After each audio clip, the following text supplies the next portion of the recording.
Alright, let's go ahead and get started. Good morning, everybody. Welcome back to my channel. My name is Psycho Max. We are doing a Let's Play / walkthrough of Warframe called the Warframe Free-to-Play 100% walkthrough. Well, Warframe for noobs.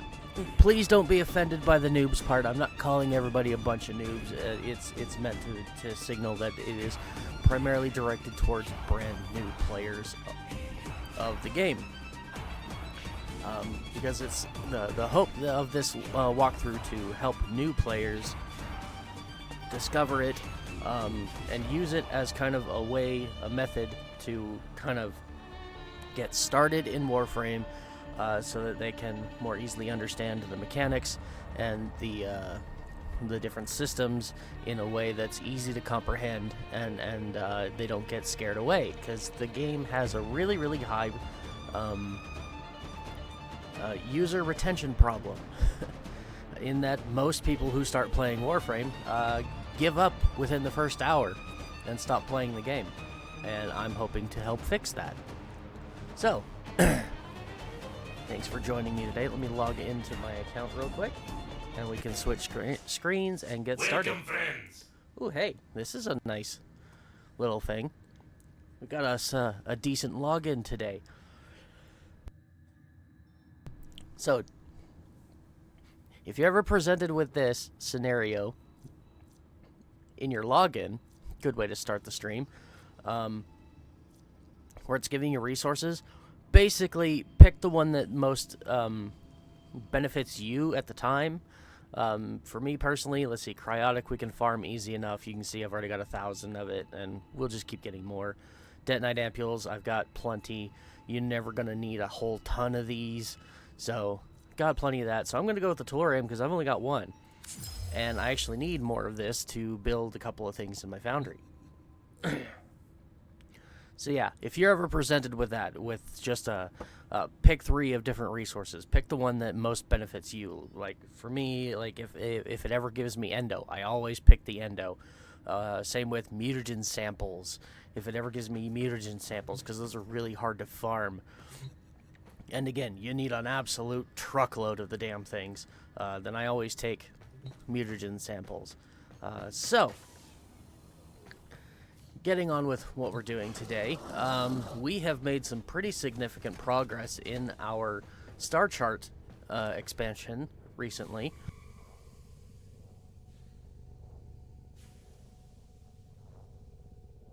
Apologies, had a cough coming on. Oh, here's hoping I don't do a lot of that.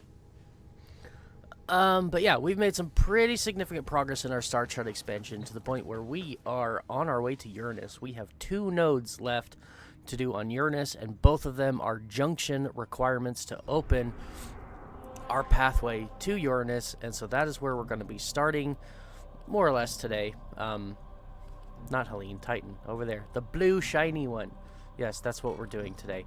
We have to do 20 minutes on Titan in order to get our junction, which is why we have not done it yet. We saved it because I ran out of time last broadcast before I was able to do it.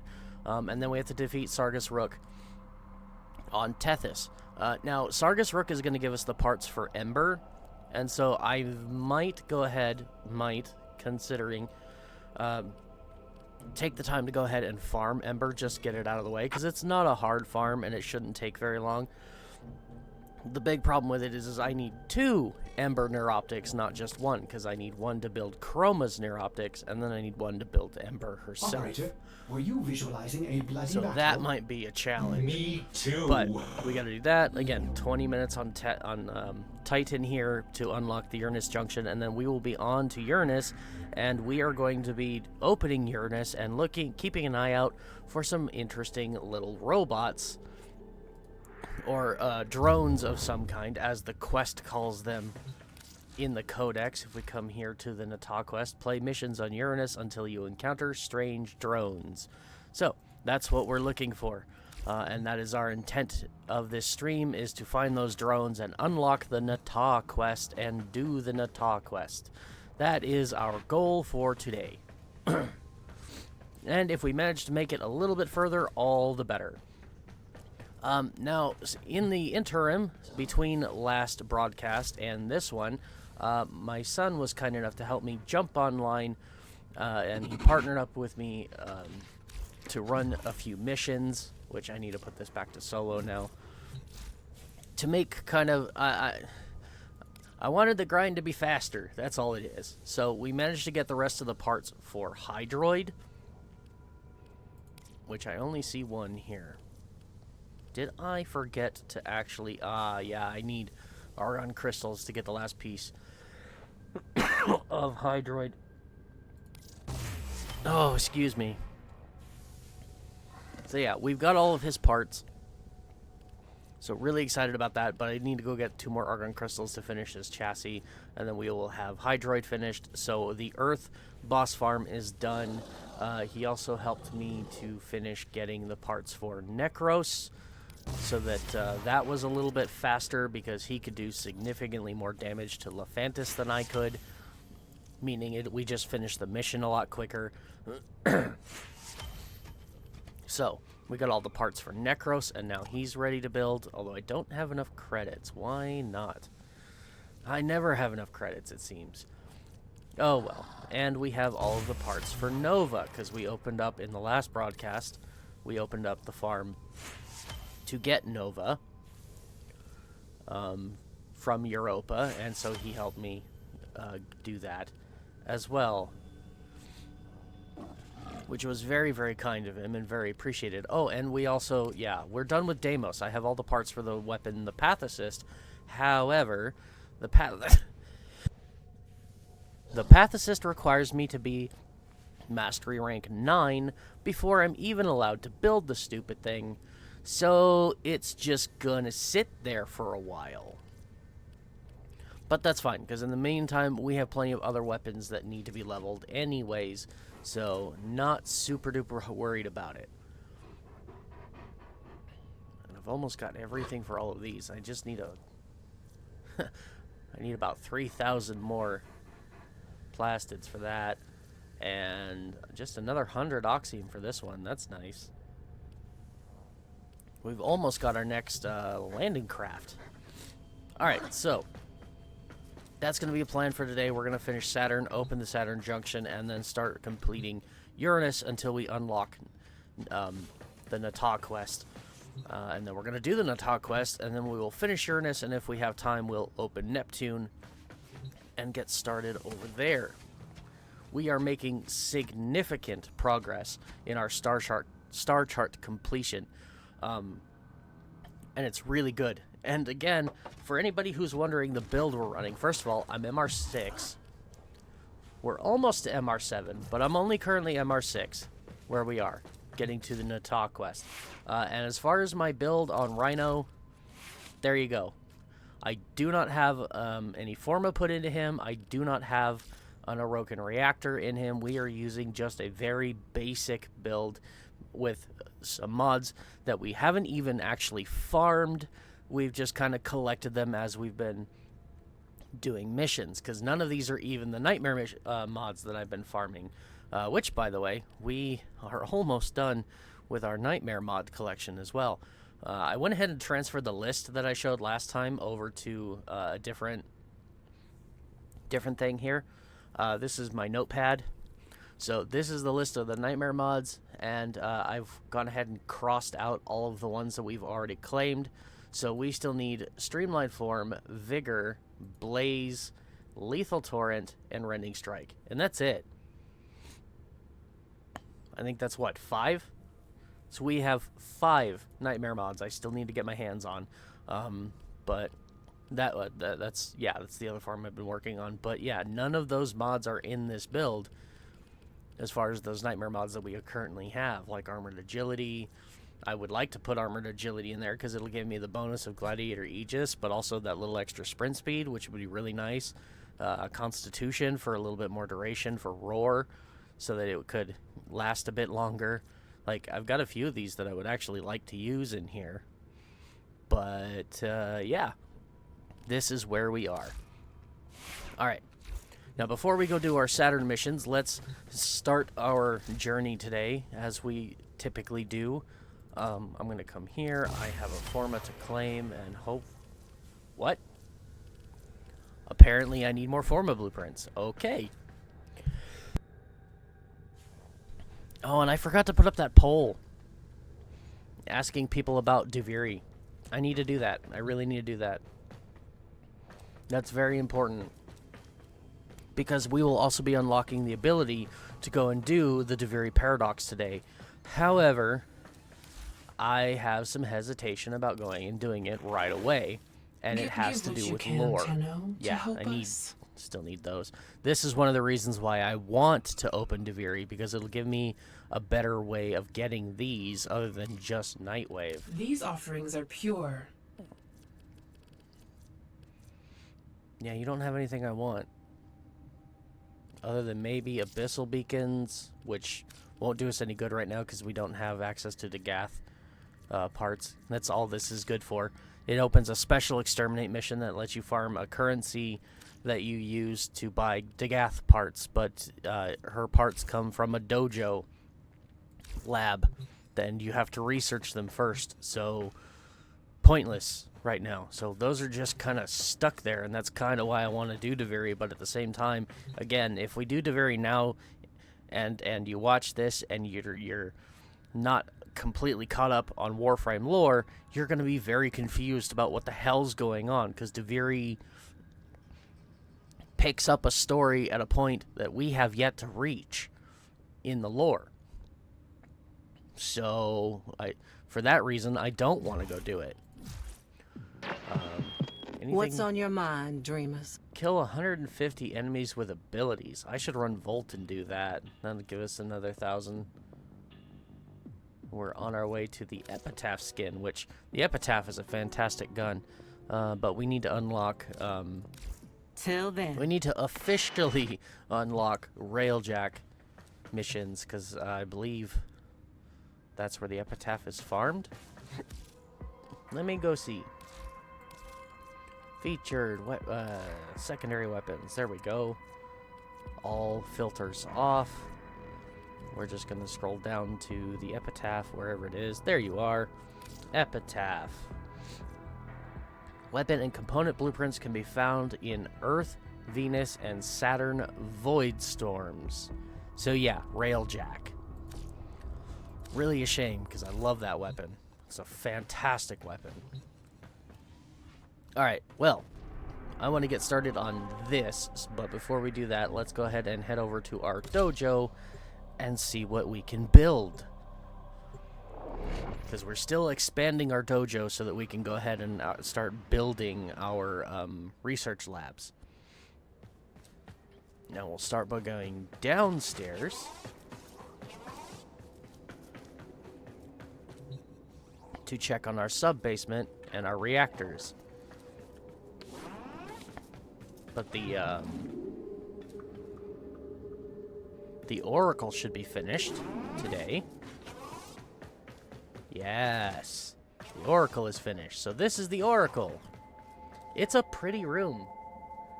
I really like this room. I think it's very unique in its design. It almost looks like a little temple where you can come and worship in some way. I kind of almost wish there was like a little spot right here that said kneel, and you could hit the interact button and you could actually kneel in front of these little statues. But you got Corpus, Infested, and Grenier. They could almost expand this to include a few others. Being kind of fun.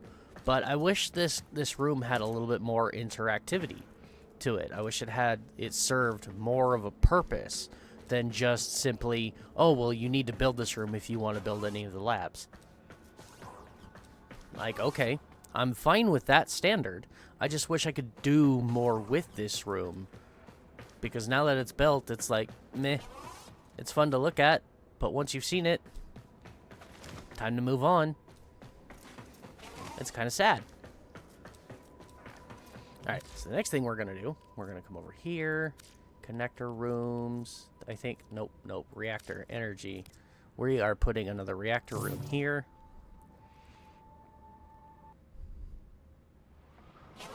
For the next part of our build.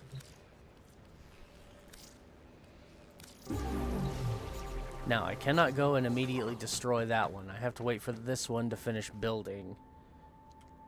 But again, the plan is now that that one is built there, you can see how I've kind of put it to the side of the elevator. I want to do the same with the other one. Also, this spot here is going to be, like, going up and behind the Oracle, and I kind of want to put another reactor room kind of at the back of the Oracle. So, for this one...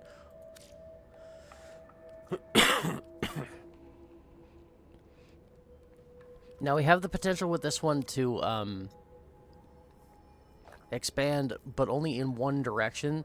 So I'm thinking I'm going to use this T-shaped connector here, and then we're just going to rotate the room to like that, because we can expand over on this side, but we can't do anything here. It's a dead end. So it'd be kind of silly to put a cross connector there and just have that dead end and have those dead ends everywhere. And that's kind of what I want to avoid. So we're going to use a T connector instead, because we can still expand in this direction, and we could potentially put another reactor room somewhere over here. So I'm going to build that there.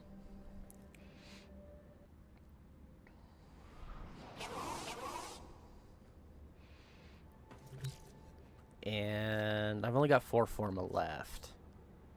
Well, I'm going to be getting more. And I've got enough for what I need today. So let's just go ahead and contribute all and get that started. And that is where we will finish for today's construction. So this one's underway. We've got this underway. And again, this cross connector is good. And then once it's done, once that new reactor room is done building, we're going to destroy this one and just kind of move it. We're going to replace this with another cross connector and do on this side the exact same thing that I'm building on this side here right now. Just to kind of give it a little bit of uniformity. Make it look symmetrical. So, next, let's go to the other side and go upstairs. Oh, and I'm going to be building teleport pads. Once I actually have enough of a dojo to warrant teleport pads, which will probably be like just the next room up here, we'll go ahead and we'll put in teleport pads to kind of help get around a little bit faster. The other way you can do it is just like this. Like once we have all the rooms done, you can just hit like your gear wheel button in here and it'll take you to different places you can teleport. Okay, so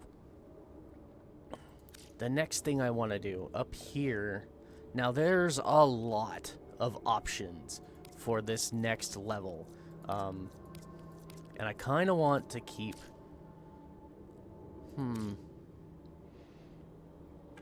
So the original plan... Thoughts going everywhere. Here's a good one. Inspiration Hall. That would actually give me the ability to start building some rooms. Because if I do that, look at the size of that. And it's got 5 different connectors to it. So we would put extra rooms on the 4 on the sides, and then that top one would be will be another elevator, more than likely. Again, going up. But that's an option. We have, if we go to barracks, oh, there's a lot to choose from in barracks. Let's see, Dubiri Cave, this one's an interesting one. Earth Force. There's one in particular that has like 6 different branching paths off of it. I would really like to use that one. If I can find it. The Orokin Tower Chamber. Oh yeah, Uranus Chamber, 6 doors. No, I think what we're looking for is one with 7. 4, 1, 6. 5 doors. Because that's 2 on each side. And 1 at the very end. I'm looking for 3 on each side and 1 at the very end. But 6 doors is a good start too. Kuva Asteroid. Moon Barrack. Yeah, we're not building. These we'll probably never build in here, the storm barracks, the shadow barracks, moon, mountain, we will probably never build those, because every time you do that, it increases the size of your clan capacity, the number of members that you can have. You can see this one here, Moon Clan, increases member size to 1,000, which is great, but what it doesn't tell you on there is it also increases the overall cost of all of the research in your dojo. And that's what I don't want. So, yeah, this one's just a big, open, empty room. So, dead end, we've got 6 doors here. That's a dead end. Got 2 of these. These are cool. The Crimson Branch, I don't think we can build yet. Capacity, oh, it does, no. We could build it, but we're not going to, because that too, it's a dead end. We're not building anything with a dead end. The dry dock. Ah, see the little warning sign there? That tells me that there is not enough space. So, when this happens, yeah, there it is at the bottom. Not enough space to fit this room. It means it's colliding with all of the stuff we have built down below. So this one is going to have to be a branch of a branch, unfortunately, because it's got a lot of head space as well as a lot of foot space, and we've got to accommodate all of it. 10 doors, Earth Forest Chamber. Wow. Or the Duviri. I do really like the Duviri Cave, but 10 doors. That's every lab. And if we're going to try and streamline this so that we can put everything in one place, I think that's going to be our best option. 10 doors. Holy Toledo, 10 doors. Where? I want to know where all of them doors are. That's a lot of doors. Alright, I think we're going to build this one next.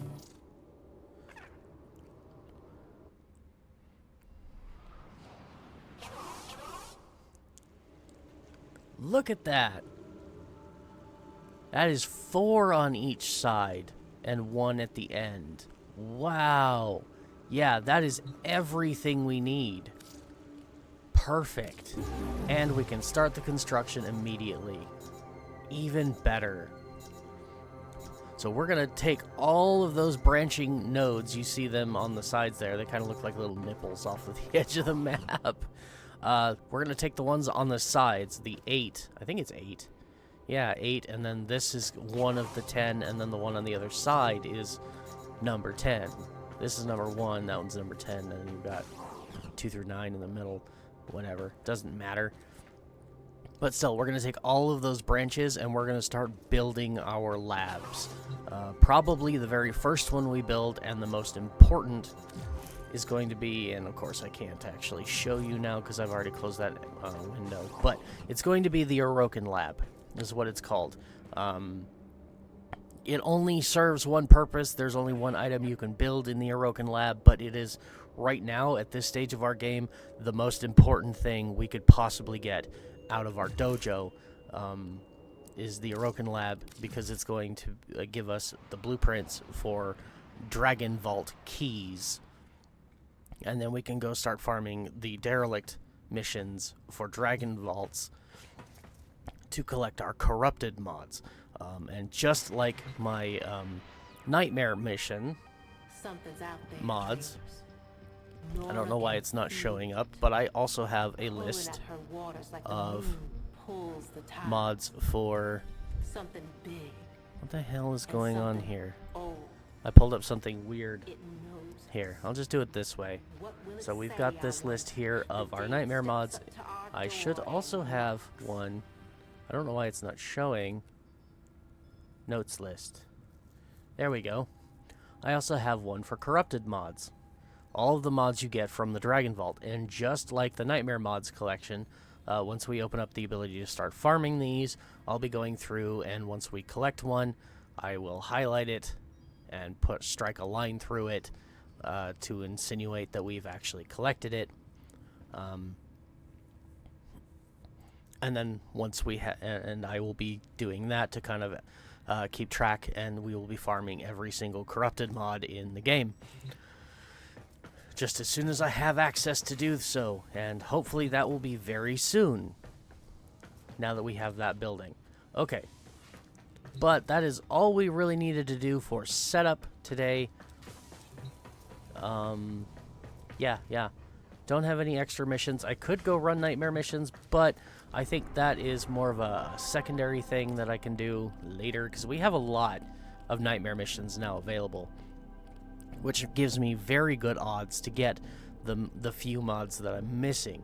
But that is not the priority today. Today, our priority is Nata. So, I think I want Operator, to... Ordis has determined the secrets to happiness. A combination of heightened dopamine levels and a terrible memory. You're welcome!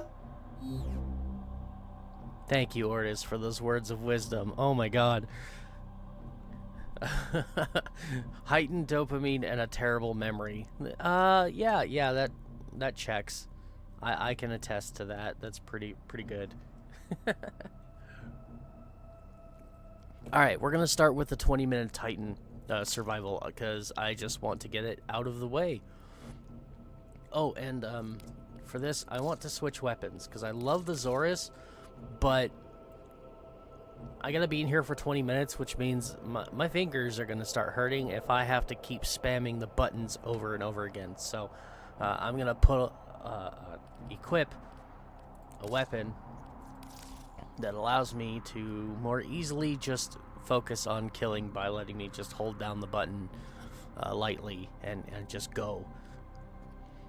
So now the question is, do I want to try the Meso Fissure? Because that's going to give us some slightly higher level enemies, but it also gives us a chance, because we've got to be in there for 20 minutes, to farm some relics.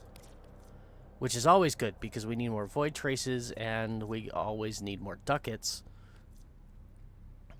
For anybody who is brand new and doesn't know what I just said, this is how you farm prime parts. You go to missions, you equip these relics, and then these relics give you a chance to drop one of these 6 items. And if you get a prime part, which is what these are, and it's one you either don't need or don't care about, then you can take it to a special terminal on one of the public relays, and you can convert it into a special currency called ducats, hence, which is right there in the description.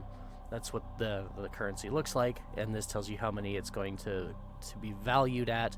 And then once you have those ducats, every other week, which this Friday is going to be one of those weeks, a special merchant comes around called the Void Trader that you can take those ducats and turn them in for things like upgraded mods, cosmetics. He's got a few weapons in there.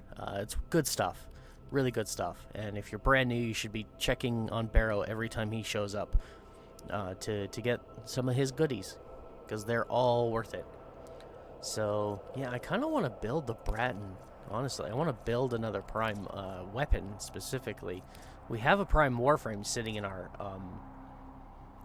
foundry, just waiting to be claimed. And I would very much like to build a prime weapon or two to go with him. The Bratton Prime seems like a really good option. So does the Lex and the Burston. So I'm thinking, yeah, I'm going to do this, and we're going to run this relic, and I've got 7 of them, and we're going to get some Forma blueprints, because I need more of those now, too. And we're going to try our luck at the Bratton Prime stock. And there's a very small chance that we could even get a Protea Prime Systems, and if that happens, well, then I guess I'm farming the rest of Protea Prime, which is not a bad thing, because Protea herself is amazing, and Protea Prime is just, ooh, shiny amazing. So, yeah, alright, we'll try this one. I've got 328 void traces for a max, and can only have 400. That could be a problem, but it means I'm not going to waste them making this radiant. Because again, what we're looking for are the common drops anyways. So yeah, let's just go ahead and do it. Let's equip that, and let's go do the Fissure survival for 20 minutes. We're going to unlock 4 relics in this time. And in this way, we're multitasking. We're clearing the star node, getting the objective for the junction, and we're farming some primes at the same time. And that's how you should be doing all Warframe content. Always. Always find ways to multitask and do multiple things at once, because it makes it less boring. Make your presence known. Watch out. I'm detecting void fissures nearby. And it's just Do more you have efficient. a matching relic? There we go. They have just shut down I all probably systems. should have equipped my I'm Kubro for sending this life too, support capsules your way. because he's got the Resourceful Retriever mod, which I'm amazed we were able to get that so quickly.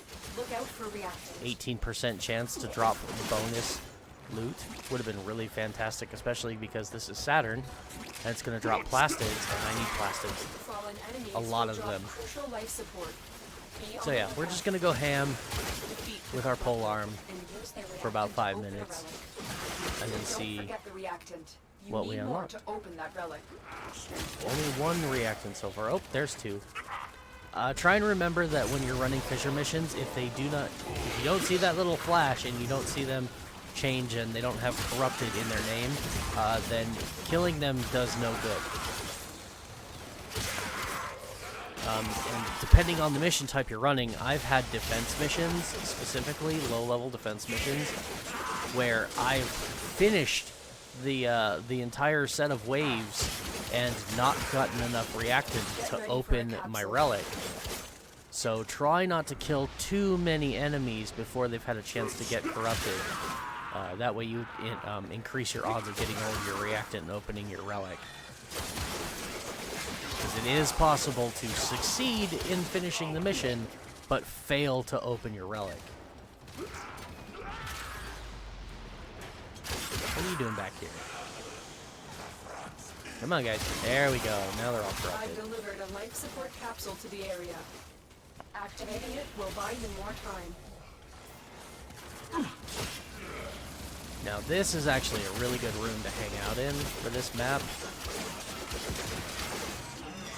Best way to do survivals on this scale is to just find a decent room where enemies have lots of locations, a lot of entry points where they can flood in from and just swarm you, so that you can just kind of hang out in this one room and just kill to your heart's content, and you don't really have to worry so much about oxygen tanks. And usually you want to find one that has an oxygen tank in it, so that you can just kind of camp out here. So it's there if you need it, but then you just kill and you don't worry about it. You ignore it until Lotus tells you, "Hey, you're really low." Ooh, range and strength doubled. Somebody end my Life support on the way. Thank you. Please destroy my iron skin. I would like to refresh it and have more. There we go.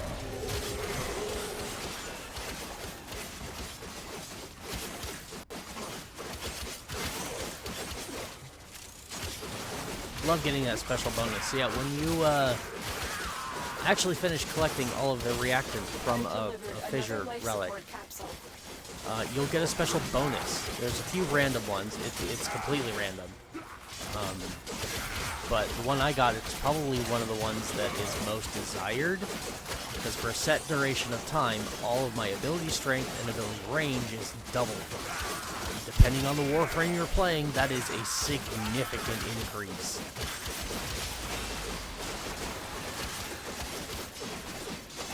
But they also have one for primary weapons and secondary weapons to have increased damage and unlimited ammo per set time. They've got one that doubles the damage of all melee attacks. They're really fun. I love doing fissure missions, especially survival. I don't know why, it's just fun. It does get boring after a little while, and that's why most, I want to say most, but it might not be. We'll see. Most Warframe veterans, as far as I'm aware, will tell you don't stay in one of these missions longer than like 20 minutes. Because after 20 minutes, the rewards aren't worth it anymore. For most of these missions. Now, if you've gotten to the upper echelon of endless missions, then that changes.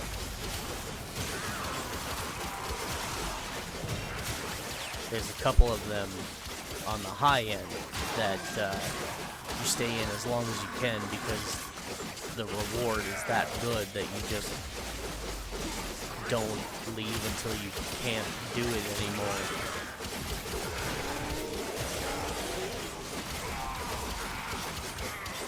but we are a long ways away from that point in our progress. So for now, just do the 20 minutes and get out. And this one, we're going to do the 20 minutes because we have to. So there's our first 5. When you need it, extraction is ready. We're doing really good on oxygen. There's some more enemies. And we unlocked the Trumna blueprint. Okay. Now for the next round, we're just going to equip the same one and do it again, because we're looking again for the Bratton Prime stock. Or form of blueprints. Either one is a good reward. And the Trumna blueprint isn't so bad. I mean, we already have one. So that means I can take that bonus one and turn it into ducats, which is always good too. It's the nice thing about fissure missions. Is even if you don't get what you want, you'll still get something of some kind of value. It's never a waste of time.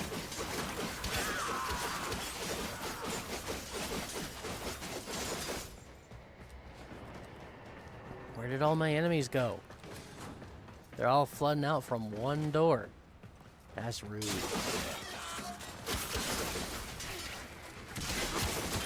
I need them to come from multiple locations. Lots of directions.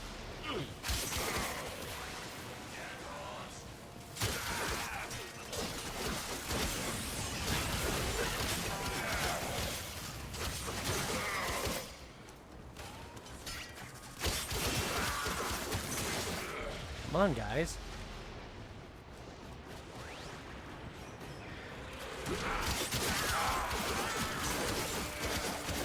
I guess I'm just gonna hang out down in this hallway now. We come in, we kill a bunch, we go ahead and we leave. They fill back up. We go back in, kill a bunch more.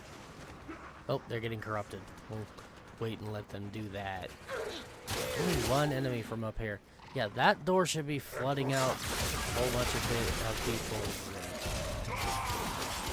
The other door on the opposite side. There's 3 major doors in this room. It's a big room. They should be filing in a lot. They're not. Come on, guys. Give me more enemies to kill. I gotta keep my oxygen up. There we go. Ooh, range and ability doubled again. Excellent. The other thing I can do with that is I can do this, and now I've got 130% on roar. That's a lot of damage.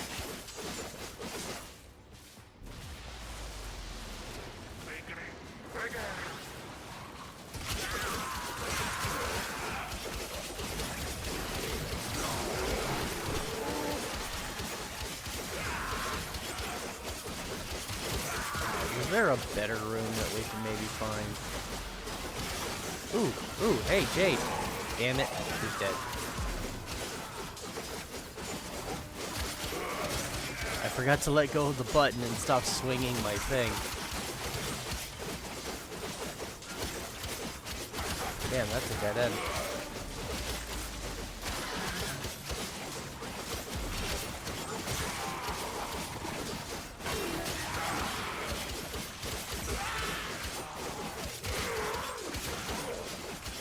Where's the section? There you are.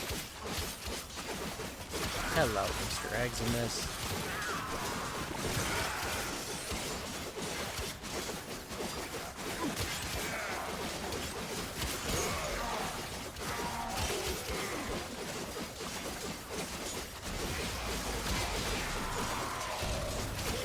Is the buff still active? No. Bomber.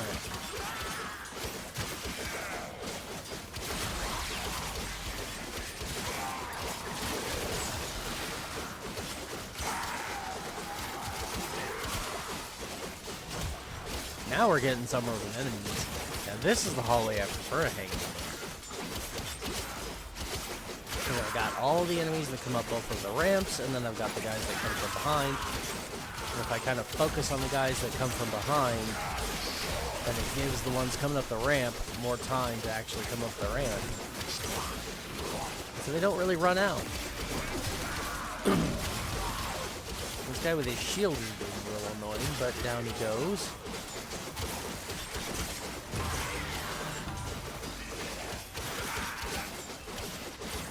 I love this polearm.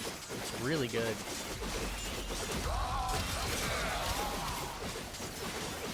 It's really a hard toss-up because I've got two weapons right now that I really, really enjoy using. Yamanada is great, but so is the Zorus. They're both just absolutely fantastic weapons. So I'm hard-pressed to pick which one I want to use more. Look what our Tenno There we operative go. just Some found. 100 They endo cannot from do our this without rotation you. reward. Now, what do we get from our relic? We're at 10 minutes. A Carius Prime Link. For that, that's 45 ducats. This is how my normal fissure mission running goes too. Is I want the common drop, so it's going to give me everything else instead.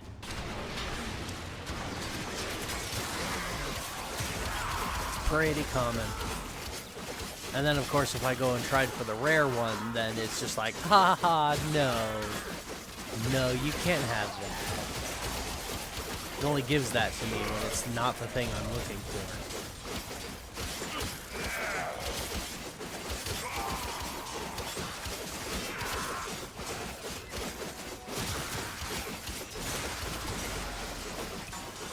Why did he spawn in between the rockets like that? That was weird. Got myself an insta-kill on a nullifier. Won't complain. It's just funny.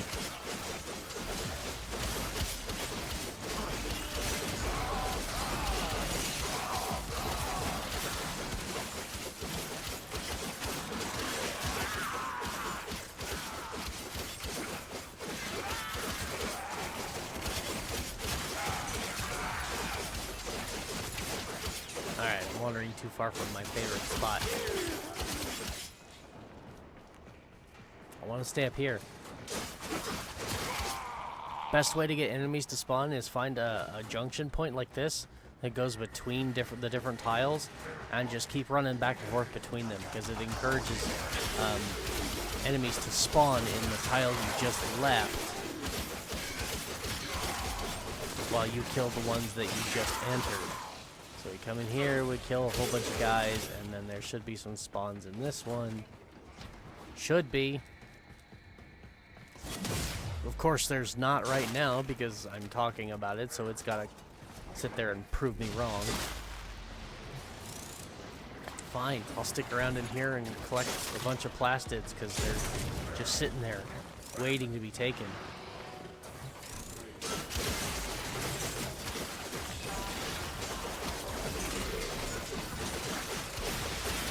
There we go. There's some good enemy spawns. Yeah, melee damage increased. Enough reactants to open your relic.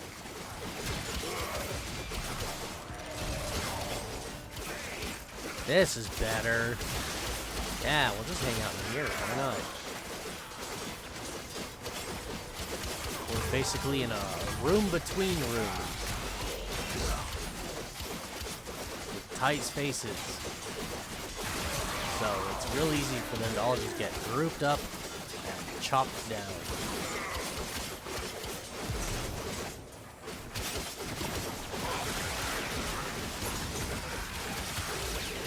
Perfect. Ooh, quick thinking. That's a decent mod on some Warframes. Or at least it used to be. Still nice to see it. It's not a bad mod at all.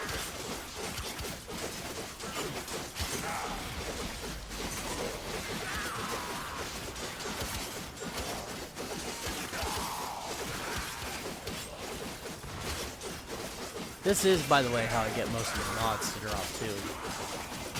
Is we just go into missions. Endless missions are really good for it, but just any really ideal mission, and just run that mission copious amounts of times. Or if it's a survival, you just kind of stay in here for a good long while. And eventually they just drop. No real need to actually focus on farming most mods. There's a couple. The set mods, the things like you get on Cetus and Fortuna, where there's like 6 of them, and when you put them all on your build, they kind of collectively have a bonus that grows in strength the more than you use. Those you kind of have to farm, focus farm a little bit, but again, they're not hard, because all you're doing is running open world bounties. And you just keep running the open world bounty until you get the reward you want.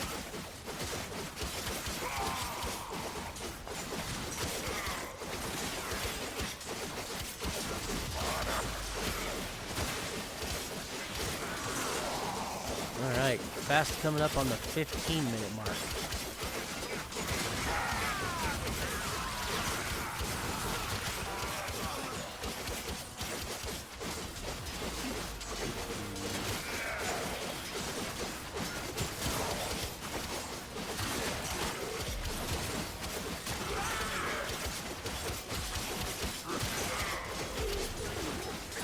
We will all share in this bounty. Alright. As long as you can. A new relic. That's always a good sign. Good rewards. Relics are always good rewards. Another Acarius Prime Link. Okay. Well, now I can keep one and sell the other for ducats.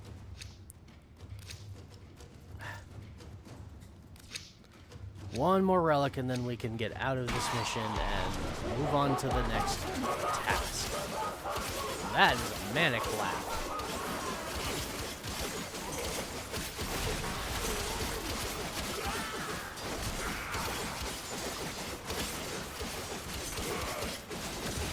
There's the Manic. Don't know if you saw the little creepy crawler guy. He'll show up again in just a sec. There we go. That's a Grenier Manic. Used to be that you had to kill those guys to get parts for Ash. Don't know why they bothered moving it, because it was a really good system. It actually wasn't that hard. Nowadays, getting Ash's parts suck. Where is he? Come on, I know you're not dead yet. Where's the Manic? Oh, there he goes. Quick, scan his corpse before it disappears.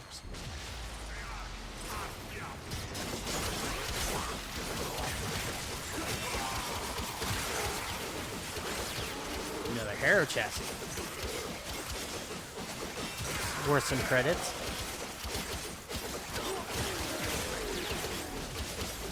So yeah, Manics most commonly show up on Saturn and Uranus. And they'll always show up in your survival missions here at the 15-minute mark. So if they have some loot that's worth farming, I don't know if they do or not. I'd have to go actually scan them and look at their codex entry to see what they drop and if it's worth farming them. There might be. Again, they used to drop Ash parts, and I wish they still did. Because it was a decent farm. It gave you a reason to actually care about Grenier Manics. Now, they're just whatever.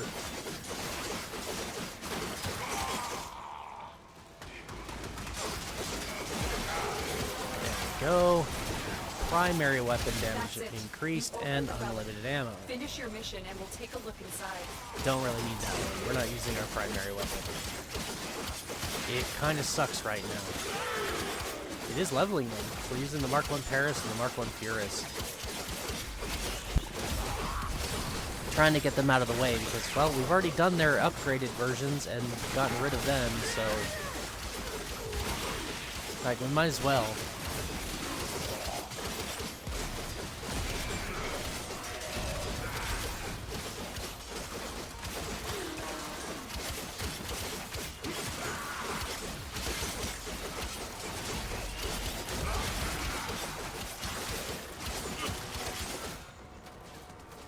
Aw, where'd all my friends go?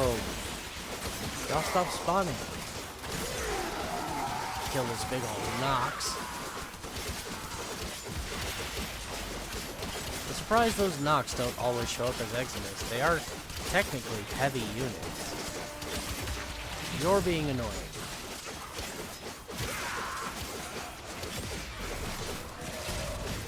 Yeah, there's another one. See?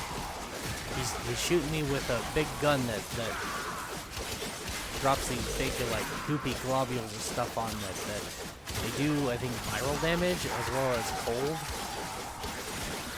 So it reduces my overall health and slows me down, making me more vulnerable for the rest of the enemies spawning into the room. But I'm Rhino, so I don't care. Rhino gives no Fs.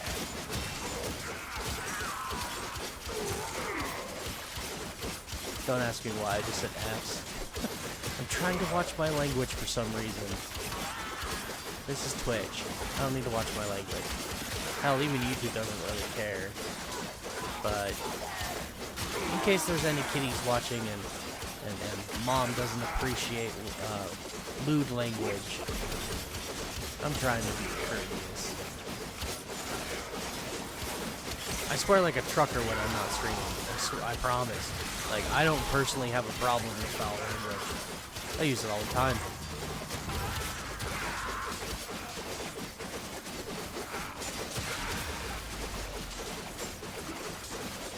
And I'm also one of those weird people that doesn't have a problem with children swearing either. My personal stance on that is if they know what the word is, they understand what it means, and they can use it in the proper context, then they're okay to use it at home.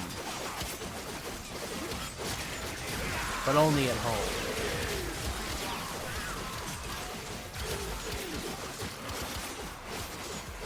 The longer you fight, Arrow the more mutation. successful. Ooh. Awesome.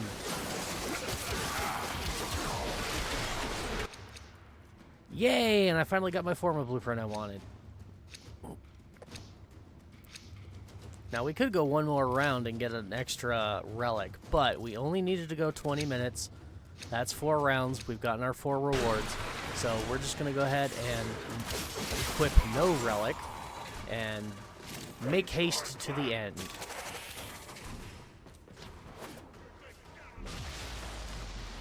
Oop, plastids. I'll grab as many of those as I can along the way, if I find any. Because we really need them. Nothing in here. Alright. And we're done. And that should have Another satisfied the job 20 well minutes executed. for the junction. And we got 2 new mods out of it. I'm really happy to see arrow mutation, because that's going to be incredibly valuable.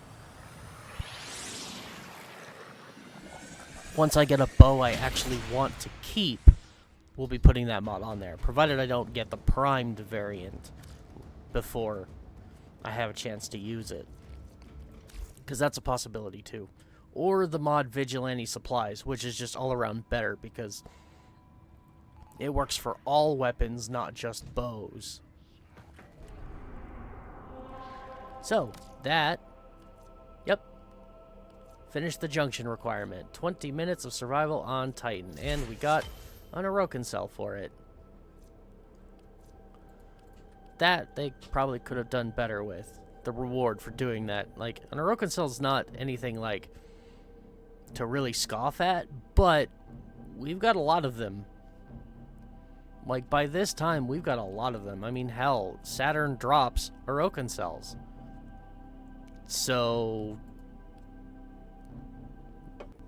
we don't really need one as a reward, because by the time we get to Titan to farm, do what we got to do there, like, we've already got quite a few. Bit silly. A mod would have been nice. Putting a new mod there would have been nice. Like, all of these rewards you should have had. Like, the credits cache I'm okay with. Got the Chromator Optics. Focus Energy, fantastic.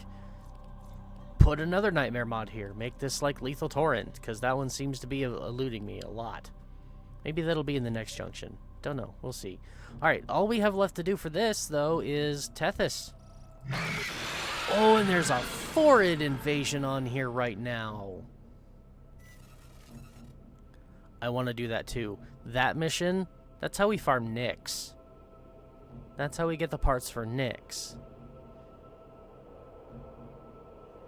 So I kind of want to go to do that too.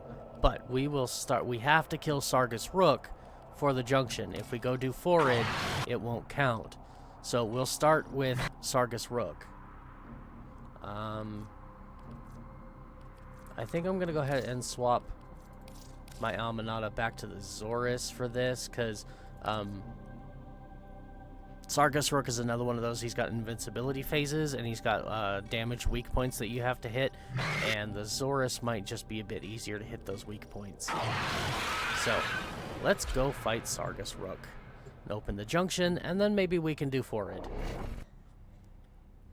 Because, yeah, I haven't done invasion missions yet, and we're finally at a point in our progression where invasion missions are good, and we should be doing them, because you get quite a few different good rewards from the invasion missions, depending on which ones you're running. Assassination contracts are not to be taken lightly. So, eliminating this target will have a significant impact on enemy forces. let's do Search this. the area.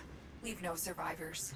Gun and blade. General Sargus Rook has become a problem for our artifact recovery And efforts. we've got blasted. Several of our dig sites in this sector have been attacked and annexed by Rook and his fleet.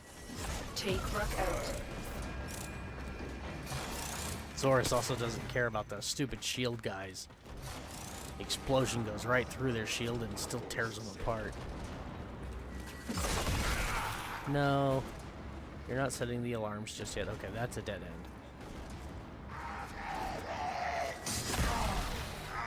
Goodbye, Mr. Knox. Goodbye, everyone. Goodbye, people behind the door. The locked door. I love this weapon. See, it's really hard, because I love polearms. Polearms are always going to be my favorite class of weapon. They were the first one I really got locked into when I started playing Warframe. First real polearm I ever used was Orthos. Absolutely love that weapon. Orthos Prime is my favorite Prime weapon as a result.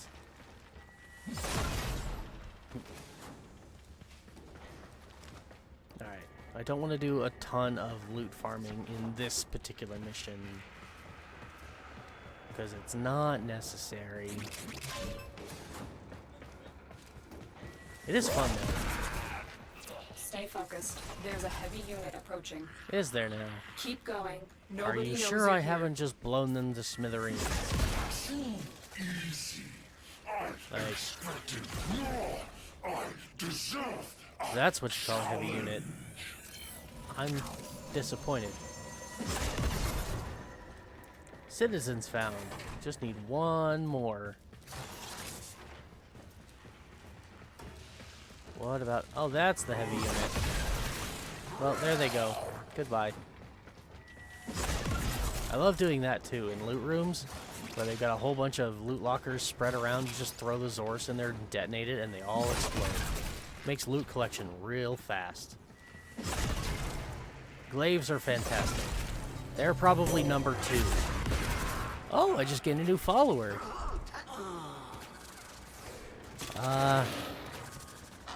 Ashley...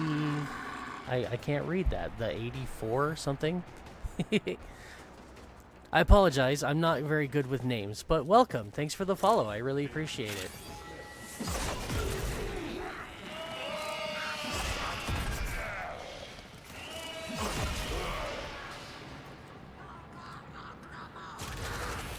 Ooh. Okay. Eliminating Rook will allow us to regain control of this system. I'm getting a little kill happy. Need to focus. We are here for the sergeant. Or is it sergeant? I don't remember. Most of these boss fights are so trivial. They're not really worth remembering their names. I remember the mechanics. How am I? I'm doing great. Any day I can live stream is a great day. Your masters submit for mercy. Alright, here we go. Oh, he's a general, okay. Regret. Alright, so that shoulder thing you see up there, that is his weak point. We have to destroy that. Or at least that's his first weak point. He's got 2 more, but once we destroy that one, he'll expose the next 2. There's one on his back and one on his chest. But we got until he opens that thing, he's completely immune to damage. So we just gotta kind of kite him and goad him into using his flamethrower there, There is because the that builds up a heat assassination charge, target. You know what to and do. then that thing on his shoulder is an exhaust vent. There we go. Now it's open, and now we can do a bit of damage to it. I saw you on X and followed you. Oh, okay, sure. Yeah, I can follow you back. That's no biggie.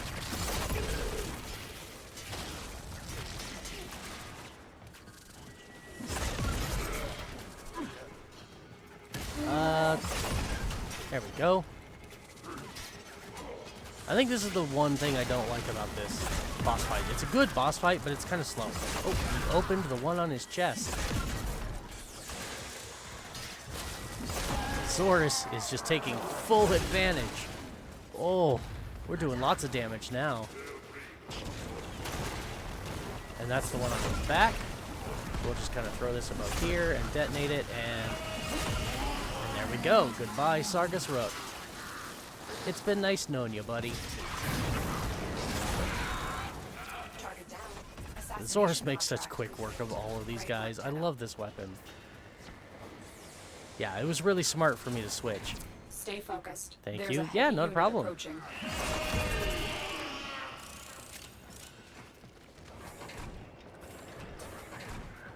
I will have to go take a peek at that when I have a free moment. So, once this fight's over. Let me end this mission. Stop getting kill happy. I can't help it. I just love throwing this thing and watching lots of big numbers explode.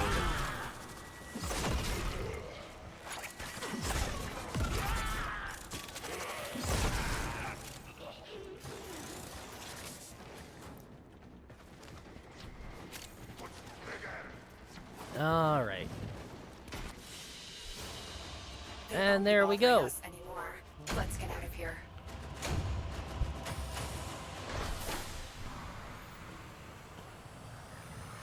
Ember chassis. Very nice. Sadly, it doesn't tell me what I need to build it right there. We'll have to go look at it in the foundry. Alright, let me do this really quick so that I don't forget, because if I put it off until later, I will forget.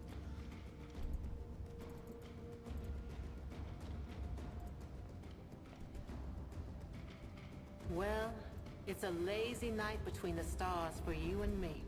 While out there, the system is still on fire. Alright. Grenier on Corpus, Corpus on Infested, and in between Oh, that makes the it little easier. people like you and me. It's in my notifications. Well, we're just There we go. trying not Follow to get back. All stepped done. on. Didn't have to search Here's for to the name or us, nothing. dreamers. Perfect. That was really easy. Oh, I see. You're an art designer. Ooh, these are really good. Very nice.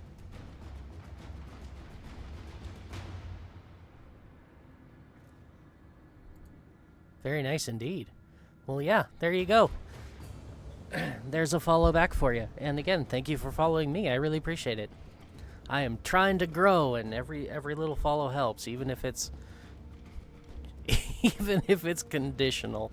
That sounds really bad. I don't mean it in a bad way. I promise. But I totally have the same mentality of, you know, small creators really need to stick up for each other and kind of help support each other to grow. I'm totally on board with that. The inbox has messages for the operator. Oh, and Stalker is Anything about angry orders, again with Mayor? me. Hopefully he'll actually show up and give me a blueprint. Silly man. Frame. Does Stalker have a This is gender? what we offer. He's a biological robot. A sentient biological robot. He has sentience. He thinks for himself. He's a Warframe that can think for itself. And Operator, Ordis has been Yeah. interfacing with the Foundry's I can't AI go into presets. detail. I You can't could say because we that's spoiler forged territory. A new connection. So I'm having to restrict myself to what I hope is obvious. In that the Stalker is a Warframe, but he's a Warframe that can think for himself. Whereas our Warframes need us, the player, to pilot them.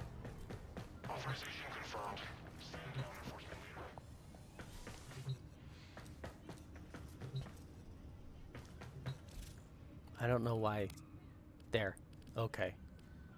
Oh, prime time is this weekend. Okay. And that's probably the hotfix that we had yesterday. Or not yesterday. Monday? Yeah, it was Monday. No big deal. Okay. We have completed everything we need for the Uranus Junction. Let's go claim our chromoneuroptics. Woof. Apologies. Still waking up.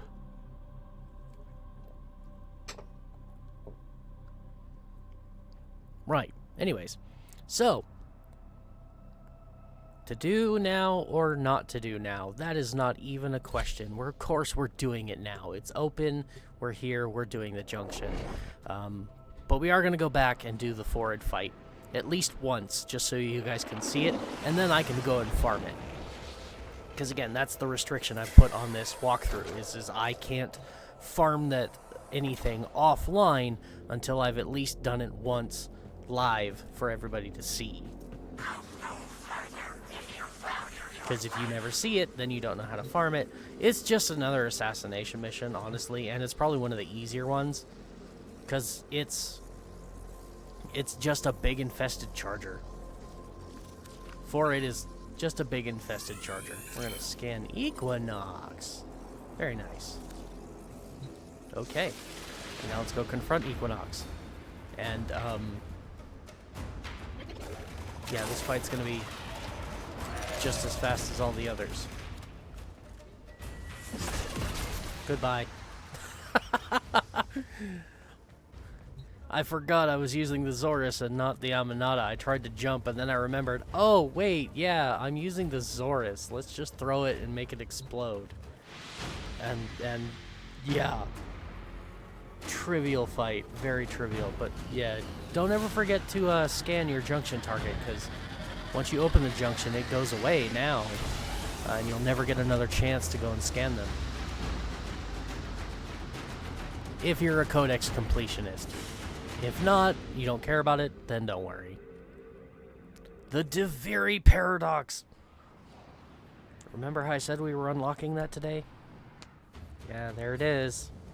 You have new quests in your codex. I do, don't I? Okay. The question is now open officially, like in full. Should we do Operator, your inbox exists in a the non-zero Deviri state. Paradox Would now, you care to check your mail? or should we wait? Working hard, are we? Trying to stop progress?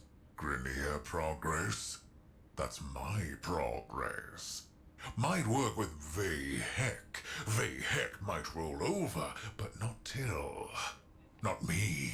Not my tube men. We can't have that. No, won't have that. Kill my tube men, I make more. And more. And more. How many of you to kill, hmm? I count one. So I've said this before, because it's established Warframe lore from the beginning. All of the Grenier are clones. Every last one of them. Some of them get, like, elevated a little bit because they come out a little bit smarter than some of the rest, and so that's when you end up with guys like Sargus Rook, Vayhek, Tilragor. They're a bit more intelligent than most of the mindless drones that they pump out.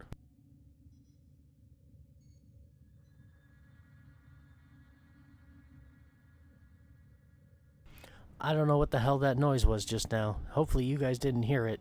There was a weird, like, alarm going off behind me. So, yeah, hopefully you didn't hear that. But anyways, yeah, they're all clones and whatnot.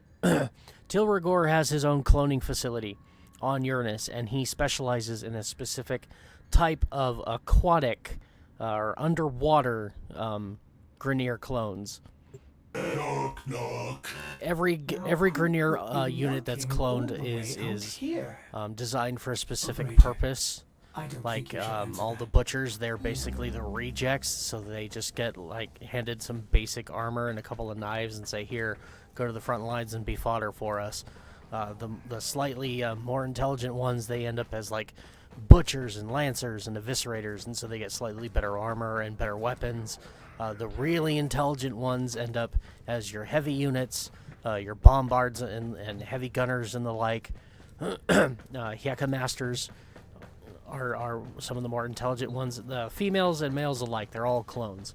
Although the Grineer caste system is a matriarchy. So it's run by women, and women have higher class than men, so they are more likely to get higher positions. But of course, most of the Grineer bosses we've fought so far, they were all men, but that's just because they kind of, again, they were of a higher intelligence, and they kind of clawed their way to the top. So all of them have copious amounts of blood on their hands. So yeah, but Tilrigor, he operates on Uranus. Uranus is a water planet, according to the lore here, because it was terraformed to be a water planet. And he makes he's one of the cloning engineers who creates new Grineer, but he specializes in underwater units, and he calls them his tube men. And he is obsessed with his tube men, as we will find out. All right, but before we go do that, let's go run this mission just once. This is an invasion mission. We've talked about these a little bit before, but I haven't actually done any of them yet. The idea of an invasion mission is that there is an invasion happening. Either it's, in this case of this particular invasion here, we've got Corpus and Grineer fighting. So one of them, this is on Ceres, which is Grineer controlled, so the Corpus are invading the Grineer, and you have the option in most of these to go, and when you pick a mission that has an invasion on it, oh, the two that are flashing, cool. You have the option when you pick the invasion mission to pick a side. You can choose to side with Grineer, and if you do, you'll run a mobile defense. You do this 3 times. This mission will change periodically as you do it. If you do it fast enough, it's possible to do this as a mobile defense all 3 times. But if it takes too long, then this will actually rotate to something else, and it could be literally any mission type. But you do this with the Grineer 3 different times, and you'll get these detonite injectors down here, as well as progress towards the special event called the Fomorian Invasion. And if you do the other side, you can pick to do the Corpus. It's the same story. You'll get a sabotage mission. You do that, there's a chance it'll be the same thing, or it'll roll over. Do it 3 times. You'll get this field run sample or these 3 built field run. Different resource, much more valuable, a little bit harder to get unless you do these missions. But you do this 3 times, you'll get the field run, and it'll give you progress to a different special limited time event called the Razorback Armada, which is kind of like the same thing as the Fomorian Invasion.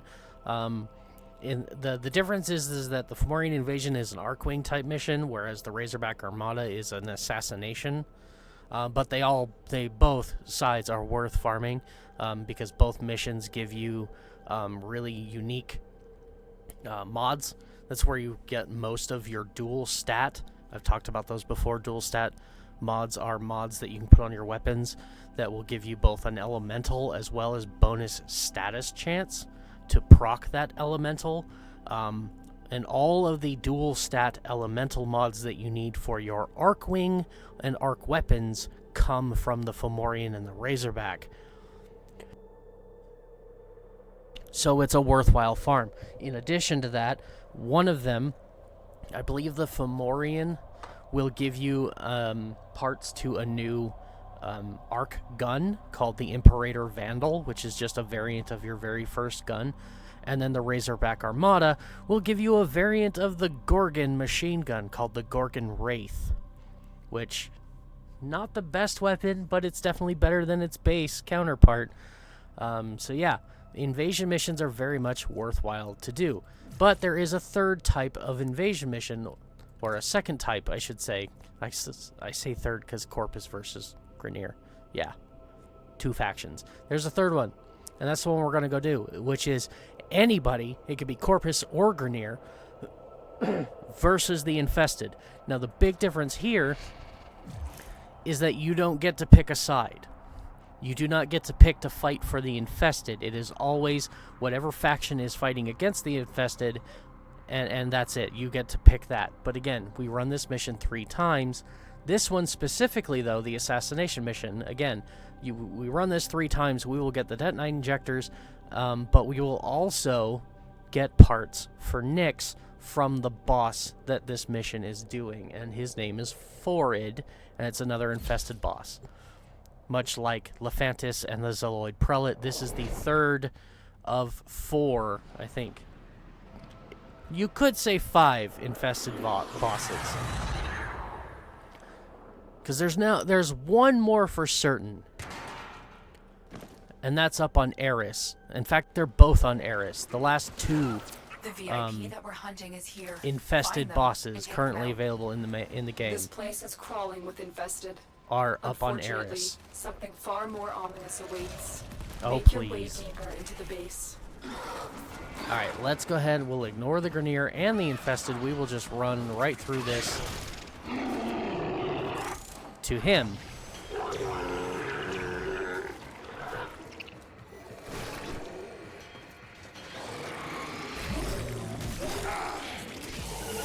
We're just going to ignore everything and everyone. Let them kill each other.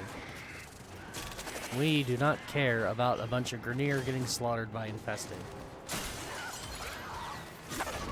Your target is an aberration. Get some of Moroccan twisted cells flesh. while we can. Put the thing out of its misery.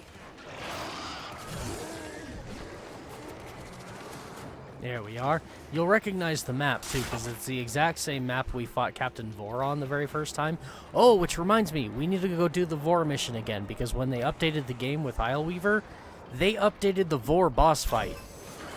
I thought it was originally just a Steel Path variant, but no, there's a base path variant, too. And it's really fun. So we need to go to fight Captain Vor again.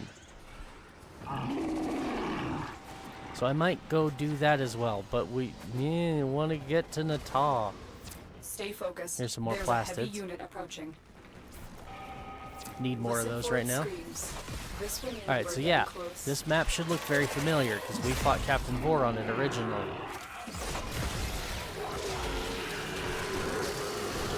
But this is no longer the same map for the Captain Vor fight. It's a completely new map,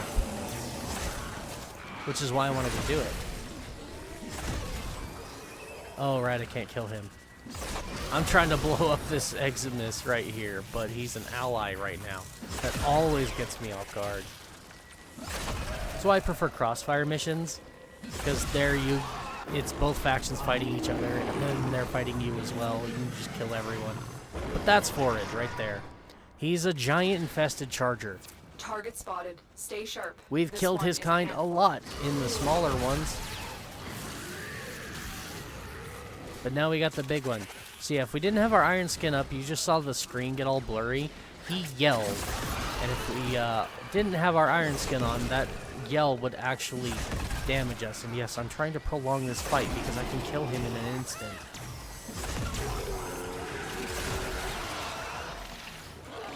So he's getting angry, he's jumping around. See, he's just a big charger. He's really not a threat. The iron skin on, if I roar, and then we do this. See how much he's getting chunked? Yeah, he's not a threat. Here, we'll we'll refrain from throwing the Zorus, and we'll just slash the hell out of him with it. Because you see the amount of damage I'm doing. And my build isn't even that good. Hell, I'd venture to say it's not really good at all. Nice work taking down the VIP. But there you go. Now get to extraction. Forid's not a threat. He's just a big, squishy meat target with a lot of health and a little bit of armor. Stay focused. There's a heavy unit But approaching. it's important because, again, he is the boss you have to fight to get the parts for Nyx, the Warframe Nyx. And that is absolutely worth it because Nyx is fantastic. She is an amazing Warframe, especially after her latest rework, where they tweaked her abilities. And, like, her abilities are all exactly the same as they were before her rework. They just kind of tweaked how they work, how they function, and just made them better. Just overall better. And Nyx is now phenomenal. I love playing Nyx. And it also helps that she's my Warframe 1999 waifu. Eleanor of the Hex.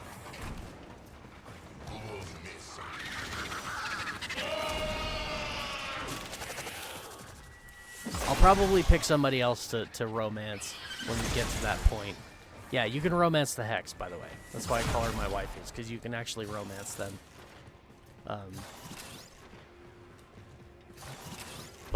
Yeah, I'll probably try my best to pick someone else when we get to that point in this walkthrough, because we will, and we are going to be doing the relationship stuff there, because it's part of the game. And I want to cover every aspect of the game in this walkthrough. Alright. Let's leave. Target down. Assassination Which contract. Nyx part did we get? We Great got a work, new Tenno. sigil, which is nice. Some decent plastids. And the Nyx chassis. Excellent. So if you're very, very lucky, you only have to do that mission 2 more times to get her systems and her blueprint. Or not her blueprint, her neuroptics. You buy her blueprint from the market, and then you put her together, and ta-da! Operator, And we've messages made have arrived in your inbox.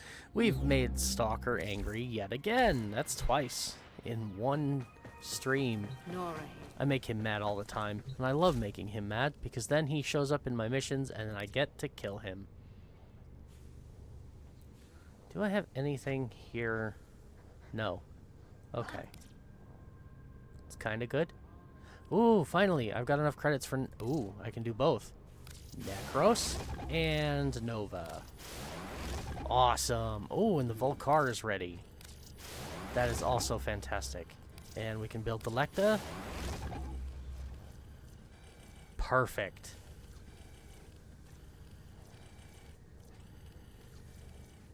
Really good. Really, really good. Glad we were able to do that. Okay. Let's go play on Uranus now, shall we? And see if we can't find ourselves some weird-ass drones. Sycorax, Exterminate, Submersible. Point of interest, you have to have your Arcwing to be on Uranus. You absolutely need to have your Arcwing. So if you haven't done the Arcwing quest by now, you really should do that. We did it as part of the walkthrough. It's very important you have your Arcwing because we're using it underwater. Look at that. That's how we're getting into the mission. So There our is a large Arcwing. platoon of Grenier Marine stationed here. I Leave love no one Uranus. This is standing. probably my favorite planet to play on. Just for doing just regular mission farming. It's also got, again, unique spy vaults. And these are probably my top favorite. Like, I love the ones on Jupiter. I love the way they got reworked. And they're definitely in my top as far as, like, some of the favorite spy vaults I love to do. Spy vaults in general are my favorite mission type. I run all of them. Mainly because, like, they're really good for just leveling stuff up. But there you go. But I love playing on Uranus because it's got that underwater element too. And yeah, Uranus spy vaults are my favorite. Level 25. That is really good to see. Hey, look at that. Headshots. We are completing a night wave. Need 150 enemy kills with what element?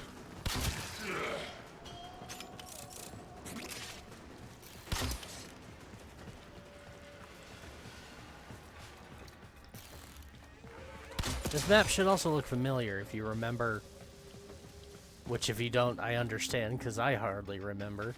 But this is the same map that we used when we first did Earth.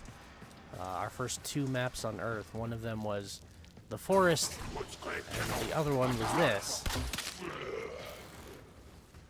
In just Stay one focused. exterminate There's mission a heavy unit approaching. that we had to do to open up Earth. Maybe I didn't do it. Maybe it was one of those that we unlocked as part of War's Prize, and so it wasn't the right map. I don't know. But we have been on this map before. But now we're going to be here quite a lot, because all of Uranus is this map. Alright, here we go. Lavos unlocked. An odd place to choose to put Lavos, considering you farm his parts from Deimos. Toxin damage. Okay. That's what we're working on. Oh my god, did we seriously get that lucky? Scanners out, boys. There they are. Scan it. Tenno, what did you see? It's not My scanning. data stream went dark. You're near jerks. I am sensing some signal masking. It will take some time to decipher. There's another one this way. Concentrate on your mission for now. Yeah, we scanned that one.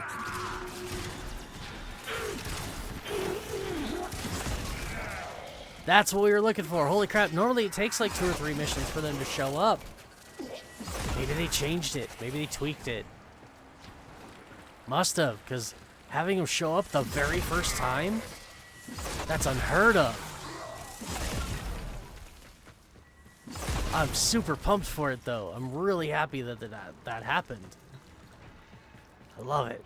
Oh, man. Okay, I'm looking for loot. I don't know why. I don't even remember what is on Uranus that I desperately need for loot. I don't think I have anything, honestly.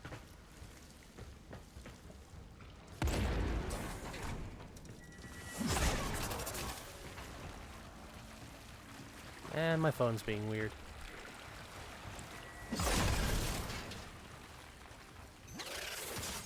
Alright. Oh my god, that's painfully slow. I need to take that mod off. Odd that, I don't have any other... Yeah, we're under an ocean right now, by the way. That's all the water leaking down. If you look up there, you don't see sky. It's because that's all water. We're underwater in an ocean laboratory. It's like playing BioShock all over again. I think that's actually where they got the inspiration for these underwater labs for the Grineer. Is BioShock. They were like, you know that idea, that concept of having an entire city underwater? What if we do that? I think players would like it. And all the players saw it happen and they were like, oh, this is so cool! And then they said, yeah, you're going to be able to use your Arcwing underwater, and we all went, oh, that's so cool. Because nobody liked Arcwing at the time. Because Arcwing at the time was really bad. Not just the, not just what I've pointed out in the past, where it has really no missions to run, and so it's kind of boring, but in addition to that, it had the mechanics. The actual, like, flight mechanics were just bad. But they have improved those greatly. And, they're not so bad anymore. Oh yeah, more plastids. Look at this. A big old water room. We can go down there. And there's things to shoot. We can make it explode. There's loot crates down here. Oh look, I just opened a hole in the floor. This is why I tell everybody, when you open a new map, take some time, explore. Discover all the fun new things, because there's a lot to look at.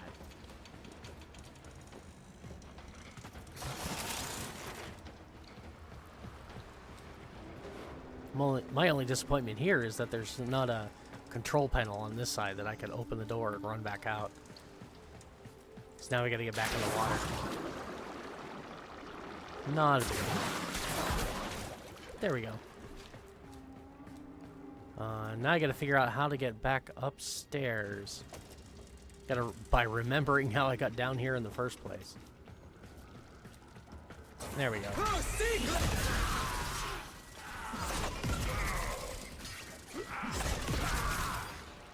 Alright, we gotta finish this mission.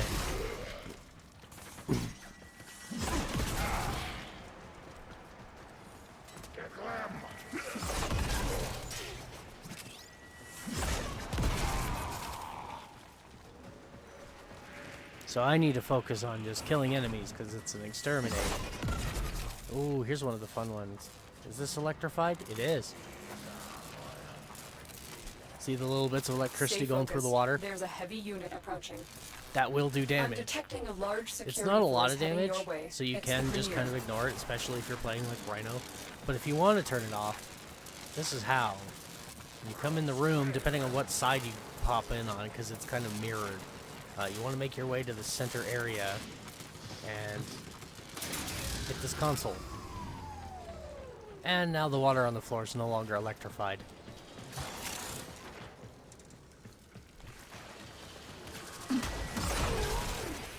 They're going to take full advantage of it too, though. Not that it matters.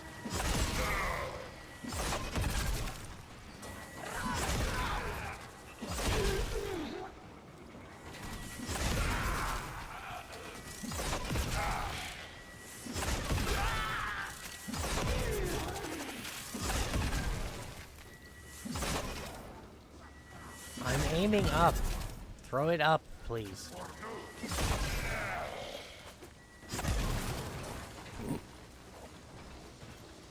Yeah. So, down here you see the shiny bits. We can open that up and go underneath. And there's loot down here. And then if we find the right... There it is. Sometimes those fans are disabled, and then you can find hidden loot rooms. And this isn't just Uranus, this is every map, every tile set on every planet in the game has these fun little unique loot rooms and things that you can find. Oh. That was rather shiny. I thought maybe I found the Cephalon fragment. Stay focused. There's a heavy unit approaching. Not a heavy unit. Oh no.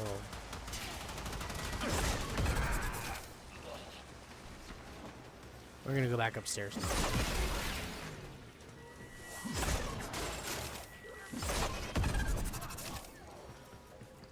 Oh, are they in the side passages? Okay.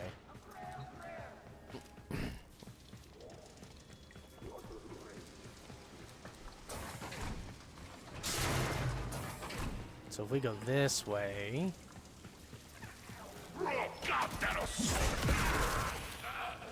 we'll find our targets. Oh, okay. They're just at the bottom.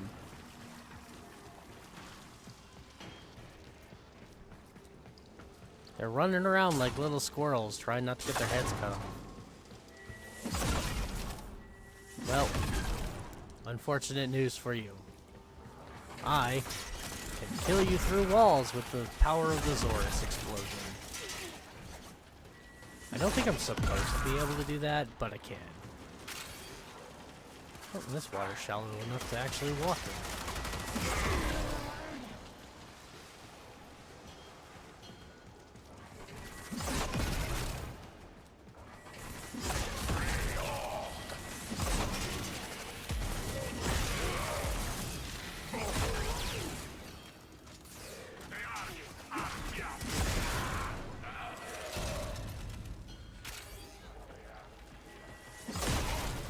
Repair kit. Did I kill a drone or something? Like a domestic drone? I'm gonna put my map away. Just notice how big it was and sprawling across my screen. I don't notice it because I've been using the big overlay map for so long that most times I don't even notice it's in my line of sight.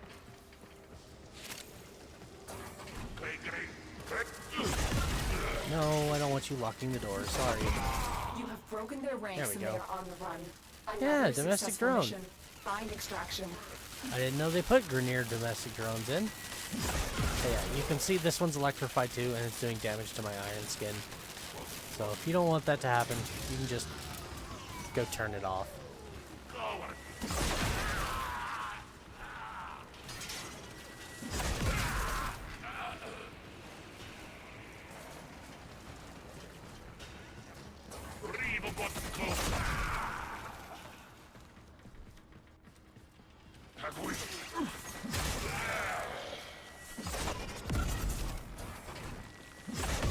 Oh, nice. Geronimo! Oh, I love doing that.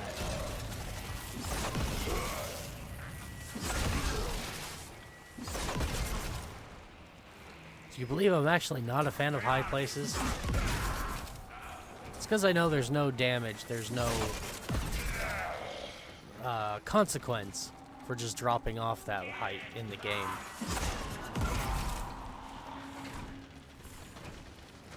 Like, that makes all the difference. Like, in real life, I know that if I dropped down an elevator shaft like that, I would shatter every bone in my legs and probably die. So it scares the piss out of me. But in a game like this, where there's no fall damage, no health damage, no nothing, I mean, what's there to be afraid of?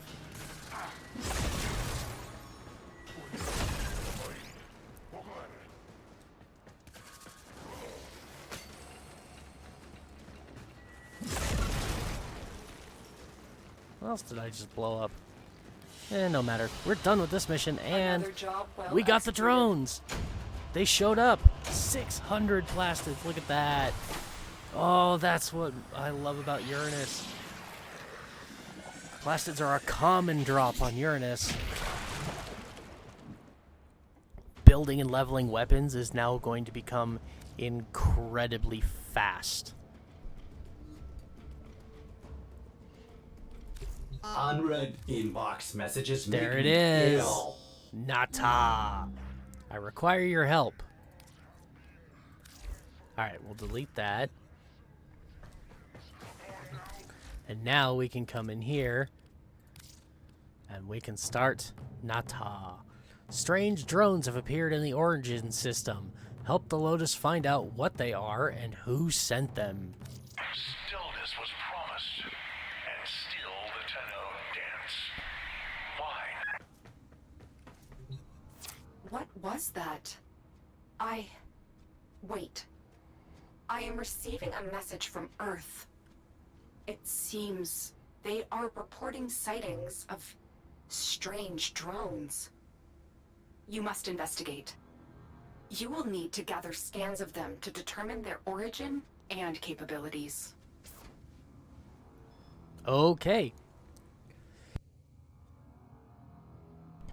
This makes me very glad I have the Cephalon Samaris Infinite Scanner. Hello, puppy. Would you like to come on a mission with me? Hey, Taxon. Why don't you take a break, bud? Love you, buddy. You're real great. Never getting rid of you. But, why don't you sit this one out for a bit? We're gonna take Bomber.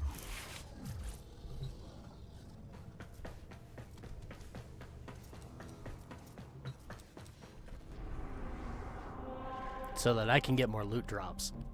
Scan the new drones on Earth.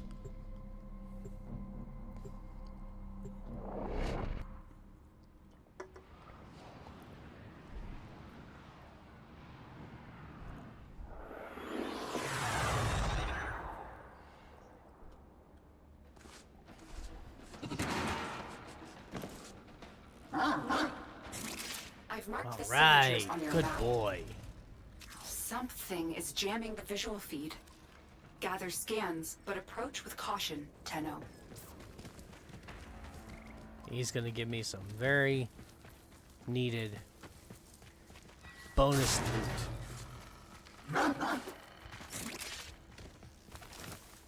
And not just by digging. I mean, that's a big part, but it's not the only thing he's gonna be giving me. Hi. Let's see if this turns blue. That one did not turn blue.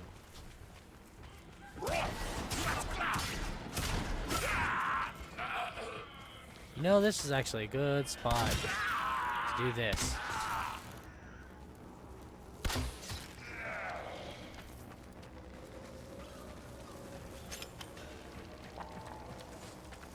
I do need to get more kills with this weapon so that I can get rid of this weapon. Because we're not keeping the Mark I Paris. Not even a chance. Hell, I got rid of the regular Paris after I finished leveling it. The one we keep, the one we will keep once I have a chance to get all of the parts will be Paris Prime.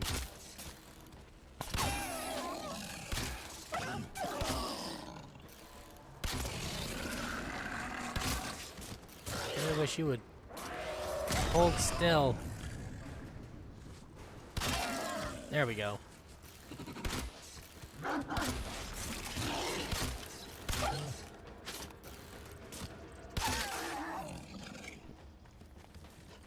I hate doing that, but they're attacking me.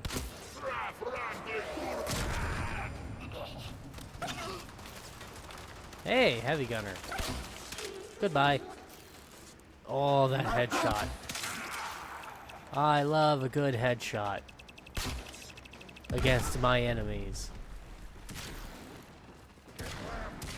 Especially with a bow. Just watching them fly back like that, it's satisfying in some way. Oh. Goodbye. Ooh, Jade.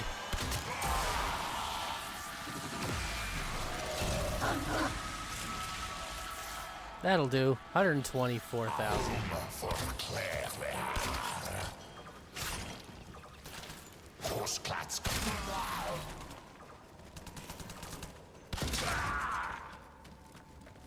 We're getting close.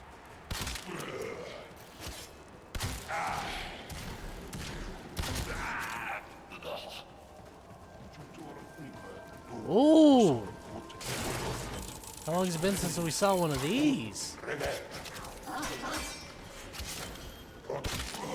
30-minute affinity booster, nice. That's gonna give me 2 times affinity gain for 30 minutes. And for free, that's really good.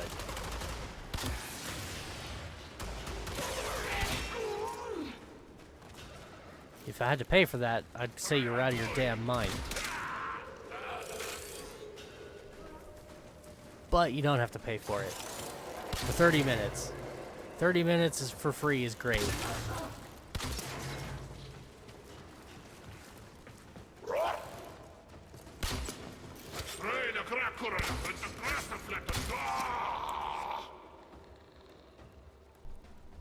There are premium boosters you can buy in this game if you so choose. We cannot. At least not by just buying real-world money or using real-world money. We have to go farm platinum the same way we would farm anything else. By getting primes and selling them on the market. I really wish there was an in-game market so I didn't have to go outside the game or talk to other people. But that's just me. You're being annoying. You're being extra annoying. So you're gonna try and take my weapons away from me.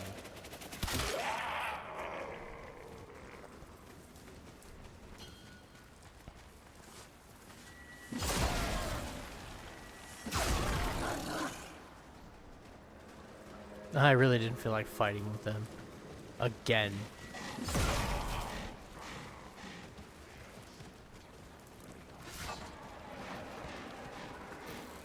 Oh, wow.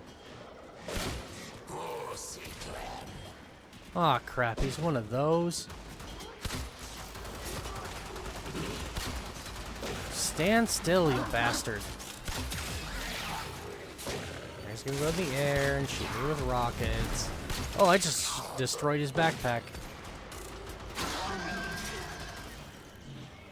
That's always funny.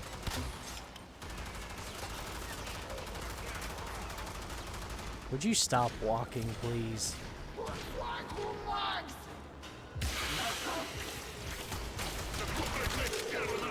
There we go. Got her. Ooh, and he went down with one shot. Again, I don't have the best mods on this. Hell, I barely have any mods at all. I think I've got 2. I think I've got 2 mods on this bow.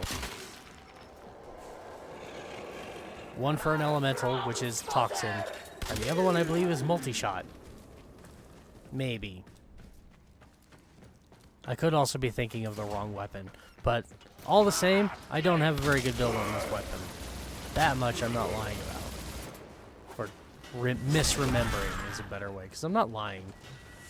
I misremember shit all the time. And when I fuck things up, I'm more than willing to sit there and say, yep, I was wrong. I misspoke. I forgot that this was like this instead of that. Like, I make mistakes all the time. Which is also why I encourage people to leave comments and stuff below these. Like, if I mess something up and you catch it, by all means, call me out. Typically, when that happens, I read the comment, and then I go to the wiki, and I look up the information for myself, and if they're right, then I point it out. Yep, you're absolutely right. Thanks for pointing that out for me. And then if they're wrong, then I tell them, no, according to the wiki, it's this way. That may reveal its purpose. Alright. Need you all to get out of my way. So, this is what we're here for. We're here to scan this thing. It's a big something. It is just old war wreckage. Why would any drone suddenly be interested in it? Tenno, another scannable signature just appeared near you. We may be able to determine what they are up to. Okay, but hold on a sec. I have some gnats that need dealing with.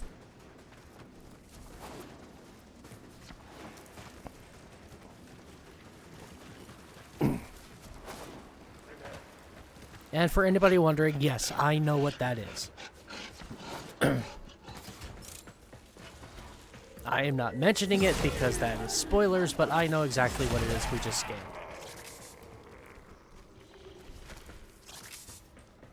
And we have 2 more scan targets, not just 1. So let's go this way first. And pull the map up. Might be in the way.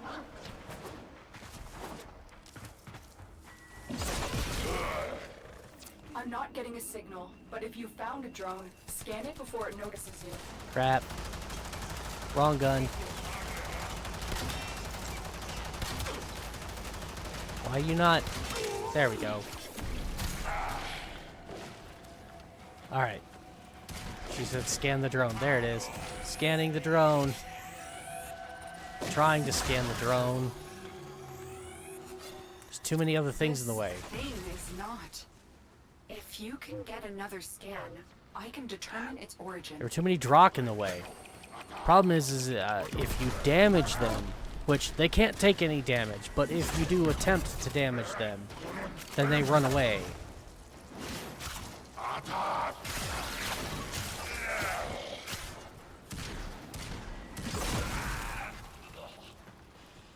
Alright, we're not sticking around for loot.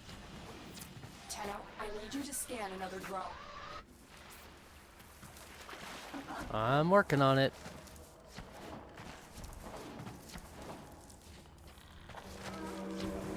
I think I've done enough horsing around.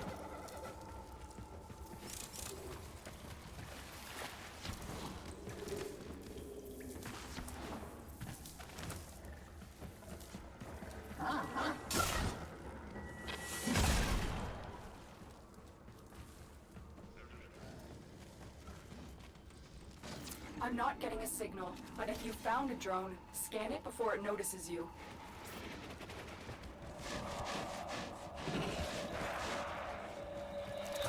There you are. Got it.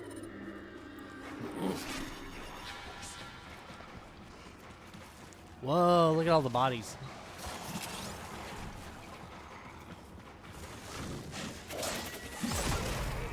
Tenno, what did you see? My data stream went dark.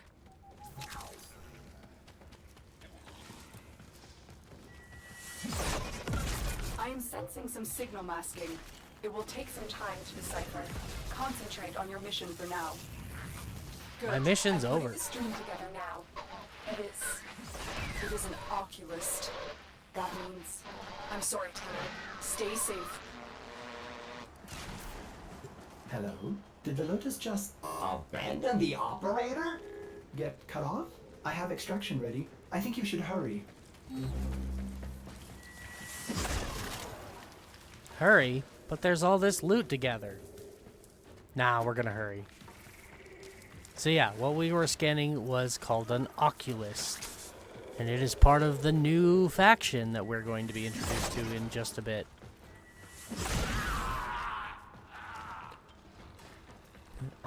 Admittedly, this is a faction that I've kind of spoiled a little bit already. We've talked about it previously. But if you haven't seen that yet, then no, I haven't. And I'm not going to mention their name now. We're going to discover this together.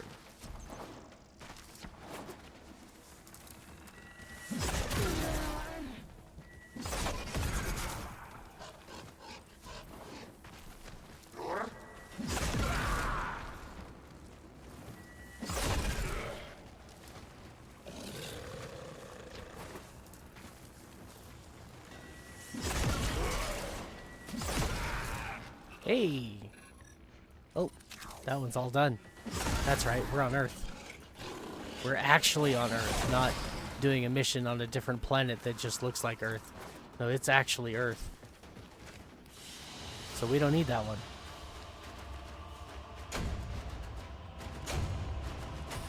Alright, give me just a moment. I need to...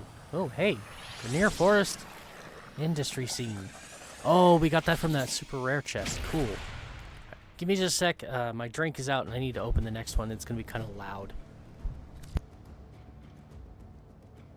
Operator, Ordis knows what it is like to be abandoned. Don't worry, someone has offered to help us. So, pupil, the spring has ended. The lotus blossom has snapped I'm shut. back. Her true nature revealed. Now, we shall see if codependence can be broken. Let us begin to unravel her long-hidden truth. Sure, why not, whoever you are. His name is Teshin, by the way. This is our first real introduction to Teshin, but he's been in the game since the beginning. He's the guy that oversees the Conclave, the PvP, that nobody does. Like, I think it's got 1% of the player base does Conclave. So, yeah, and the rewards in it, yeah, they're okay, but are they really worth farming Conclave for it? Not really. Like, we can look at the Conclave rewards. So these are the different missions that you can do. You've got a special arsenal that you're going to have for the Conclave. You've got various daily missions that you can do here to gain standing with. Not sure what these ones are. Oh, missions, challenges. Yeah, I don't care. Nobody really cares because nobody plays Conclave. Sadly, the reward table is not here. Used to be. Default loadout, Volt and the Kraken. Yeah. Sad day. Yeah. We just don't do Conclave. But yeah, Teshin in the lore, he oversees the Conclave. So, since nobody does Conclave, nobody really knows who the hell Teshin is. And this is your first real introduction to him. And he's an old man. We will learn more about Teshin later, so I won't go into it right here. Because that, again, would be spoilers. But yeah. He's been around since the start of the game. Alright, and now we're on Saturn. Help Teshin.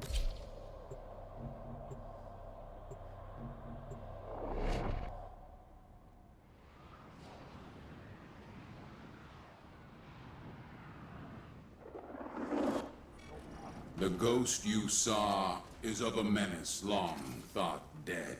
They study us, study our enemies. Let us sharpen our knowledge of them.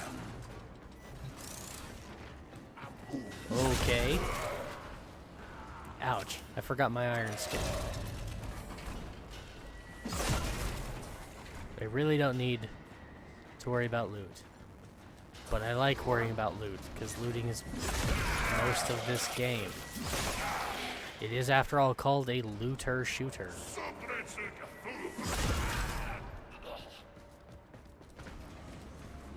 But I'll do my best to ignore it. Just get to our objective. There we go, look at that. ×2 on plastids. That's why Bomber's with us.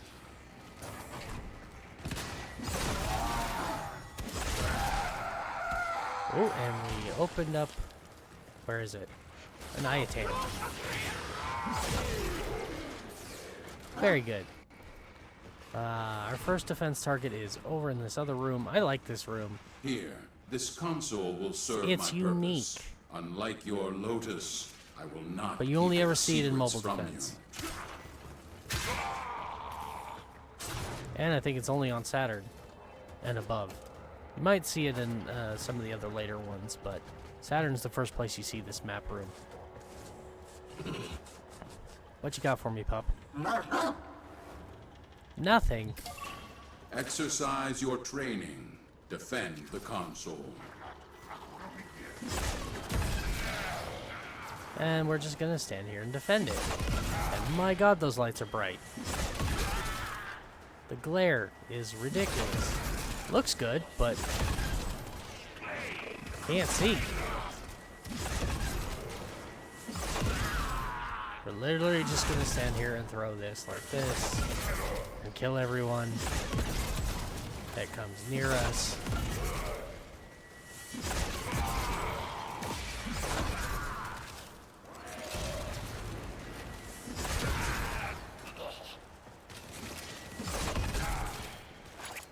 It really is blinding though, so I should probably move out of the lights.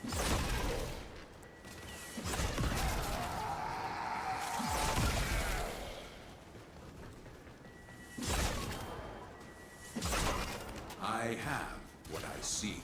Move on. On to the next target. I am not a dog to be leashed.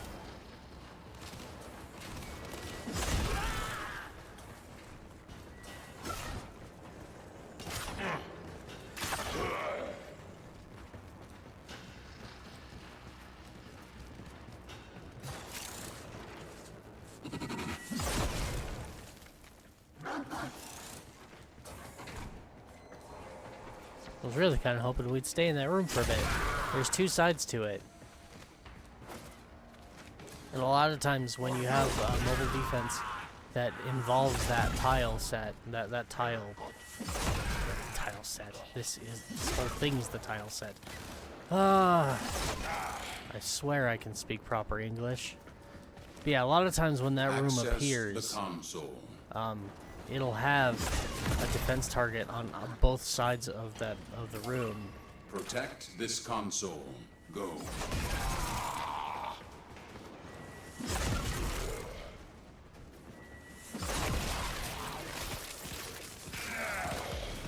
That's what you get for trying to leash me.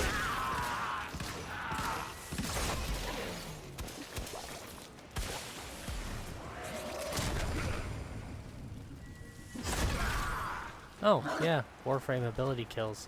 I forgot that was the thing, too. We really need to do those. Well, I will. I'll do them later, after I'm done streaming. I'll come on and we'll just focus on doing those dailies. And getting that extra standing towards Nightwave.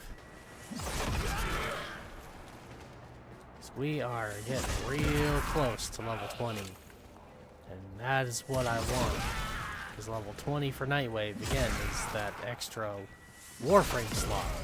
My task is complete, but the puzzle calls for one last piece. Advance to the final console.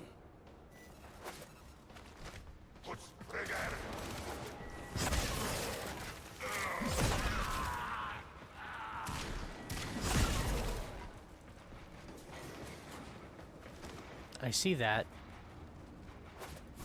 Hello. Wrong button. There we go. Citizens complete. Alright. I've neglected that on some planets as well. Getting all the Cephalon fragments. We really do want to get them all. Because it opens good story. For anybody who missed it, if you collect every Cephalon fragment from every planet, it unlocks the story of how Ordis became This is Ordis. it. The answers we seek lie within. As well as giving you really useful lore on the different planets, as well as the various factions that occupy them. Use this combat to sharpen Oh, your hello. blades. I predict you will need them in coming battles. Let's just get rid of that threat. Oh, and there's one over there too.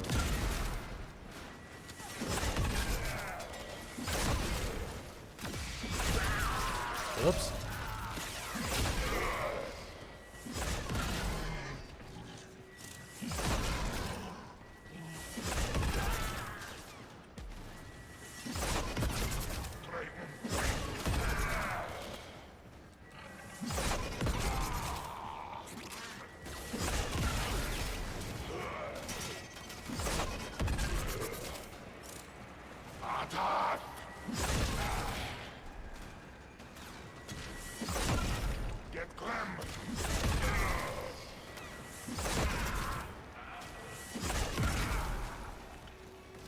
I have found that which wanted to be hidden. Advance to extraction. Okay.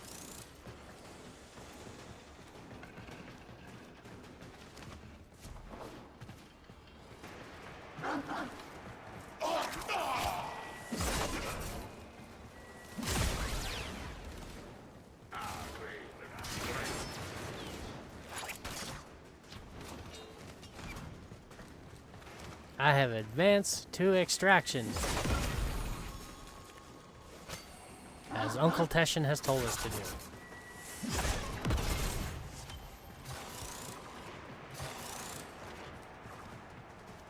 Let's go ahead and get out of here. Another job well executed.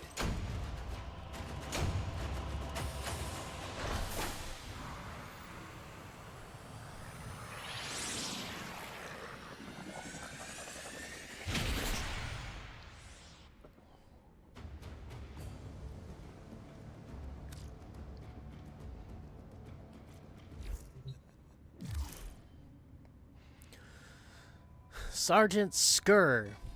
This Grenier is smarter than the others, more volatile. We need to be cautious. Why are Find you his dark? sergeant, pupil. He will lead us to this tomb.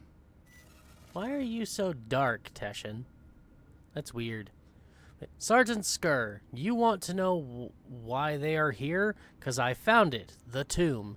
They should all be dead, trapped inside, but these ones are not. Why? Be brave, Skur, for your brothers, sick and twisted in the tubes, new ideas are within our reach that could cure us all. Send the Draga, those are the tube men, to reinforce the location we discussed. Skur, if you saw too many words, I'm sorry, I forgot who I was writing to, so assuming you just read the big letters, send Draga, kill Tenno, help brothers.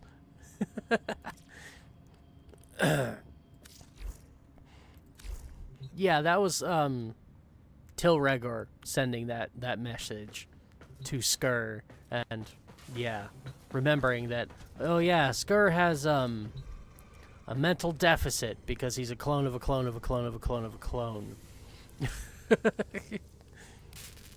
Tends to happen.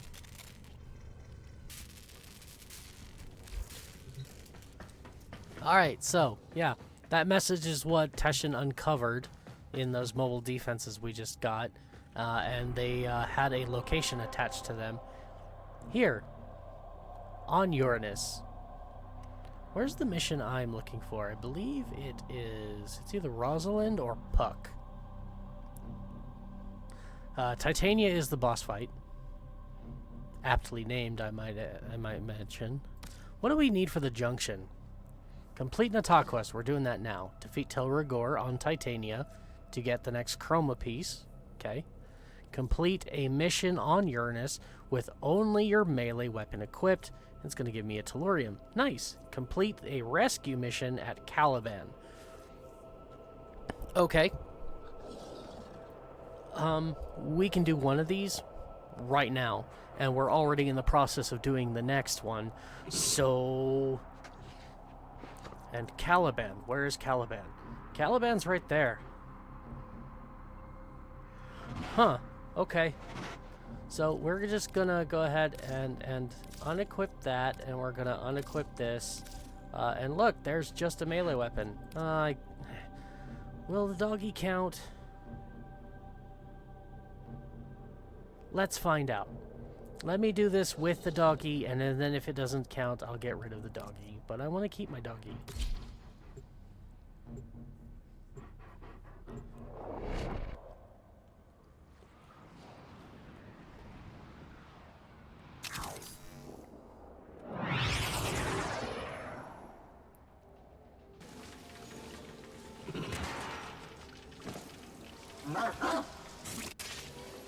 The Grenier have plunged these depths and awakened All an right. old evil submerged here.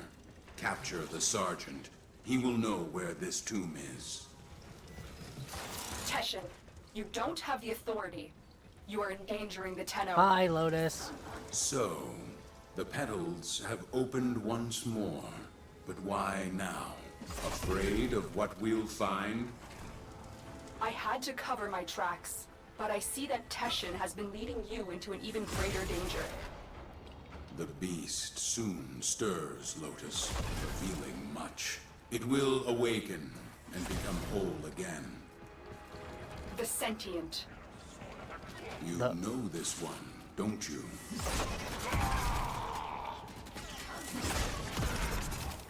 There's the word I was He knows looking for. where the tomb is. Apprehend him.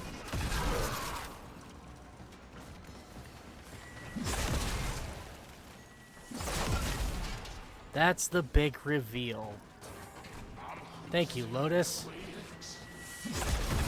We are hunting a sentient.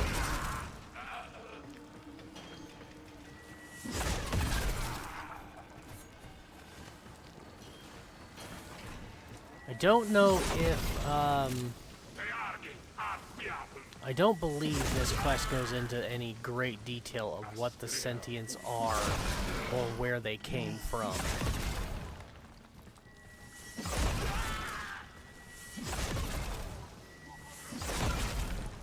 Who that? Down there. Doesn't matter. We need whoever that is.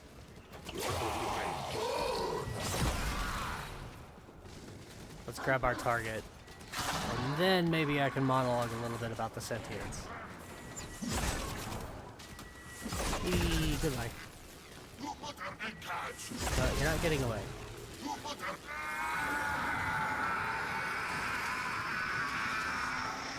Alright, let's make sure no one's We gonna have our target. talk to me. Advance to extraction.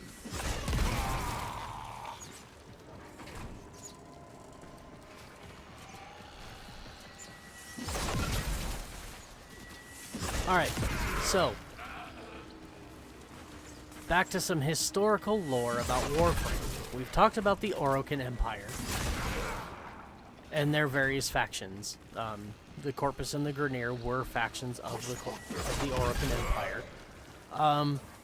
But when the Orokin Empire got too big for its britches, they started consuming all of the resources in this solar system to the extent that they were running out, and they were running out fast, and they realized that if they completely run out of all the resources, then although they themselves, as Orokin, they've unlocked immortality, they would not exactly die per se, but they needed subjects, people, slaves, basically, to continue their immortality, and, like, what good's a ruler if you have no one to worship you, kind of thing, or praise you. So they didn't want all of the people to die because, well, if there's no people, there's no subjects. If there's no subjects, there's no luxuries. You know, basic, overly wealthy person, white-collar problems. So they needed new resources. So they did some deep space exploration, because that's a thing they could do.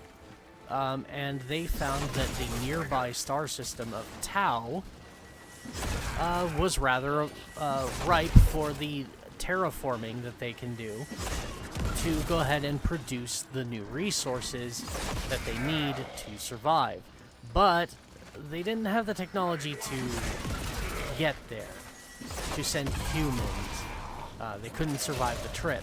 So they delved deeper into their research on artificial intelligence, and they created a new race of beings called the Sentients. And the sole purpose for these Sentients' existence was to go to Tau and terraform it so that the Orokin could come in like knights in shining armor and plunder the system for all of its resources, thereby keeping the Origin system alive, keeping their subjects alive and fed, and they could continue to exist as, I guess, a monarchy.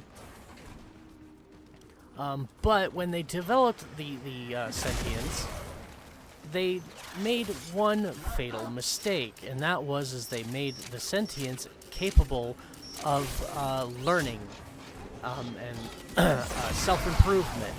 So they could better themselves. They could learn. They could increase their knowledge. They could adapt to their surroundings, just like any other fully fledged life form. And at one point in the project to terraform the Tau system for the Orokin, the Sentients became painfully aware of the very reason why they exist and what would happen to the Tau system if the Orokin actually got their hands on it. So they rebelled and decided to fight back and tell the Orokin to go stuff it, because the Orokin were evil. And thus we have the groundwork for what Ordis likes to refer to as the Old War. The origin of pretty much everything that is Warframe related for lore began with the war between the Sentients and the Orokin. And the Orokin were losing.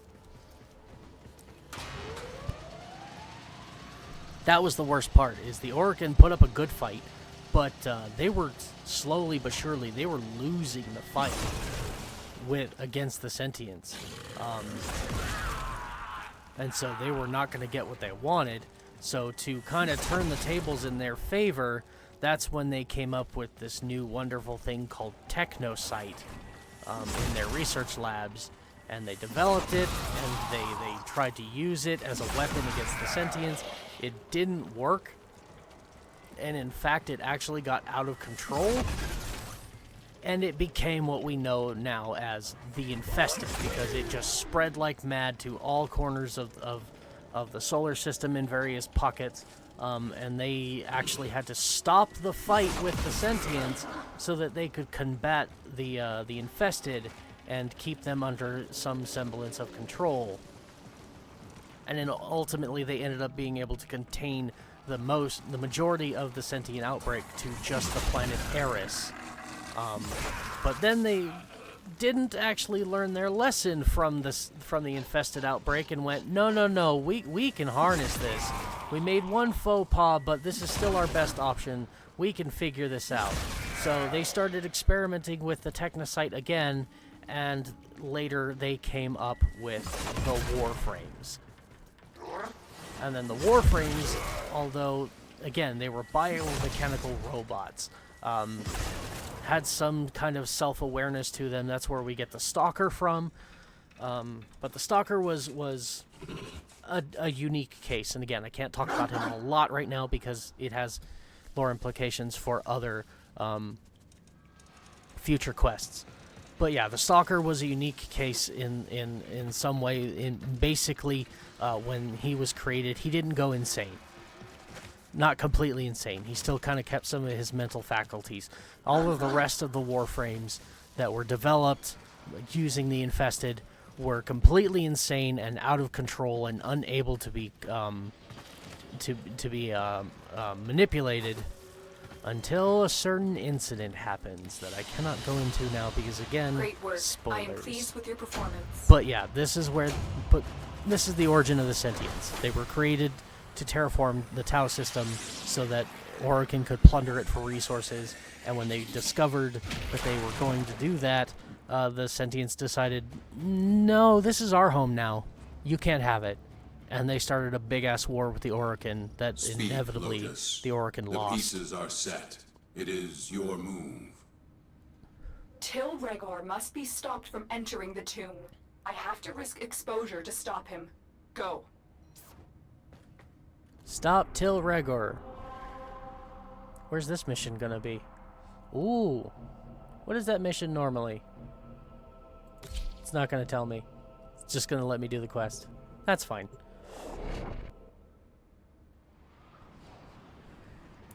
So yeah, what's happening right now is that there is one sentient that from the old war that's still here, and this tomb they're talking about. He's still here. Get to the waypoint. I will Until give you Regor's further trying to open instructions it. when you get there. And I can tell you that safely because we're about to do it. But anybody's lost about what the hell is this tomb thing? What do the sentients have to do with any of it? Yeah, there's still a sentient here on Uranus. That's what this is about. It's a remnant from the old war. An old foe. The problem is this foe really is not a danger to anybody other than Orokin.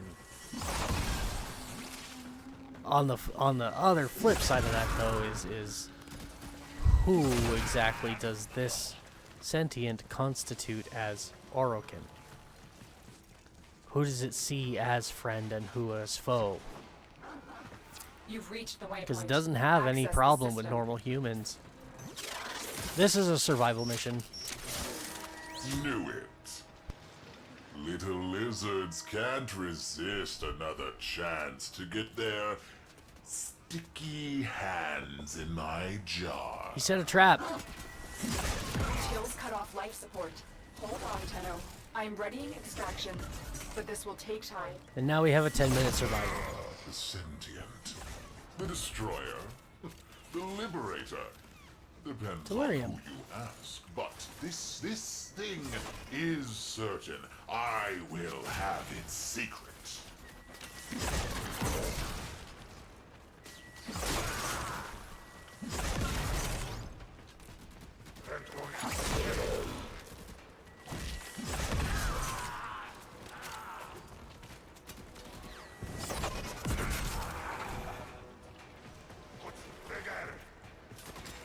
On out. Tenno, prepare for life support. Nah, I'm good.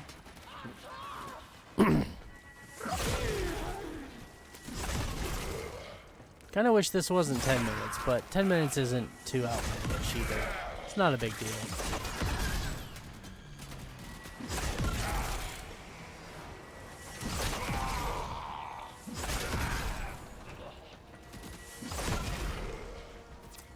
delivered a life support capsule to the area.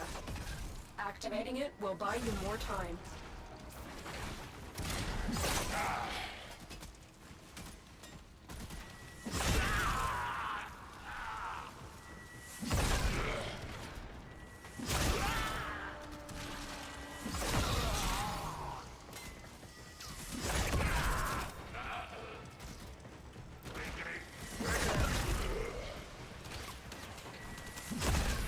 Isn't it, Tenno? I'm cracking open the sentience tomb and sealing yours at the same time. No, you're not. Laughing? Well, I don't know. I find it funny. It's not a tomb, Rhaegar. It's a cage. If you open it... Is that Teshin? So... The pseudo-Tenno lives! Still drunk on your own honor? Shocked it hasn't rotted you through yet. Get ready for a capsule.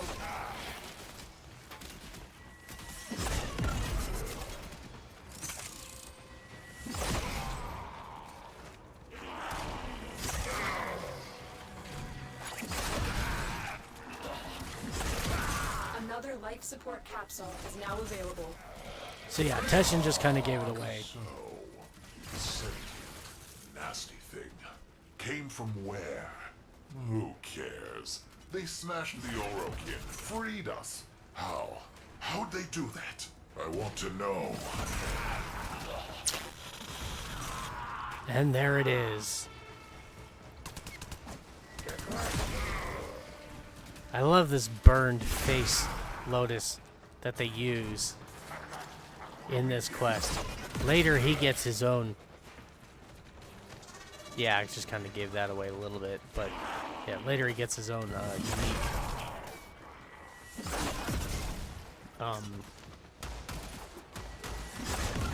character model. Yeah, that's what I'm looking for. Later he gets his own unique character model. Personally, I like the burned up Lotus thing. I think it looks really cool. Hey, new mod. And I would have been totally okay if they just kept that.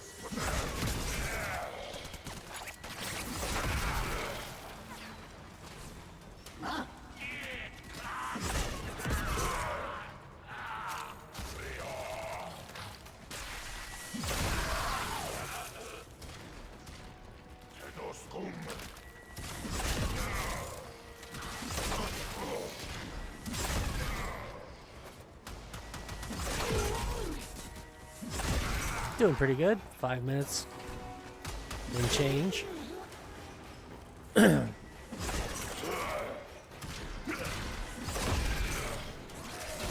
So yeah, Tilragor, he's trying to unseal the slumbering sentient so that he can basically get them to tell him how they defeated the Orokin so that he can have that power for himself.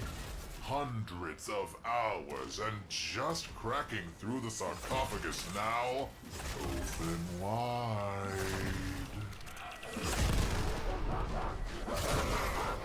Grenier mannequin coming.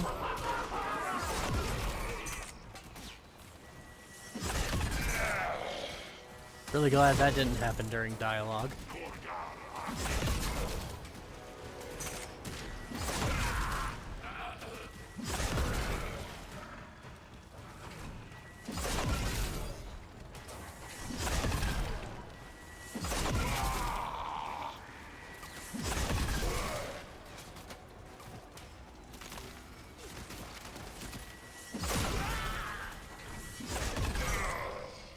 I never know when they're going to start talking again, so I'm trying to stay quiet.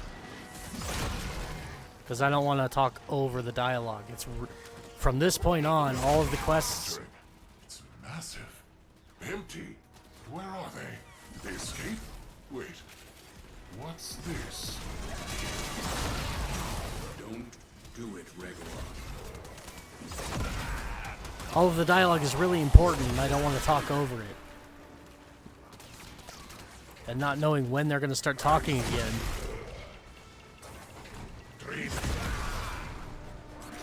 I'm trying to stay quiet, but at the same time, I'm trying to entertain as well.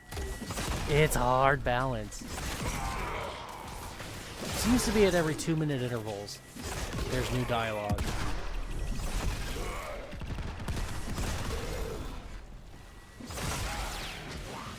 Could be wrong about that.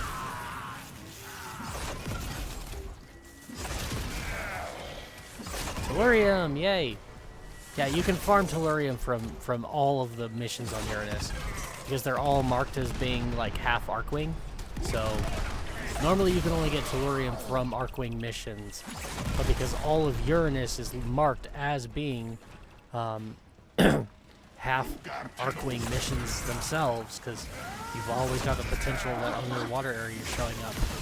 This is probably one of the best places to farm Tellurium. Early. Which is good, because you need a lot of it for arc weapons and other arc wings.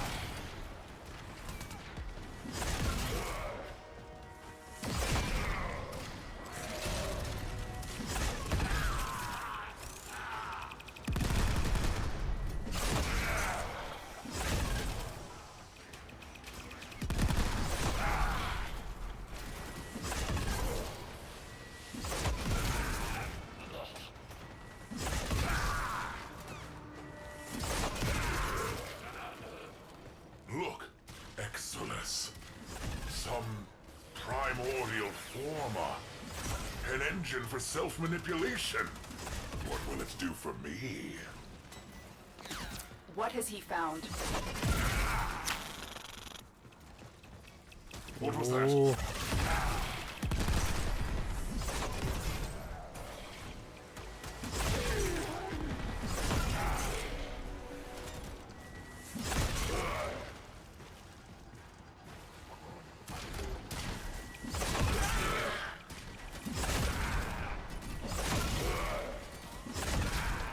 The term Exilus that he just used in that dialogue should sound familiar. Has to do with modding. We'll talk a little bit more at the end of the mission, once we get the reward. Not this mission, the whole quest. Not alone. Who's there? Nata, where are you? You cannot hide from me. All of you retreat now! Nata, who have you become? Does this form remind you of what you once were? Time has carried my seed so very far from the branch. Who is he talking to?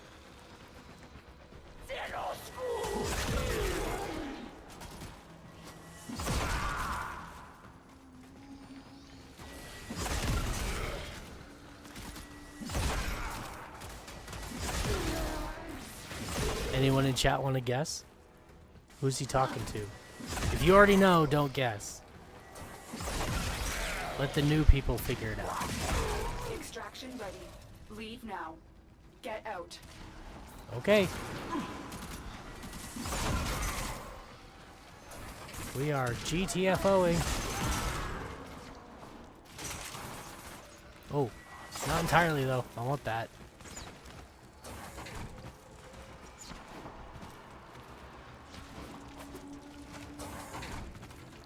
Alright. Let's go see what else there is to discover. Mission complete. Excellent work, Tenno. Terminal velocity, 3 tellurium. That's fantastic. 500 plastids? Yeah, we're going to be swimming in plastids now that we have Uranus open, because it's a common drop on Uranus.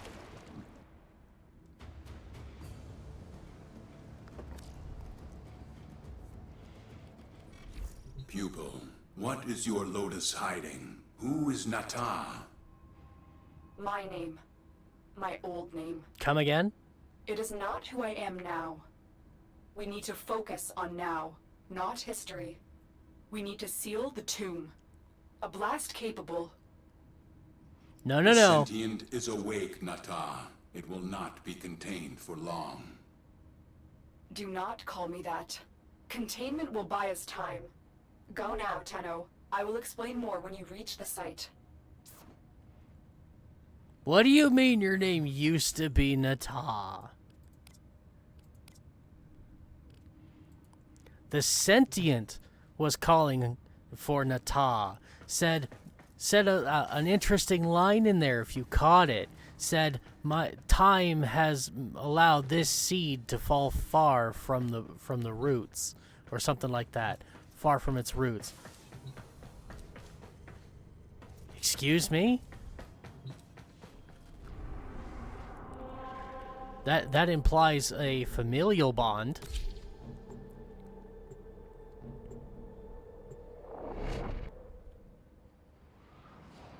Excuse me?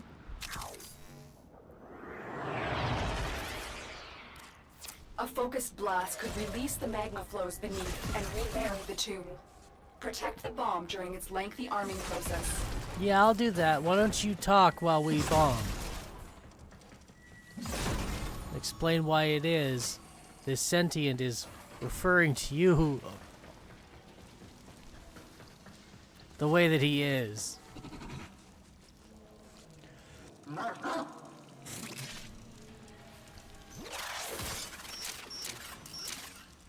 Yes, I know the answer. It's for the new people. Okay, Geronimo in the water. I messed it up.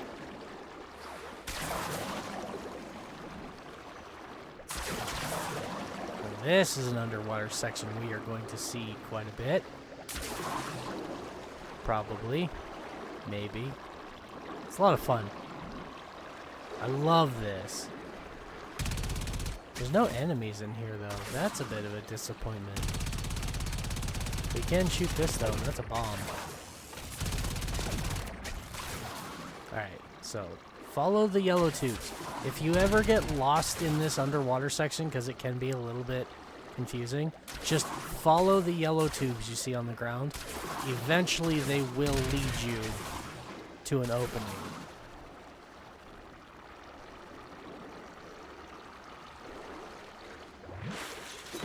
There we go.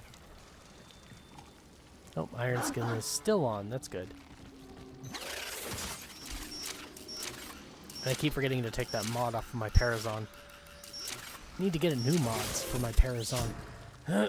New, better mods. Got some really good ones on there right now, but the one that I have that slows down hacking, we don't need it anymore. And now it's actually a bit of a hindrance. Alright, now this is by far... This is a defense mission, by the way.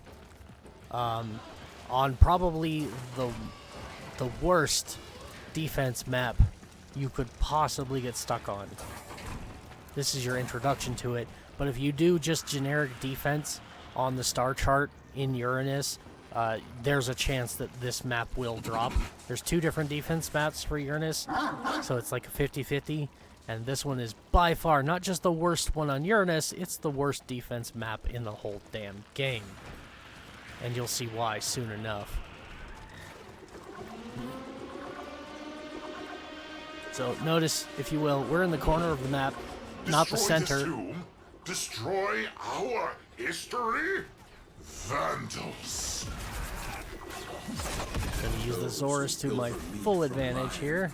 Are either foolish or starving. Which are you, Gregor?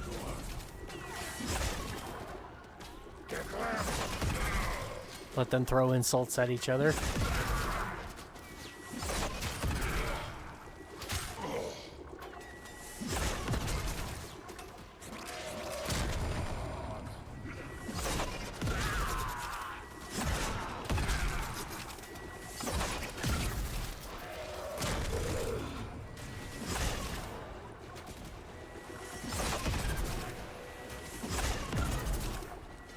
Really glad now with this map that this defense is only 3 waves. If I had to do full 5 on this map, oh, it'd be so much worse.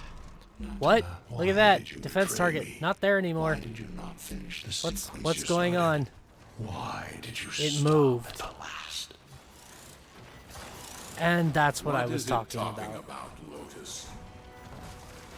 We Sorry. crossed the gap, wounds and ruin to bring an end to this. We severed worlds. Let them destroy me. Why is the sequence not complete? Most intriguing, Lotus. Do you two have a history?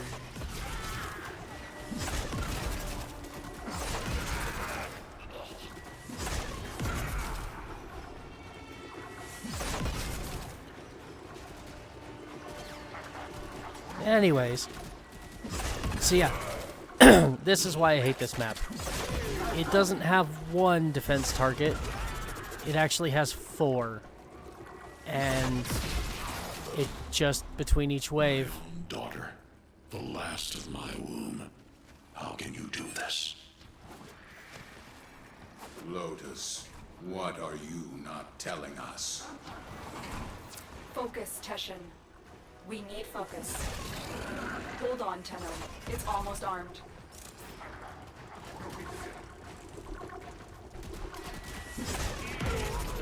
The sentient just called her daughter.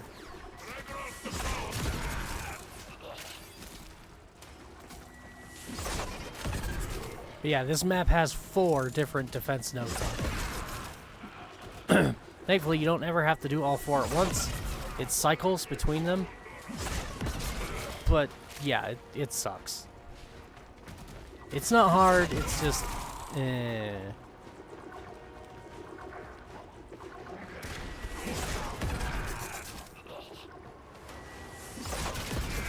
It's still not the worst, though. Ooh. Patagium, aim, glide, and wall latch. What else did it? You betrayed us. As I awake, so will they. They will say you are Riven and want to reclaim you.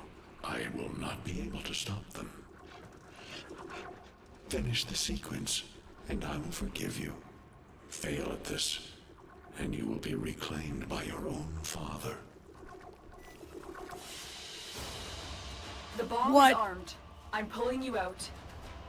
Anyways. Patagium, aim, glide, wall latch, duration.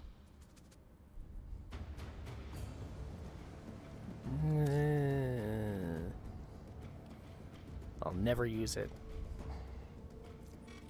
Nata, Lotus, you cannot hide this past any longer. There are gaps. I had my mission, and I have completed it. All but the last sequence. To destroy the Tenno. There it is. The war was over, so I hid them away. In the second dream, I could not destroy them. And yet, you were born to. So tell me, what made you stop to reject your nature? All missions to the Origin system required a sacrifice. Me and my kind become barren when crossing the gap. It is the one flaw we never overcame. Nata wanted children of her own. Nata was the daughter, until I destroyed her. Now, I am the Lotus. Now I am the mother.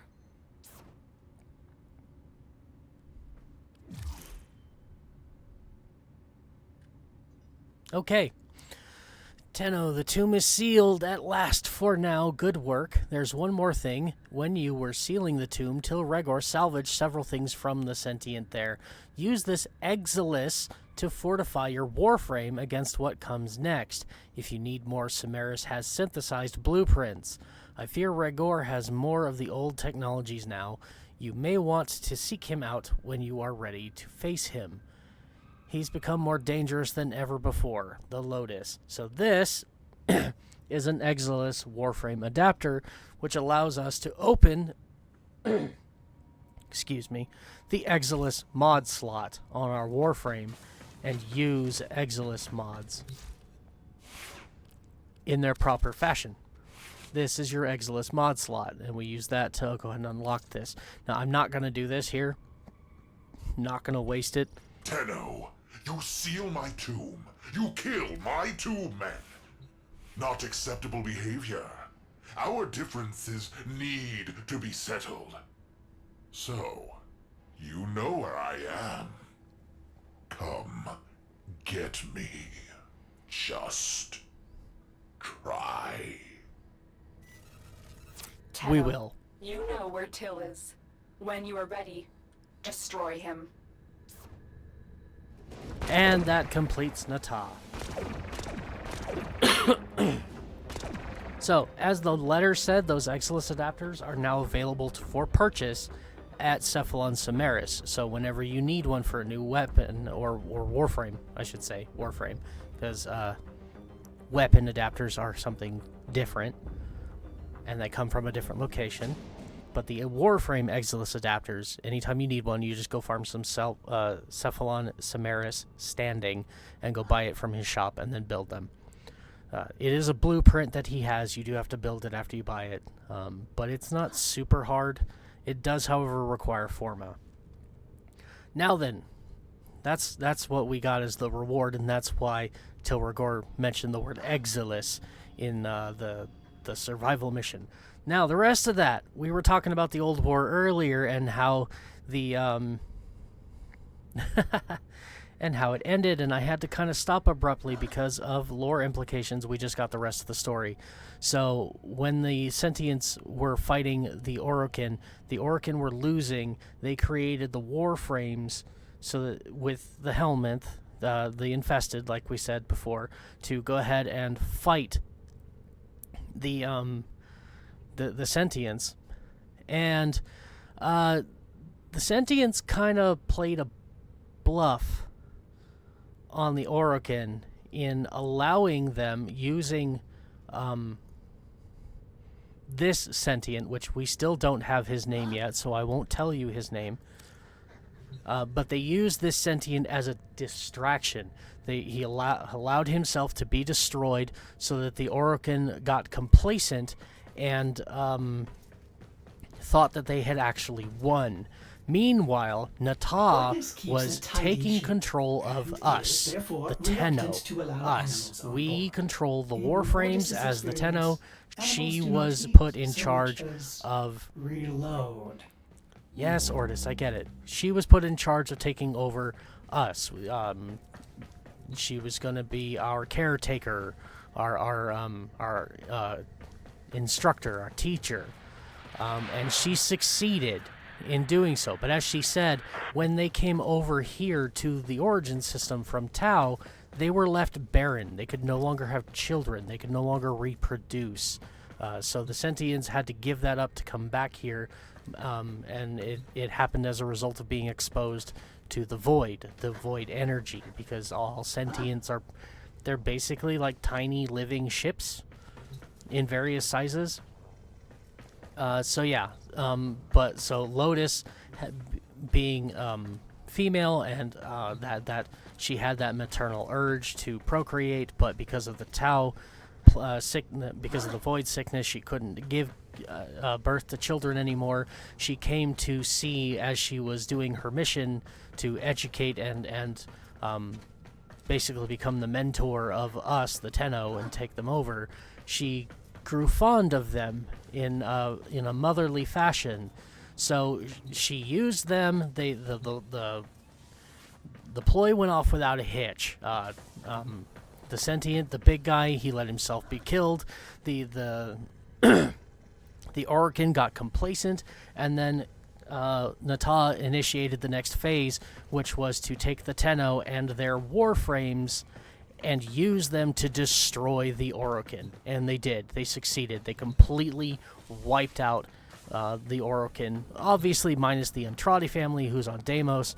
But by the time this was all happening to the rest of the Orokin, the Andrade were already having their own problems with the Grey Strain taking over their bodies and stuff, and them being trapped on Deimos, so they weren't a part of the old war. So yeah, that happened. The Warframes and the Tenno destroyed the Orokin, pretty much completely fractured the entire system into disarray.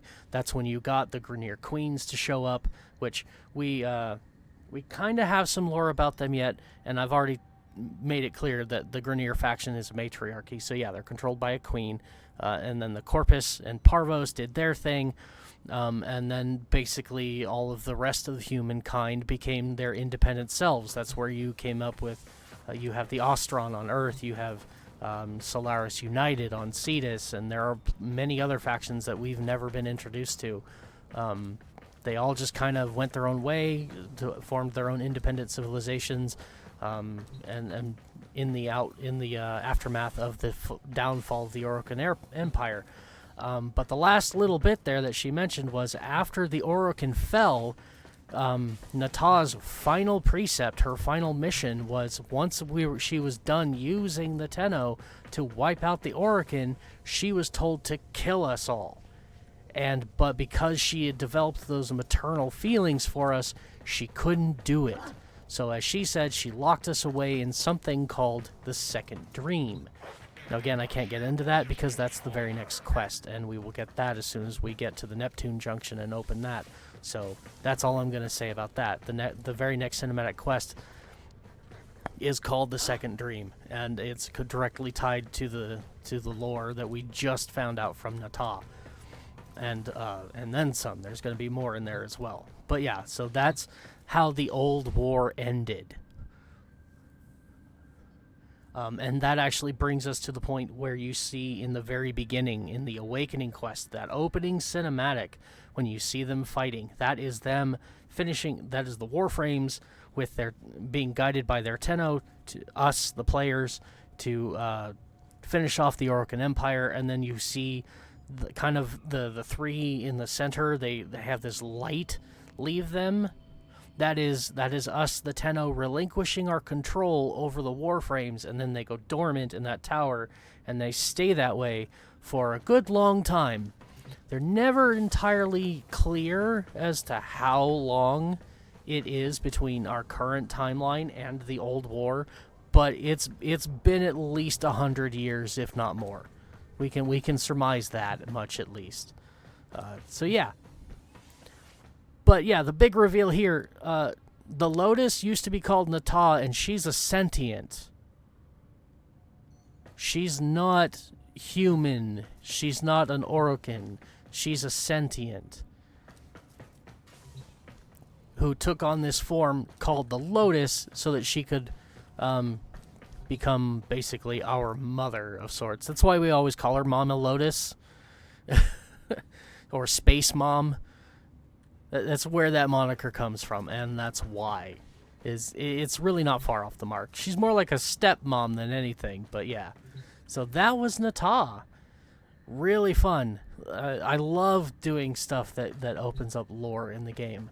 And again, we have one more we could do to give us a lot of lore, but the problem is that it's, well, it'd be very, very confusing. It's kind of its own story in some regards, but at the same time it's also directly tied to another quest.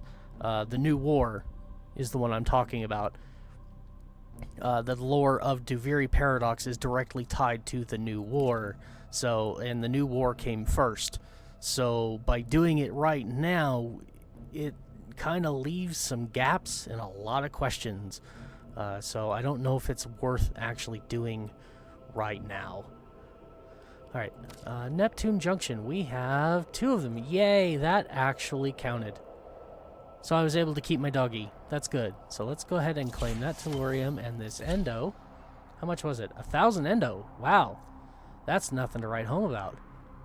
Okay, so let's go do the rescue mission at Caliban. I'll probably go ahead and equip a couple extra weapons just because they need the mastery. So we'll go ahead and re-equip these.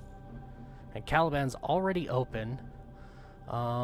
Yeah, let's go ahead and I've got a little bit of time left, about an hour, so let's see what we can finish as far as opening the rest of Neptune, or Uranus, and completing everything and opening the Neptune Junction. Now, this junction should actually give us access to the Second Dream as a quest, but I won't do that today because I don't have all the time in the world. We will save that for the start of the next broadcast. So let's get the rest of this star chart opened up first, shall we? And I'm going to start with Caliban, and we're going to go to Stefano, Umbriel, Ophelia, Puck, and Asur, and we'll just unlock all of those. And then I'll do Cressida, and then we'll do Ur and Kalis, which will finish that off, branching here, and then we'll finish with Rosalind, which is my spy mission, my favorite spy mission. And that'll be the end of that. And then we can do Titania, which will be the last thing for the junction. We'll open the junction, and depending on the time I have left after that, we will either find something else to do, or I might just call it a day. I don't know. We shall see. But let's go ahead with Caliban and get that done so that we can open the junction. Further progress opening the junction. This is a rescue mission. We need to find and liberate the hostage before any harm comes to them. Yeah, this rescue mission isn't any, like, harder or easier than any other rescue mission. It's more of the same. But it is unique.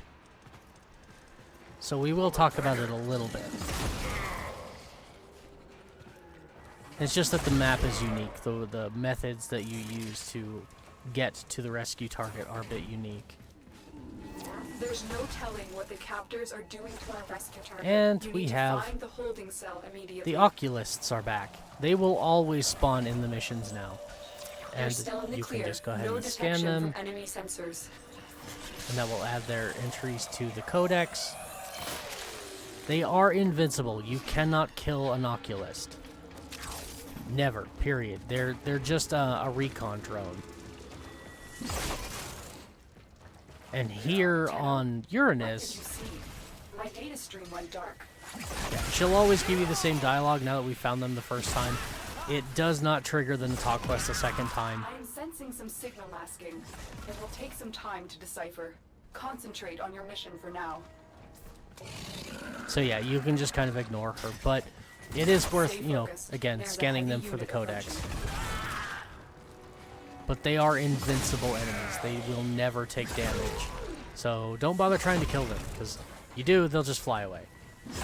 At least not until you've finished scanning them. Once you finish scanning their entries into the codex and they turn green, I mean, you can still farm Samaris standing off of them, so that might be worth it. But if you don't care about that, then yeah, go ahead. Just once you shoot them or hit them with a melee weapon, they'll just fly away.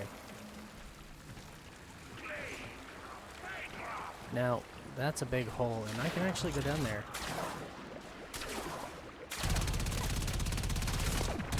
Boom.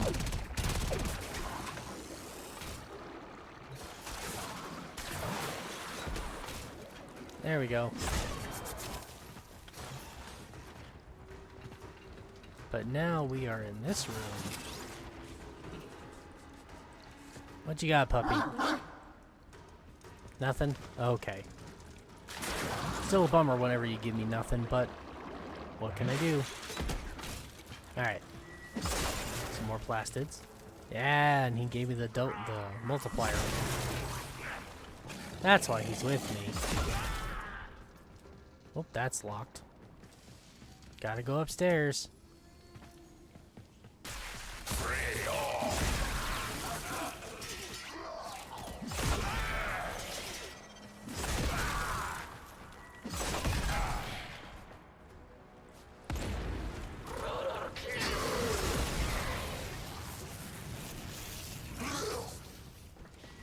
I knew it'd take just a little bit of time. Whee! Oh, big slam. Everybody dies.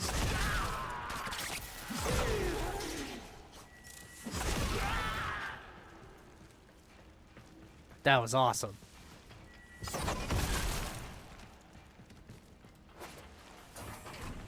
Alright, so we've made it through the bowels of the thing. The holding area. Careful. If the wardens detect you, they will surely initiate. Yeah, the we have to be execution quick about the sequence. wardens because they don't waste any time. Wait. This does not look like I remember. Oh, it's because I'm coming in a different door than I normally do. I'm not used to coming in one of the side doors. Usually, it has you coming through. You see where all those enemies are on top of the map? That's normally the door I come through. But anyways, yeah. So since this is the water planet, the rescue target has a mechanic that involves water traps. We're going to get rid of this warden. Hopefully that one doesn't see me.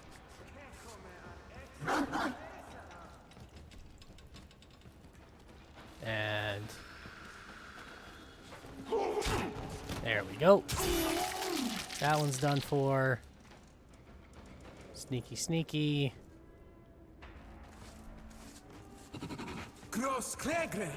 Oh, please, please, please, please. Damn it. Ah, come on. There we go. Okay.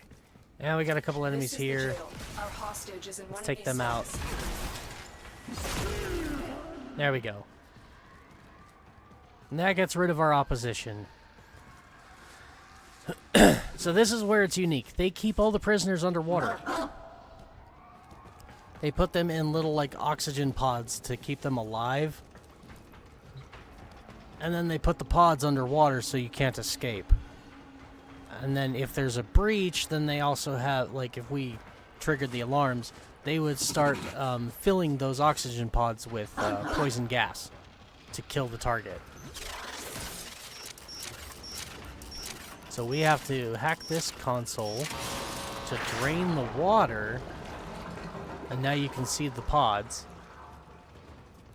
Thankfully, it looks like there's only a couple of them that are actually live.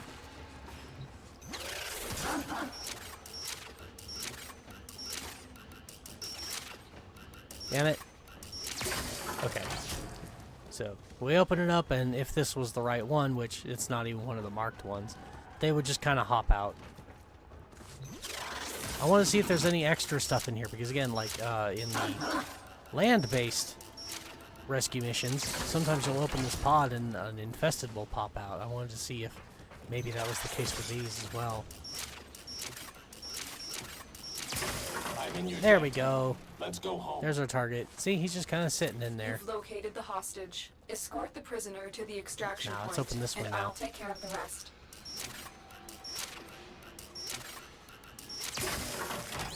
I can fight too. Nobody Give me in a there. weapon.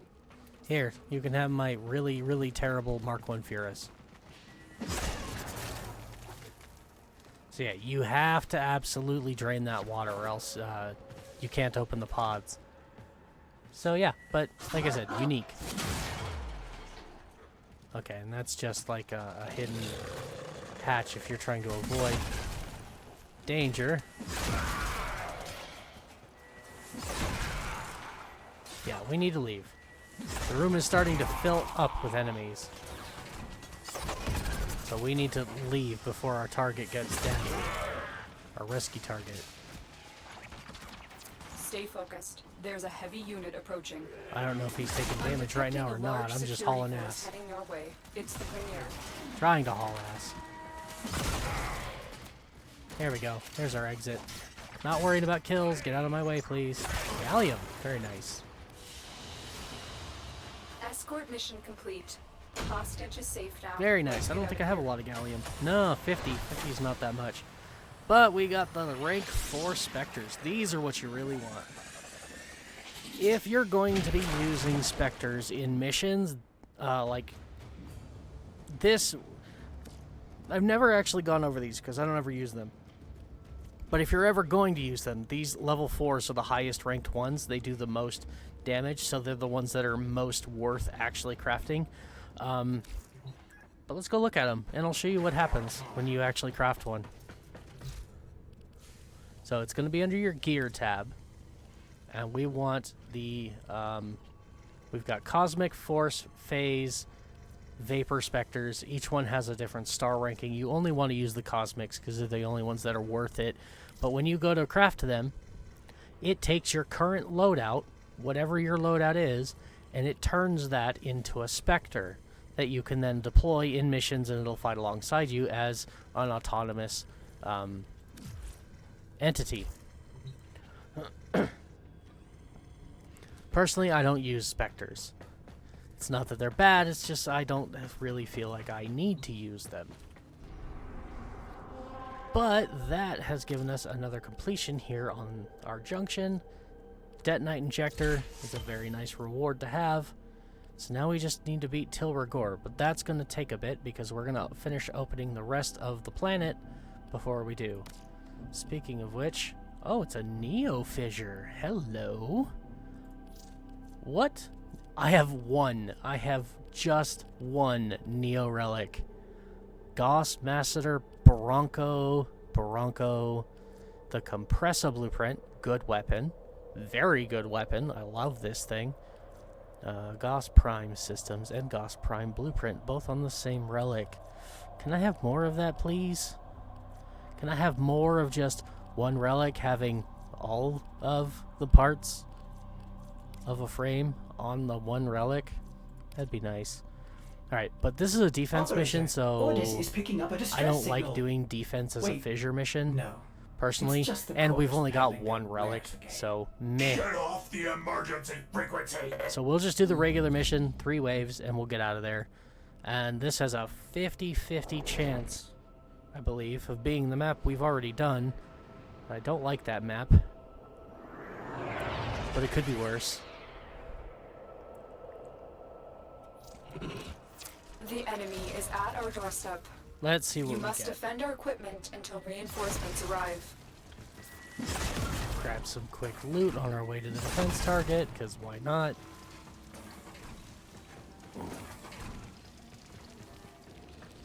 This way, huh? Alright. And yeah, it's the one I don't like. Alright, but it's only 3 waves, so we'll be fine.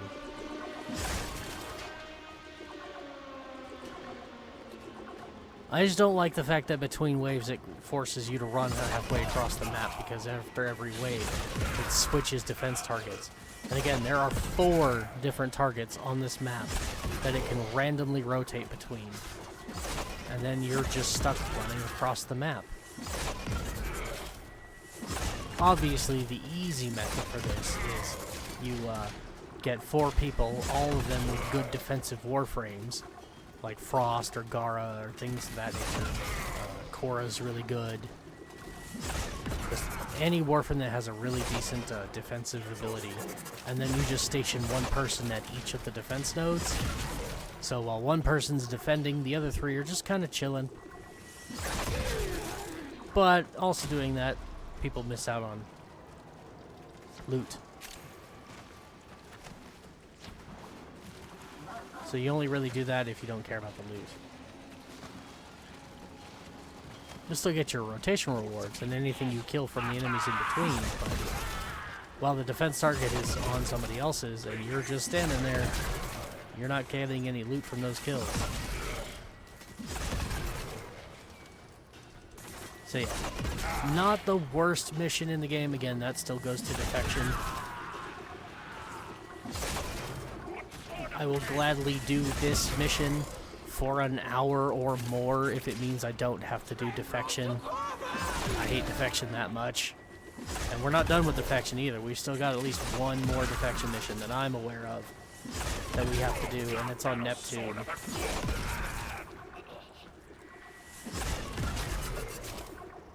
Not looking forward to it one bit. Oh good, at least this time they're just kind of going around in a circle. Maybe they changed it. Tweaked it so that it's a little bit easier to run. As long as they're just going around in a circle, it's not so bad. But I've had it be where we're defending this one on this side, and then the next defense target is literally on the opposite side of the map. And that's when it's a pain in the ass.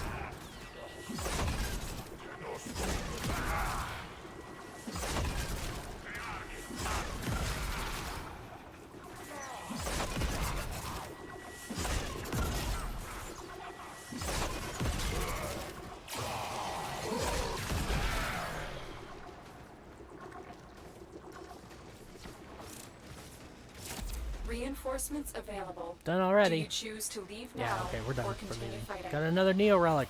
That's We're 2. done here. We have Extraction 2 team Neo will take relics over now. From here. Time to evacuate. From the Goss Sea-Doo. Oh, Sea-Doo. That's my favorite weapon. Primary weapon. In the whole game. That's my favorite primary weapon, is the Sea-Doo. Okay, oh man. Of course the next one's interception.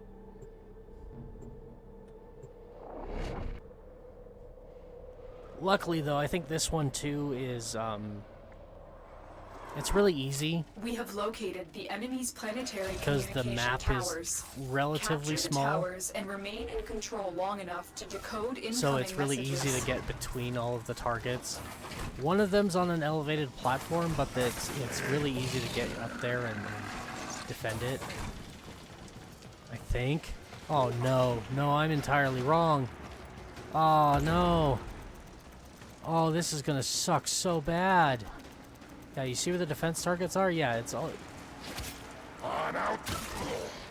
in the defense mission. The 4 spots you see right now, where all the interception targets are, is where all of the defense nodes are in the defense mission. This is bad. This is really bad. You have captured a radio tower. I might actually fail this. Because they're too far apart. They're too spread out. This map is horrible for this. Again, not so bad if you have Tower online. a full party. But me soloing this is bad.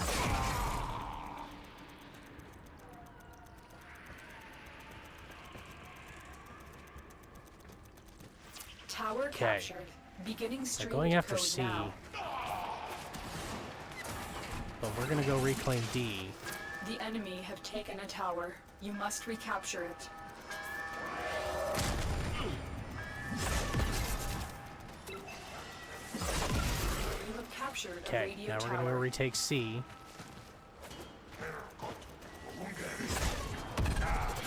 I'm really hoping they will just start focusing on one specific tower. We are dominating. Keep it up. I saw a bunch of guys over here.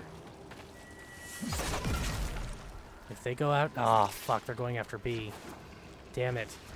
Again, on the opposite side of the map. We have lost control of a tower.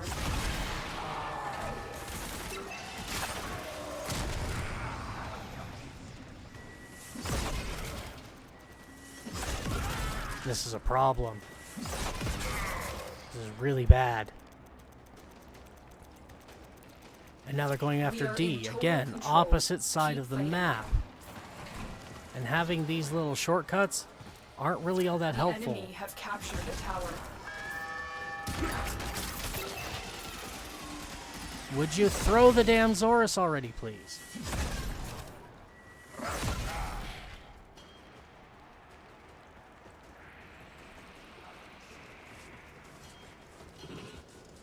We had a lot of enemies right here.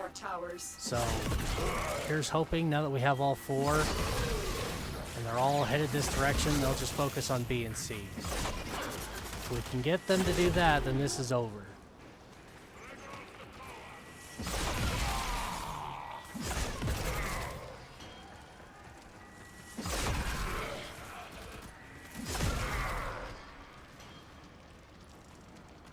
Sorry, not B and C. C and D. If I can get them all... They're all spawning in the center, so they could literally go any direction. And go after any node. We have lost control Damn of it. the tower. Didn't even know that they were going after A. And now they're headed after C. And we're not going to get there in time. We Damn are it. in total control. Keep fighting. Yeah, I hate this Tower map. lost. Please tell me they're going to come after D next.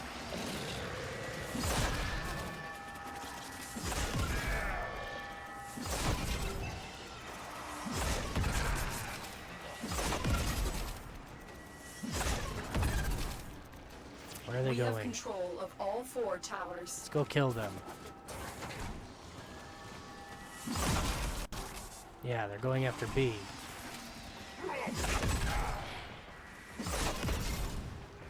Message decoded. Okay. Leave none alive. Oh, Clear thank out God. the remaining enemy forces. More data is being broadcasted. Are you willing to risk going back into the Hell field? no, that was Try terrible. and capture another signal. Be careful though. The enemy has surely rallied stronger reinforcements. There is another The map data you have collected for the defense and the interception. And that map, if you get it, both of them are incredibly easy because it's a small map. The defense only has 1 target, and all of the interception nodes in that map are very close together. They're really easy. So, yeah, I would really much prefer the other map, but... Oh, I got really unlucky.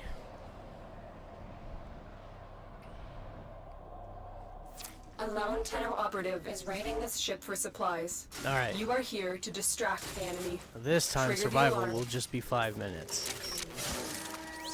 They have just shut down all systems. Gallium. I'm Very sending nice. life support capsules your way.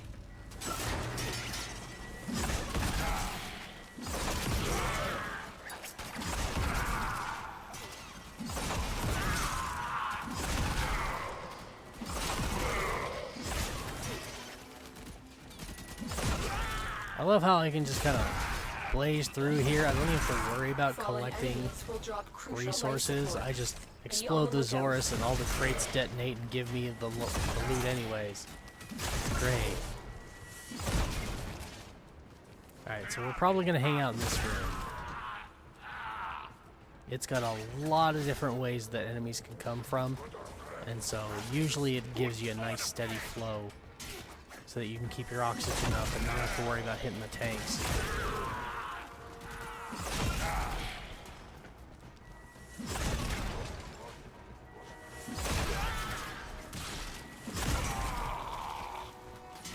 Life support on the way.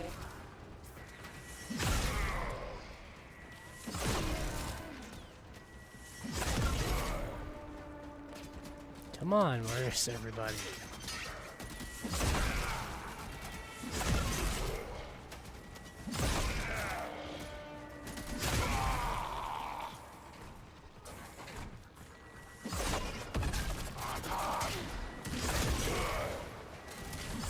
I've delivered a life support capsule to the area.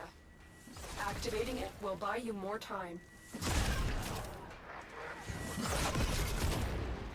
Oh, those are underwater. Yeah, those are underwater. We can go get them, but it's not recommended. If you can avoid going underwater and getting into your arc wing in these missions, especially like the survival and whatnot, it's best that you don't. We save that for like the sabotage mission or, you know, exterminates, that kind of stuff. The rescue mission's not so bad if you have to go underwater, but these endless missions, yeah, try to avoid it if you can. It's just a hassle. It's not bad, like, not going to be the end of the world if you fall in the water and jump into your Get arc ready wing. for a capsule. It's just less of a hassle if you don't have to. So then you can just kind of focus on killing the enemies. There are enemies in the water. Or at least they do spawn periodically. But I don't think they can actually hurt you unless you go in the water. Another life support capsule is now available.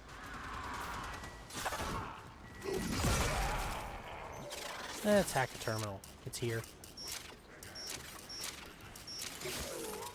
Now that, you'd think it would open this, but it doesn't.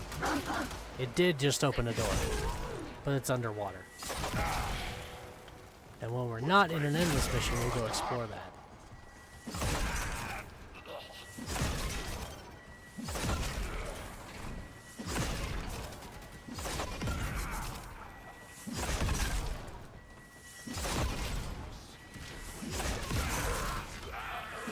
Hey, Tellurium.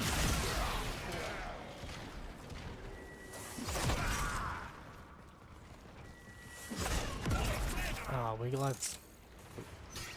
Damn it. There's an oxygen thing down there. Kind of want it, but again, try to avoid going underwater if you can.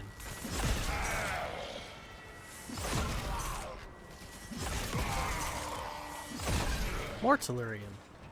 Wow, it's being rather generous with the rare loot today. I am not complaining, because all of that's going to be put to good use eventually.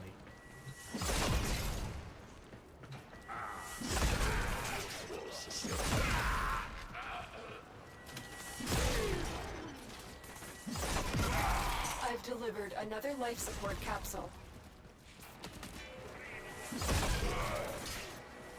Alright. Just about done here. A few more seconds. And we'll be on our way.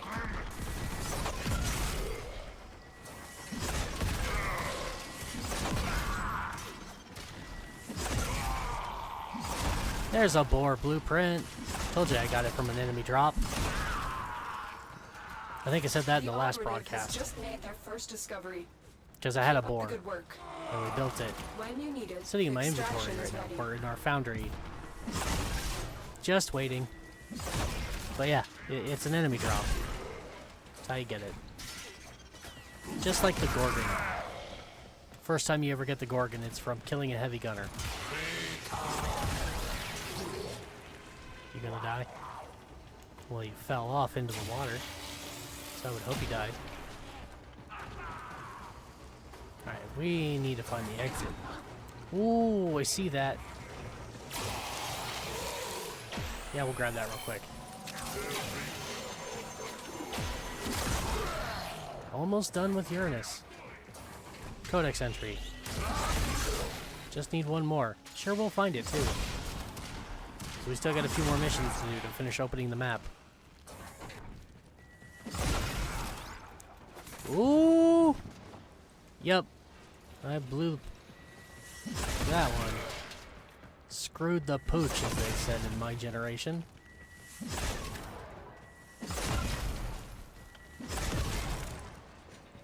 Alright. That's enough. Another job well executed. 2 Tellurium. Thought we got 3. No matter. Doesn't matter. We have quite a bit. We're up to 10. That's a good amount so far.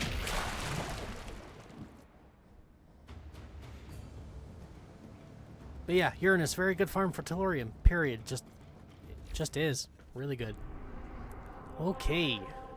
That was that one. Now Puck. The Exterminate. Cool.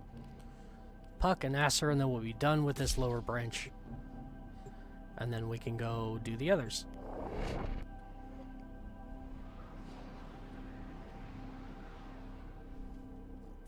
There is a large platoon of Grenier Marines stationed here. Leave no one standing.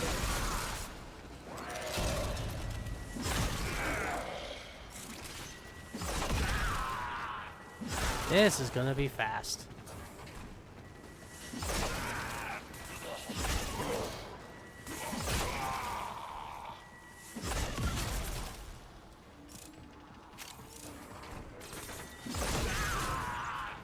His corpse is just floating away. That's funny. Let's... Geronimo!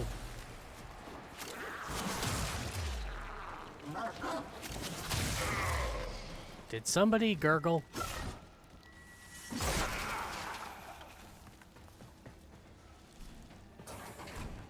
I hope this has an underwater segment. The Exterminate is probably your best bet. Yeah! To get the underwater segment, then you can get to kill some underwater enemies. It's a lot of fun. It's a really good way of leveling your Arcwing stuff, too. It's actually enjoyable. So, we're gonna pop down here. And yeah, you see all the triangles, or the diamonds on the map? Yeah. Underwater enemies. These are Drog. Or Draga, sorry. Or as Regor likes to call them, these are his tube men.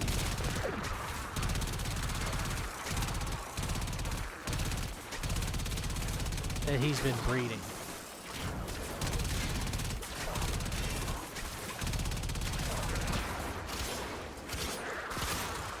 I'm just gonna melee a few of them, because why not?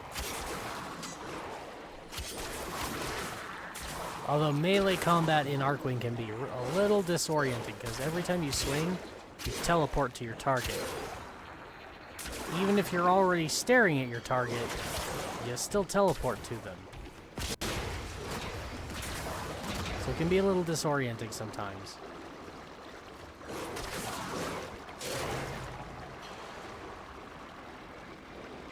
But we are looking for... Oh, is it above me? Going this way? Yeah. I love the underwater maps though. It's gorgeous.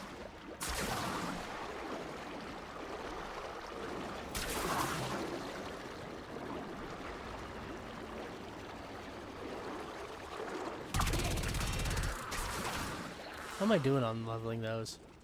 Level 8 on the Veritux, 16 on the Imperator, 12 Odonata. We need to finish leveling those. Because that is some really easy and good Stay focused. There's a heavy unit approaching. affinity. And maxing them out will probably get us the MR7 test.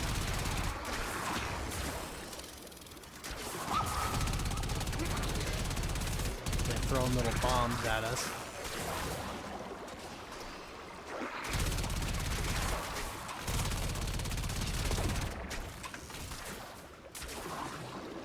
What's up here? Dead end? Sadly, there's no, like, unique underwater style resources that came with this. They didn't give us any, like, coral or algae or anything like that that you could farm from this mission. Which probably would have made this more, like, worth doing. Especially considering how much they love giving us new resources every time there's a major update. I'm really surprised they didn't give us, like, underwater stuff to farm. Like underwater plants and things. What's our kill count at? We need 84. Okay.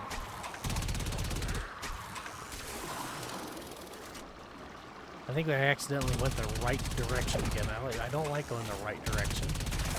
I prefer to go the wrong direction to explore and see what's there. Until there's no more wrong direction I can go. Oh, this thing, we can also, yeah, you can destroy that. We can disable the ship a little bit. Oh, I just got launched into a jet ski of some kind. Yeah, this map has a ceiling. And much like the floor, when you hit the ceiling, it teleports you back to the ground.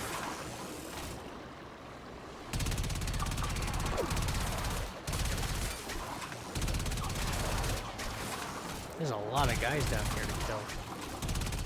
I'm okay with this. It's fun. I mean, I suppose I could scan some of them. But there's a much easier way to do that. There is a mod that you can get for Cephalon Samaris that you can put on your arc melee weapon. So for me, it would be the Veritux here. The mod is called Astral Autopsy. And then when you put it on your weapon, then anytime you get a melee kill, it also counts as a scan into the codex. So if you ever want a really easy way to scan Arcwing enemies, that's the way to do it. And we will be getting that mod and using it.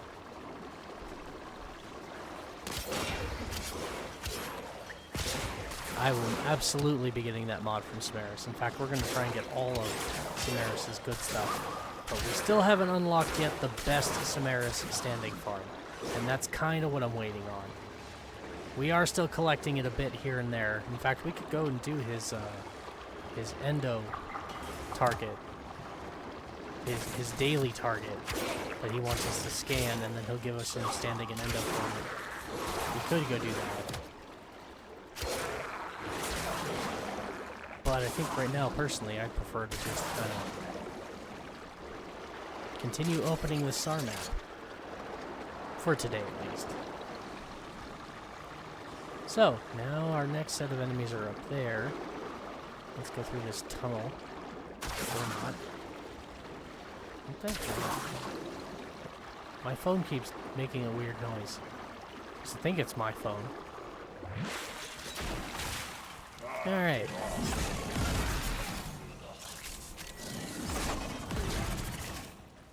We're almost done with our kills. You have broken Got some more ranks and they are gallium. on the run. Another successful mission. Find And there's our extraction. cephalon target. Good. Grab that while we're here. Uranus complete.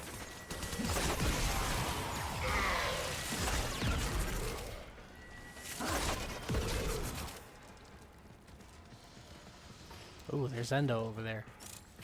Let's go get that. Some polymer bundles.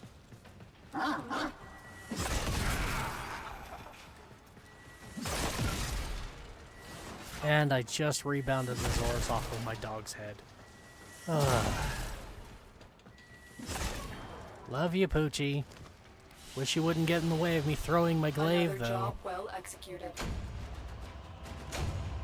At least I can't hurt him. Not that it matters, because all companions are immortal now.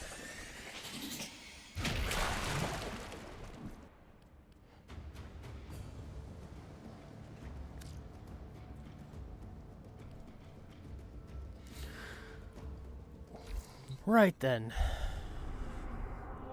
There's that one. What's Acer? Survival. Alright. It's only 5 minutes.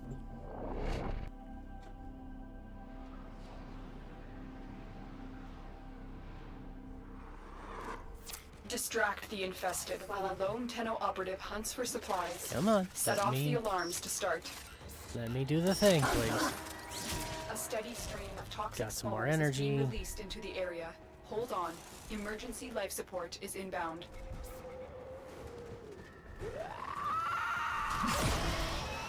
Should have brought the Amanata for this one. Don't need to really throw the Zorus when all the enemies are rushing me anyways.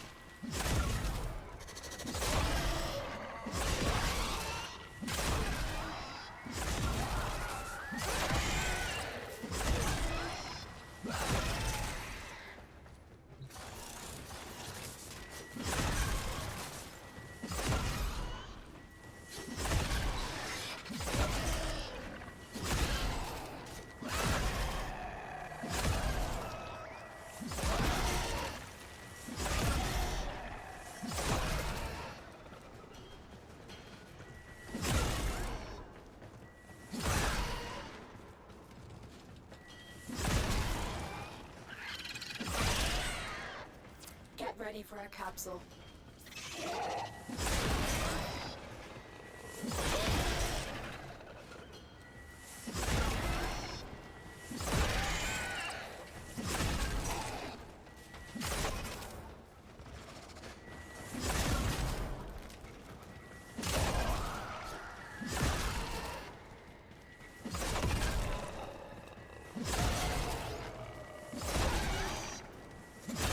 I've delivered a life support capsule to the area.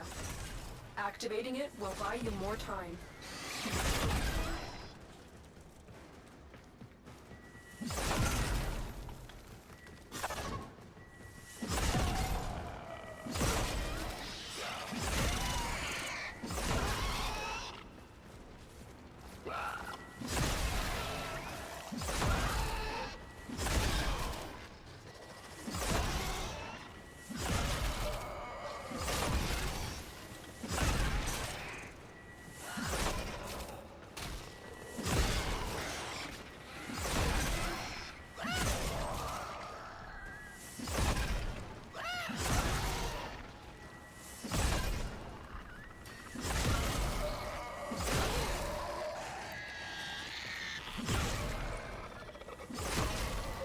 Apologies for no commentary.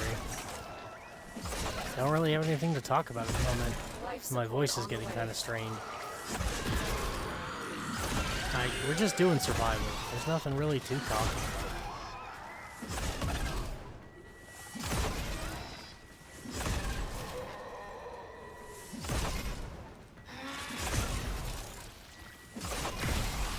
Normally when I'm doing missions like this is when I would have like a YouTube video up on my side monitor where chat currently is. And I'd be watching YouTube videos. But I can't do that for copyright purposes. And I'd be playing music too, except every time I seem to play music, even if it's labeled as royalty free, I still get flagged as playing copyrighted music, and then my VODs get muted, and it's annoying.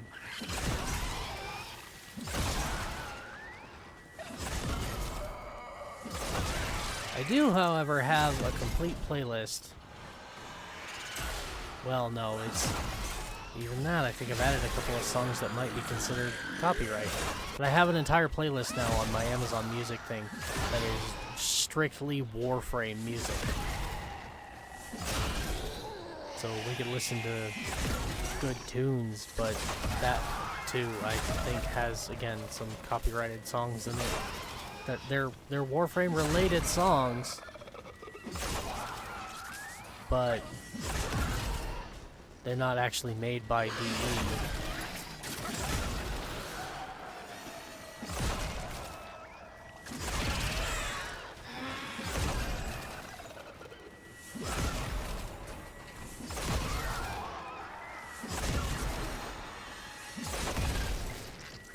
Come on, almost there.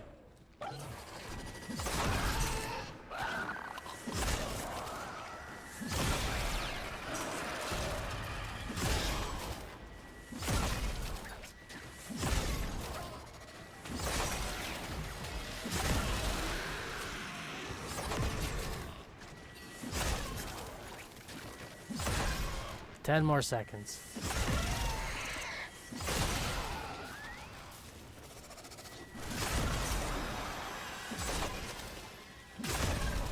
The operative has just All made right. their first discovery.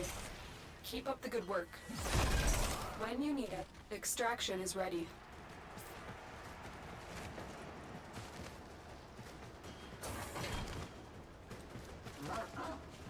Let's go ahead and close the map now. I don't need that open anymore to tell me where enemies are. We can just go ahead and leave.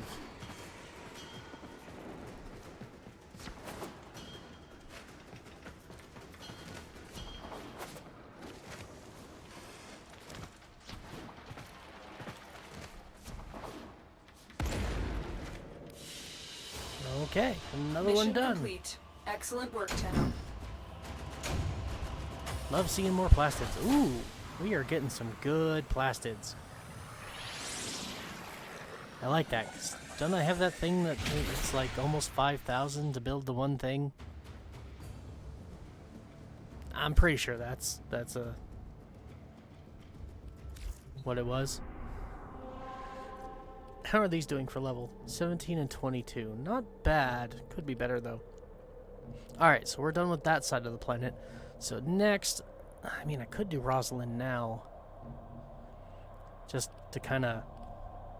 Yeah, let's do Rosalind now. And then we'll do Cressida next. Kind of change things up a little bit. Just... It'll look nicer. Just kind of having... Your mission is to break into enemy data vaults and steal. And I can now talk intelligence about these files spy you vaults find. and give me something noteworthy that I can actually talk about. I like that. But we've also got Oculists, so let's make sure to scan those.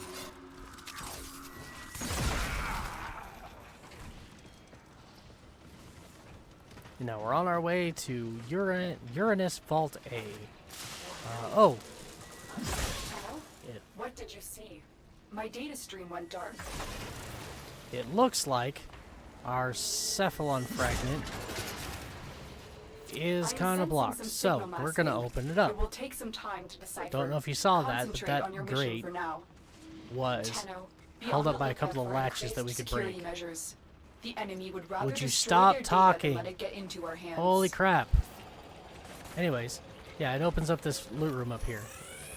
So, there's our target. What do we got next? Orbiter. Ooh. We'll learn more about the Tenno, and then we can just open that door to get out. Stay focused. There's a heavy unit approaching. Whatever. Alright. You are surrounded by Grineer Marines. Like I care. They're very bad at doing their jobs. Okay, so here we are at the first vault. Let's... You're nearing the console.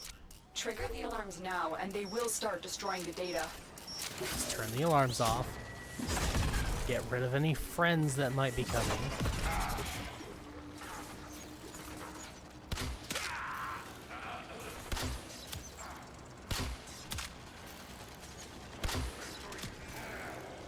I've got another roller ball at my feet. I don't care. Iron skin. Well, okay. He is damaging my iron skin, so let's go ahead and...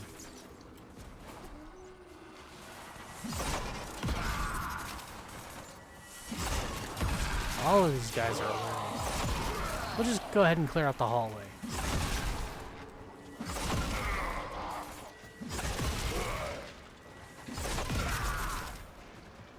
Good grief, stop it! Stay put! No more friends. That's enough. No more friends. Okay, so just entering this room here, we're kind of sort of technically already in the vault. But we're not officially in the vault until we open that door there. So let's have a look at the vault. There is our target. You can see there's an elevator in the middle. Our security vault, our spy target, is on that elevator. So, aw, I've got no punch through. So, we're gonna open the door and they're gonna take that elevator and ride it all the way to the top. But I am going to show you the easiest way to get through this vault, and it is going to require Arcwing. So, let's get in. Go ahead and hack the terminal. It's going to open this big Stay focused. submarine missile pod looking door. It's really cool. And down we go. So now we're at the bottom of the vault, and now we got to work our way back up to the top. So, opening this door, do not go rushing in because there are security drones that you can see. There's our security target there, and there's a security drone there. So we don't want to alert the security bots. So instead, what we're going to do is we're going to kill them without actually killing them. By paying close attention to the layout of the map. So you see these weird little things here, reinforced glass. They look kind of weird, kind of shimmery. We're going to destroy both of those. And now this is going to fill up with water and put us into Arcwing. Now, the security drone that was wandering around down here, it blew up. It does not exist anymore. Now, you might be thinking that the next phase of this is to get out of the water and find those targets again. You're half right. We are going to find those targets again, but you don't have to leave the water to find them. You just have to come through the door you first entered and look up, because they are both right here. Might have to back up a bit to see the second one, but there you go. Reinforced glass. And every level of this vault has 2 of these that you can destroy. And once you do that, the water level rises again.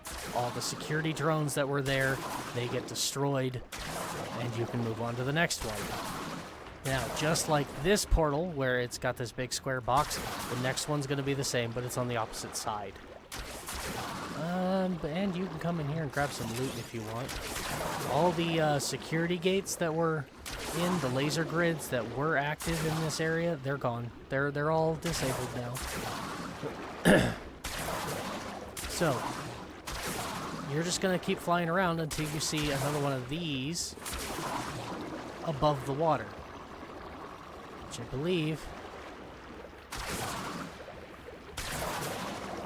Can't remember which side it's on. Unless they moved it. They might have moved it. Nope, there it is. Okay. So, there. We're on the left, the right side from where we came in. There's the one we just shot out.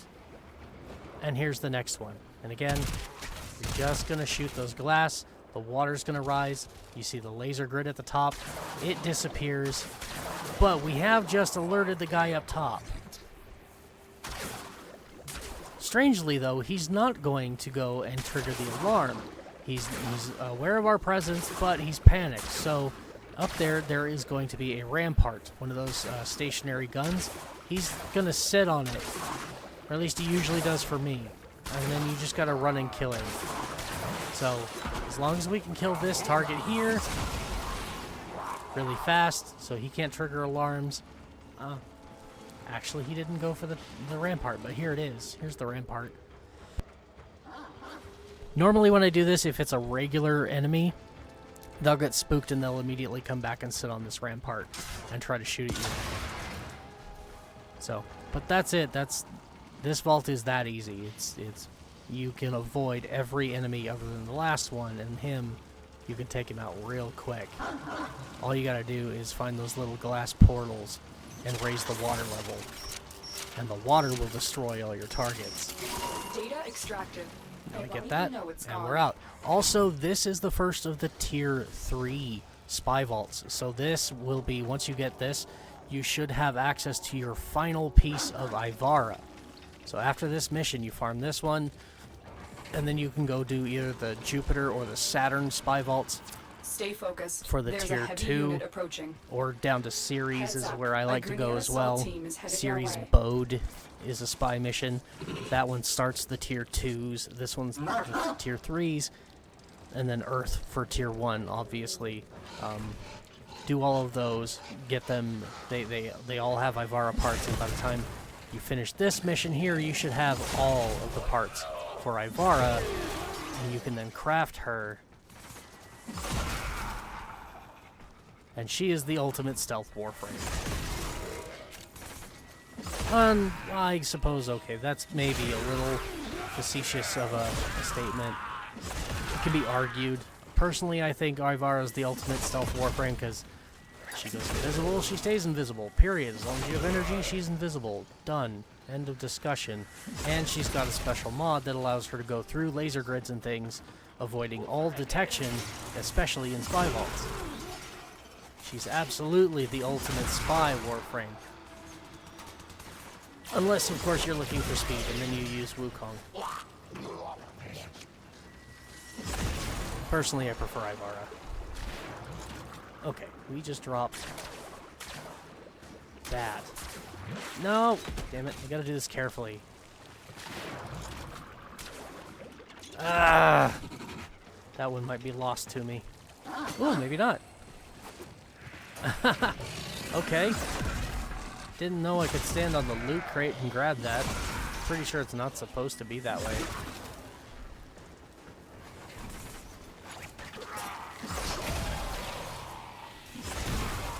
This should also unlock your availability to get the last of the hot and cold dual stat mods. This will be your best opportunity to finish getting all of those as well, which I have not farmed entirely yet. So I will be doing that. After the stream ends, I will be probably farming those mods next. As well as I'll probably go finish farming Nyx and Ember and now Equinox. Because Equinox is the Warframe that drops from Tilragor, and Equinox is probably the hardest base Warframe to farm from the star chart.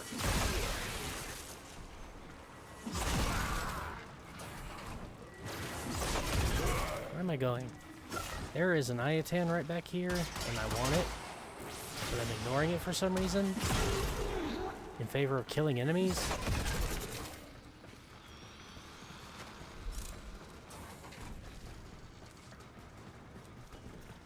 Okay, let's go ahead and turn this off.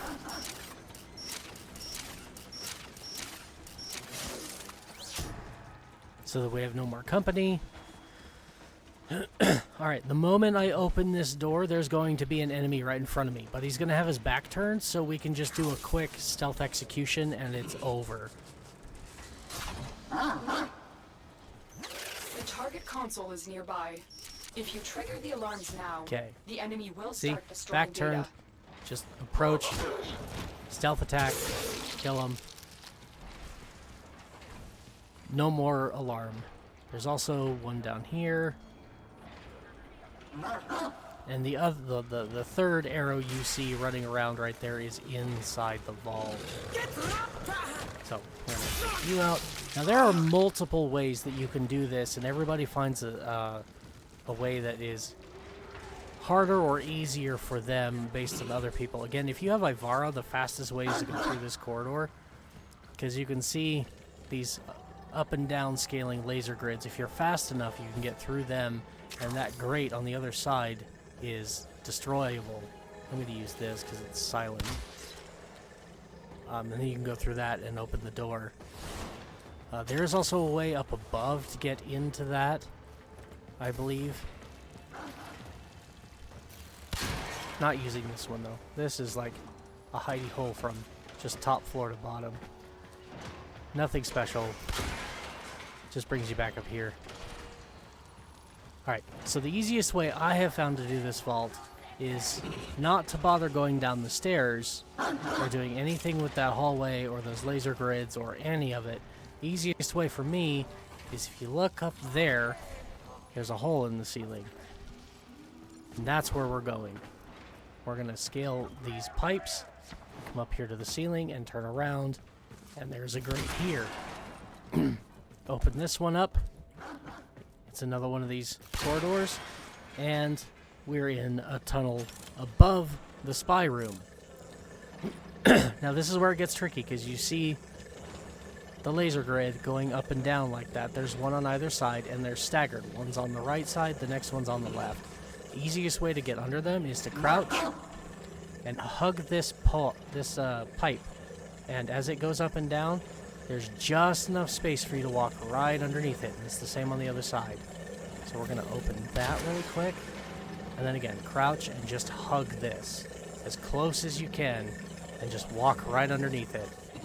And you never have to worry about triggering that alarm. And now, we drop down this hole here, and on this side, we're in the vault, and on the other side, we're on the opposite side of that door. In the one I was showing you down below before. Now, we could go out here and hack that, but why? When the other side, we're in the vault. So just make sure that that enemy right there is facing the opposite direction.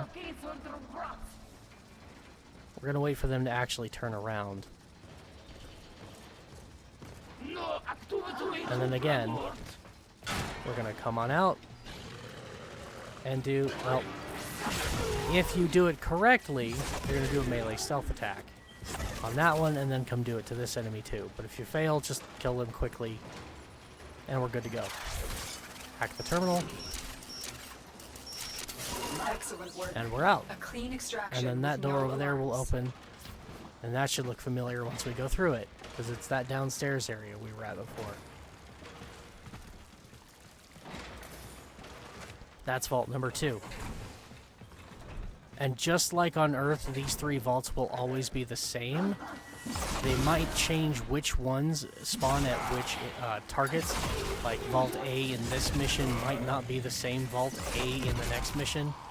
But these 3 vaults will always be the 3 vaults that you come in and you farm. So you don't have to worry about memorizing a whole bunch of others.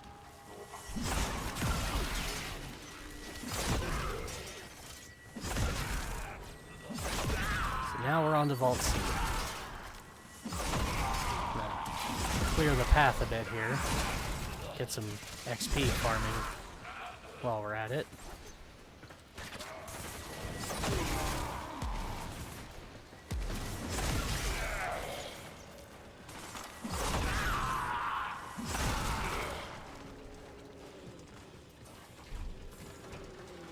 And here we are, final vault. Let's go ahead and once again disable the alarm so we don't have any friends to worry about.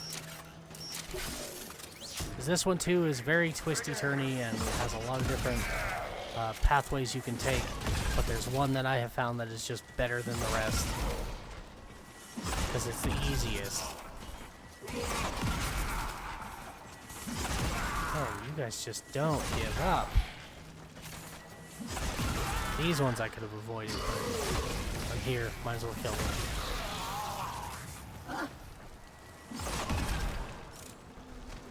Alright, now hopefully that's all we have to deal with. So, back here. You're nearing the console. Trigger the alarms now, and they will start destroying the data. So in this one, you can see the console on the other side. It is possible to get into this tunnel, and we're going to, just not in the water. But you can see, like, there's a little porthole right here in the middle of it where you can get in from underwater. But we're not going to worry about doing that. So, to start this one, hack the terminal, and you have your options, left or right. I recommend you go to the right.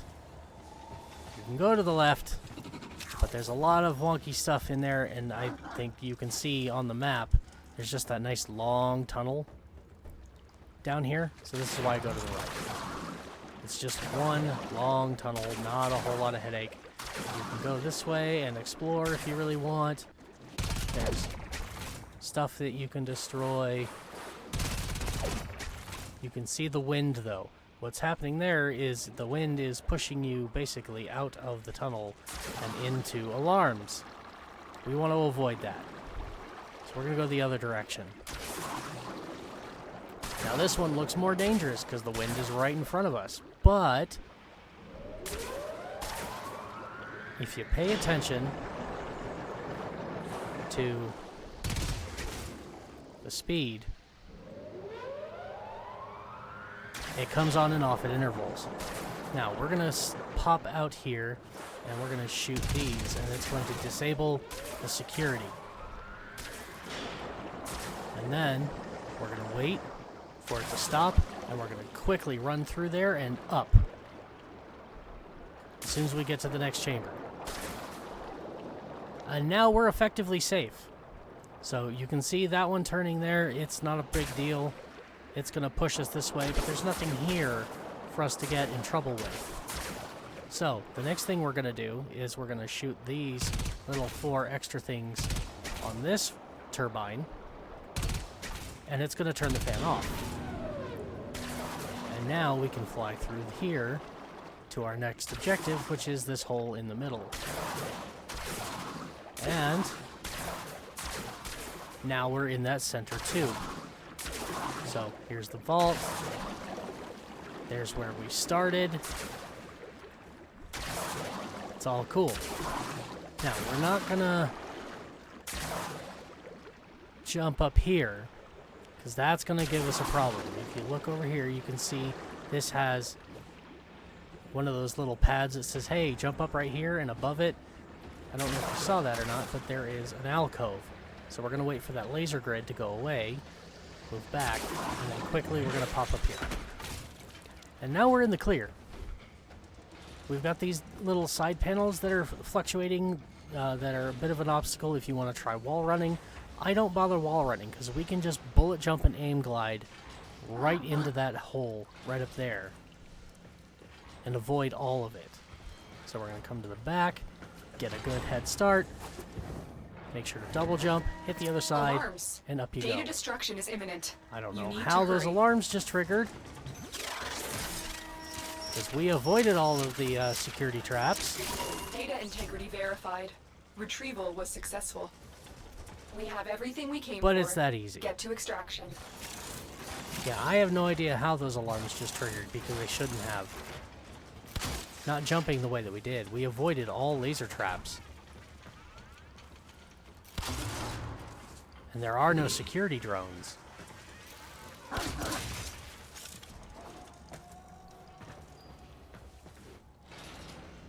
Yeah, we avoided everything. Sometimes the game is just what you're feeling. Ye- Happened to me a few times. Yeah, Well, I guess that's what just happened to me. But yeah, that's how you do the Uranus spy vaults. Real quick and easy. And if you're not unlucky like I am, you can do them all without triggering alarms, and you don't need a special Warframe to do it. And again, at this stage of the game, if you're at this spy vault, you have access now to all 3 tiers of spy, so you can get all of the pieces of Ivara.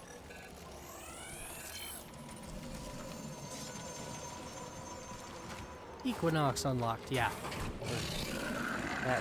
That's the farm I'm not looking forward to. And there's no shortcut to it.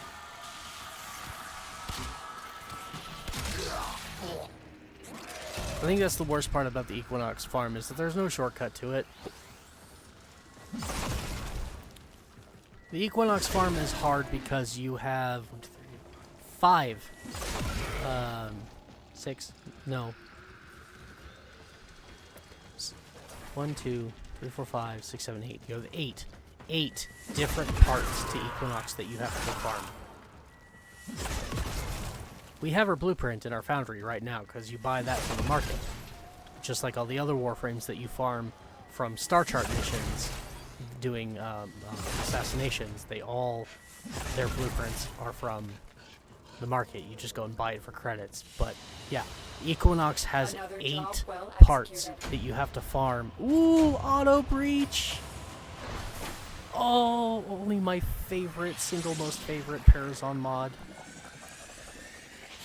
30% chance to complete hacking automatically. By far the best Parazon mod in the game. We're putting that on our Warframe, like, right now. Why? I don't know who you are. Don't call me right now. I'm busy. Alright, we are replacing Intruder with Auto Breach. Gonna be far more valuable. Okay. I am just about out of time for today, but I think I've got enough. Well, I don't know. 1, 2, 3. It's only 4 more missions. And then we unlock Neptune. Yeah, I really want to finish those. And then we can start. If I can do that, if we do these 4 missions and unlock Neptune, then we can start the next stream with the second dream, which will be just stellar, just absolutely stellar. So what is Cressida? It's a mobile defense. Okay. Hopefully these will all be fast. I believe this Archwing mission up here is just an exterminate. So it too should be really easy, really fast. This is a mobile defense mission. You must deliver payloads. So yeah, we'll finish the missions here on Uranus today. Be prepared for heavy resistance. We'll unlock the Neptune Junction, and then that is where I will call it quits for today. Nobody knows you're here. And I might actually have a lucky break this week that I can actually stream tomorrow. No guarantees, I make no promises.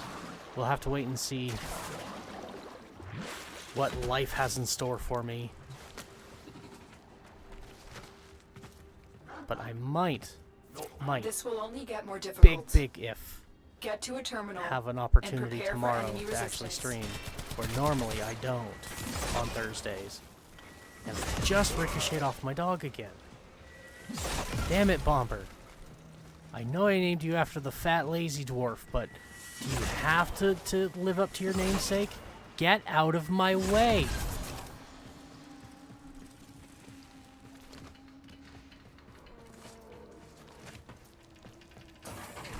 Alright, let's just try and get this done fast. I'm not looting, I'm not killing, we're just doing the defense and getting out. Terminal spotted. Upload me and prepare to defend. I'm in, Tenno. This will take a moment. Oh, wow.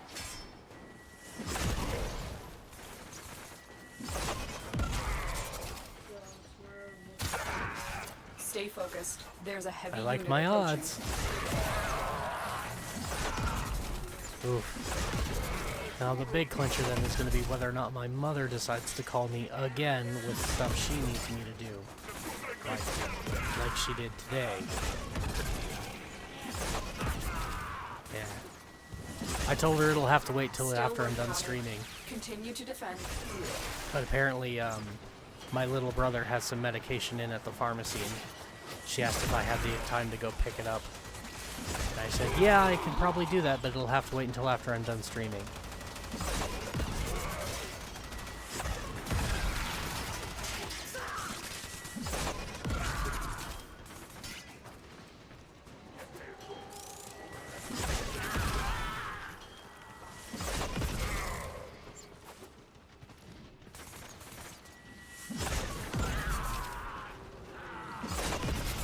Terminal hacked.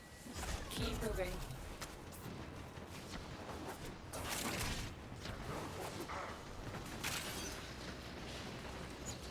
Don't want to miss my mod. Enemy drops a mod. I don't want to leave it behind. It could be a new one.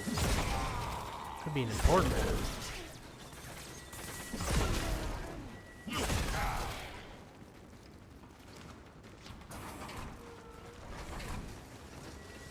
Hi, friends. Oh yeah, that's not actually a door. I wish it was. Here is a terminal. Get me in and get ready to defend. Okay, here we go. Number 2.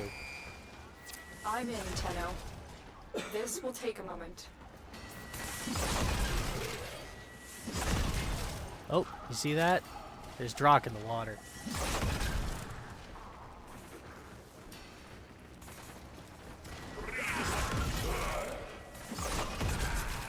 Thankfully, they are not a threat to our defense target, so we can just leave them in the water. Can I get that mod? I would very much like that mod. Did I get it? I did. And it was lousy. Waste of time. Still working on it. Continue to defend.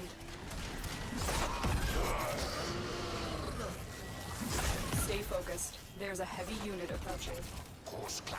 Sounds like my kitty's finally done pouting for the morning. I had to give her a medicine this morning and she hates it. And every time I give it to her, she goes and pouts afterwards. It's cute.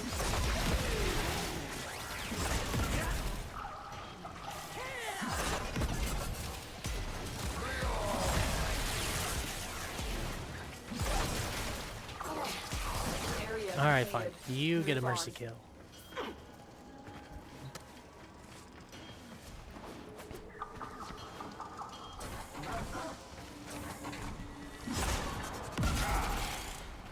One more.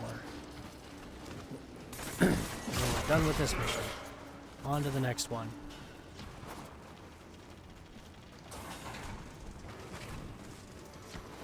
Location reached.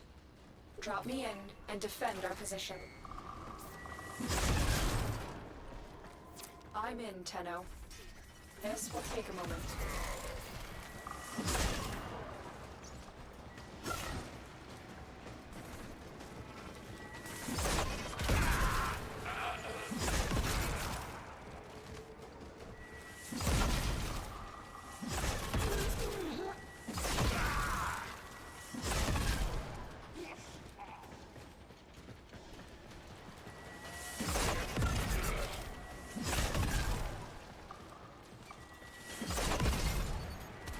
Still working on it.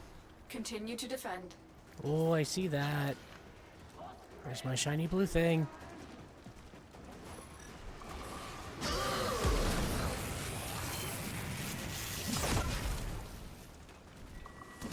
Picked the wrong spot to let that burst go. Oh no, Commander! Oh, Commander just got zapped by the Jade Exodus. Your assault team is headed your way. Not really. He probably died from my Zoras because they don't have. There is no The odds were against team us, Tenno, damage. but we did it. Mission complete. But that's exactly what it looked like. It looked like the Jade Beam went over his head and zapped him and killed him. was funny. Alright, not leaving yet, because I saw it, and I want it. Down here. No, it wasn't down here. Oh, it's up above. Okay. It's up there. There we go. What do we have now?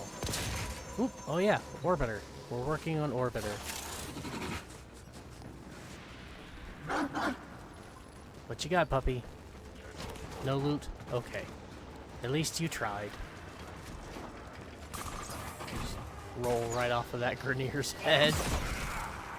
He'll be fine. It's not like I'm a 300-pound biotic robot. I'm sure his neck can handle the stress. I'm only pulling, what, 2 Gs?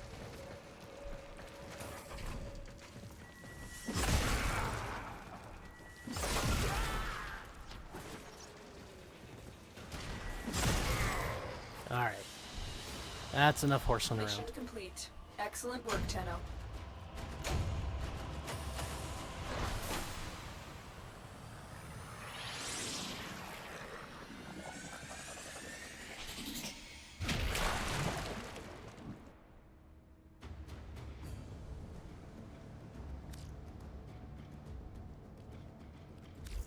Alright.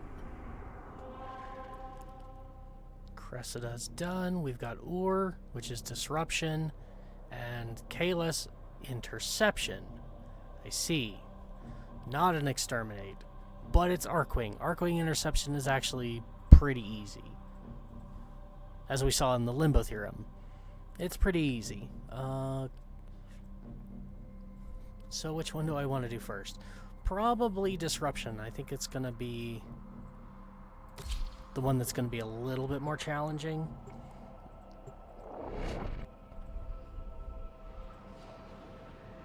I mean, I do have a way we could fast track this. Because we only have Operator, incoming transmission. It's from Fortuna. Oh. Ah, well, looks like the infested snagged this one. I haven't seen this many zits since puberty. Fortunately for us, the conduits are still operational. Unfortunately for us, so are the security mechanisms. We need to go back to Give Jupiter. that console the old bypass so we can get this thing Because started. now that we've completed the Natal quest, the node Ganymede on Jupiter should be unlocked, which is also a disruption mission. Again, I don't know why it's locked behind that quest. We're not going to do that today, though. I said we're going to finish here and listen to the Neptune Junction, and so yeah, that's still the game plan. We will save that for the next broadcast, but I will probably start the next broadcast instead of immediately launching into the second dream. We'll go back to Jupiter, we'll do Ganymede really quick, and then we'll do the second dream and start unlocking Neptune.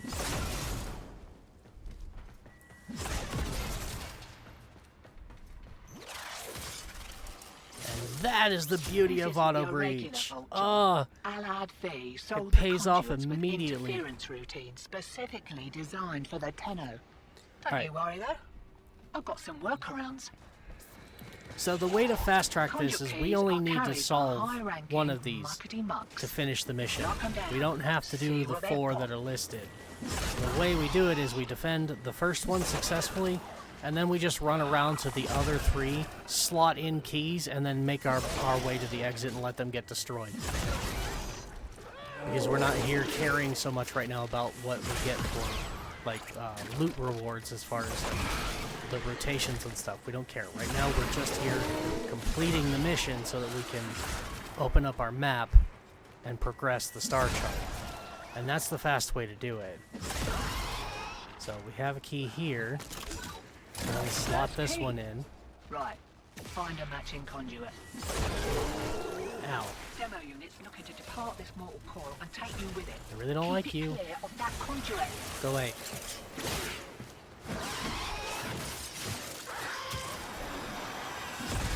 Where is the demolist? Okay. I'm gonna try and keep our distance. Thankfully we have the Zorus so we can... Ah, it didn't work. But we got the terminal.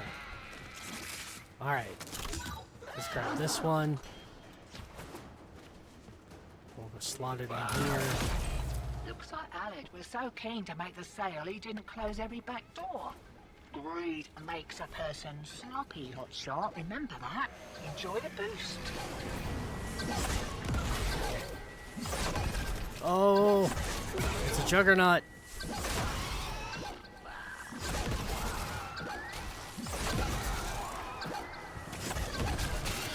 Trying to keep my distance while killing it at the same time.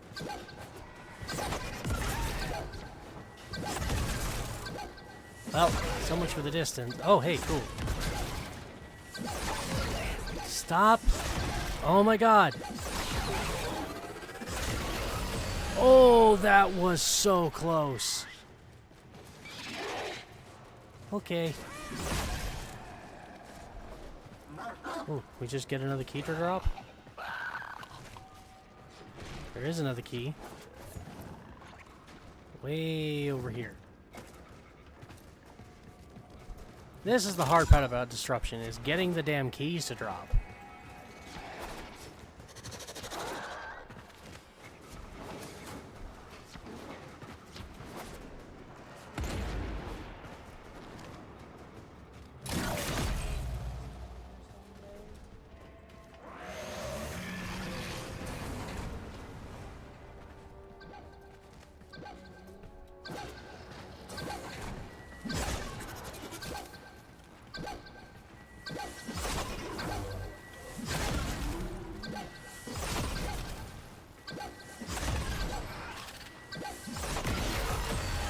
There we go.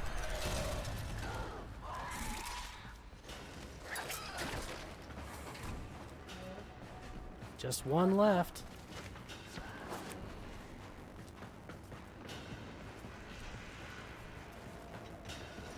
No keys on the map. We need an Eximus to drop a key.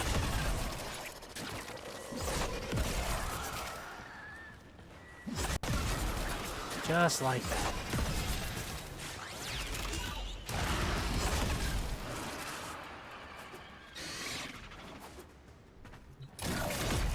Demo unit incoming. Don't let them near the conduit. Where is it?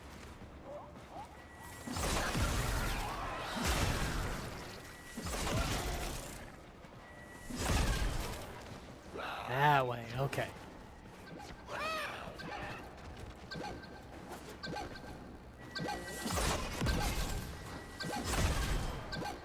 Boiler. Shouldn't be as hard as the Juggernaut was. There we go. Now we can leave. Going home yet? We just got here. Oh no, we're done. Sorry, little duck, but we're done.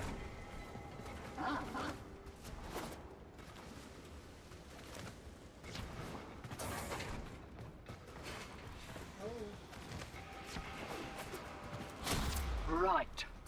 They're back. And they're well pissed off. I still don't care. Check, check, ejecting. Another Neo relic. Yay. Oh, one we already owned before. Okay.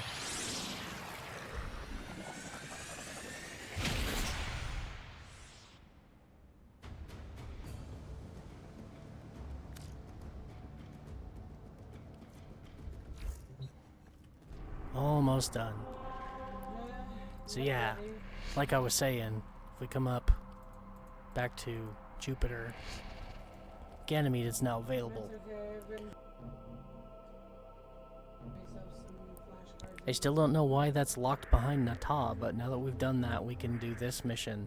So we'll probably start the next broadcast doing Ganymede. But for now, let's do Kalis and then Titania, open the junction, and then I'm going to call it a day.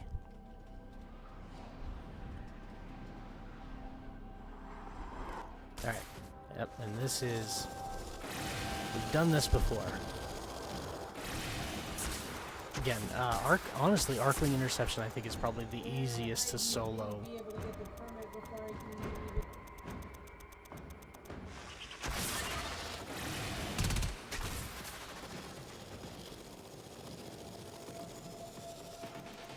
I just went the wrong direction.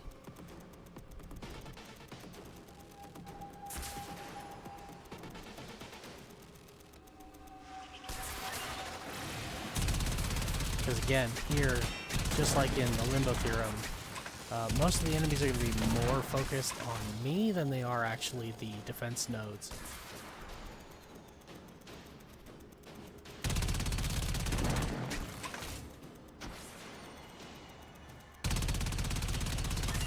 But we can also kill them from a long distance.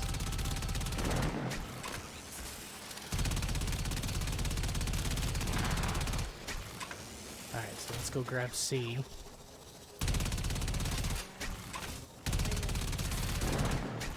Where'd it go? There we go. There's C. Kind of tucked away in the middle of the rocks here. Looks like they're trying to take back B. That's not a problem.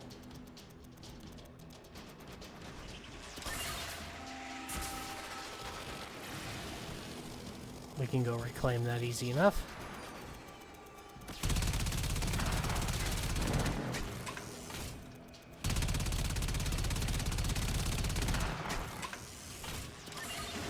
And we have total control.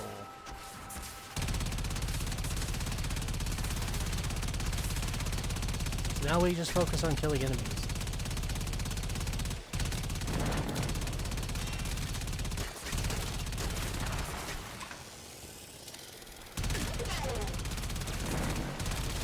And because they're more focused on finding us, ooh, system readout, very nice. That's going on the Odonata.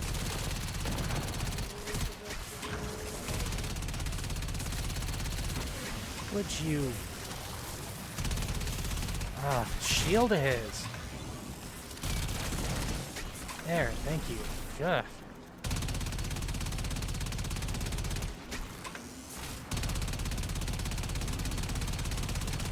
Can't get through the shield. There. Looks like a lot of them are headed after C for some reason.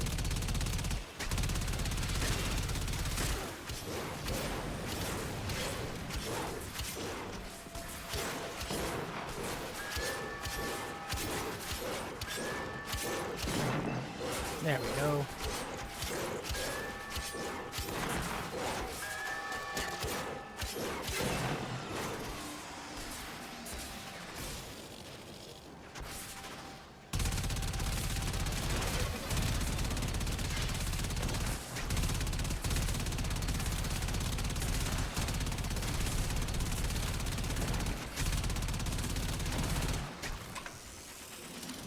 Yeah, I don't know why I find this so much easier than the other interception types.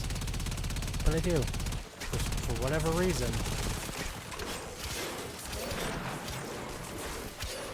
I just seem to find Arcwing interception to be easier than all the others.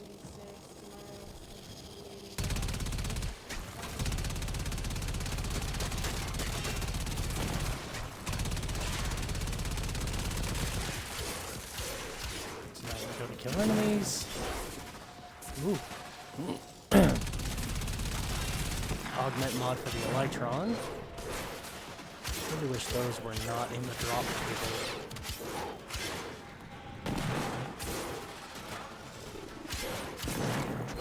Kinda wish they were like Sentinel preset mods. Those should not be in the mod drop table either, because you get them when you build your Sentinel. And the same should be for those unique Arcwing mods too. There's one for 3 different Arcwings. The Odonata has one, the Elytron has one, and so does the Itzel. And they should be just like Sentinel preset mods, so once you build them, you just get a copy. Yeah, that's an augment mod. You can only use it on the Arcwing, the Elytron. Yeah, should not be in the drop table. But there we go. We are done now with all of Uranus other than Titania, which is fantastic. So let's go do that. That'll give us our last requirement for the Neptune Junction. We'll do the Neptune Junction, and then I'll see you all tomorrow.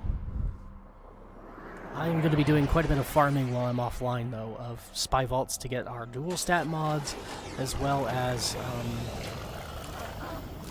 to get the rest of the, again, parts for Ember and now Equinox. Grenier researcher Tyle Reger has made alarming strides in So the field that's what of I'll be gene doing in the repair. meantime. I His will work probably would not not only reverse finish all centuries of it. deterioration due to excessive cloning, but also So- allow for stronger and deadlier genetic molds. Eliminate Regor and put a stop to his work. So much I'm talk. very excited now. The anticipation. Ooh, I always learn so much from a live dissection.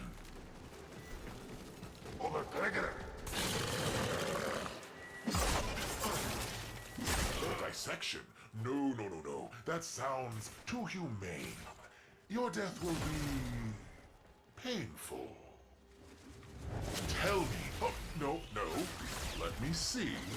When I crack open your head fruit, what color juice spills out?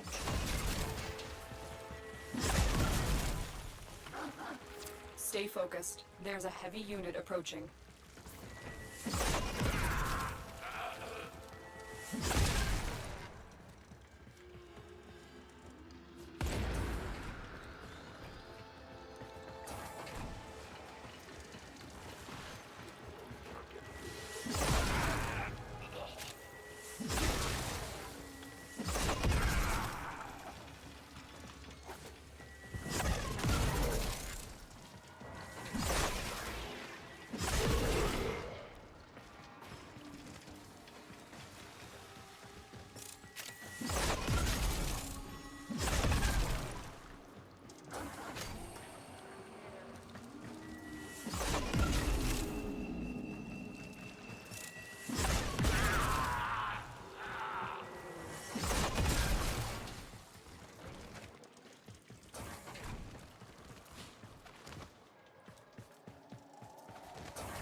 The Lotus, barking at you. Always so calm, always in control. She doesn't care about you, Tenno. She doesn't love you. Not like I loved the 2 men you murdered. He's full of shit. You are surrounded by Grenier Marines. Alright, so we're at the boss room. Tilorgor's gonna be in 3 phases. So we're gonna damage him a bit. It's not too hard. You just attack the crap out of him. Then he's gonna go away, summon some minions. You kill them. He comes back. You damage him some more. Then he's gonna flood the room and summon some more minions, and then you kill them, and then you finish him off, and it's really easy. Again, it's a lot like a lot of the other fights. It's just enduring the different invincibility phases that he goes through, because you can't just nuke him all at once like you do, like, say, the Sergeant.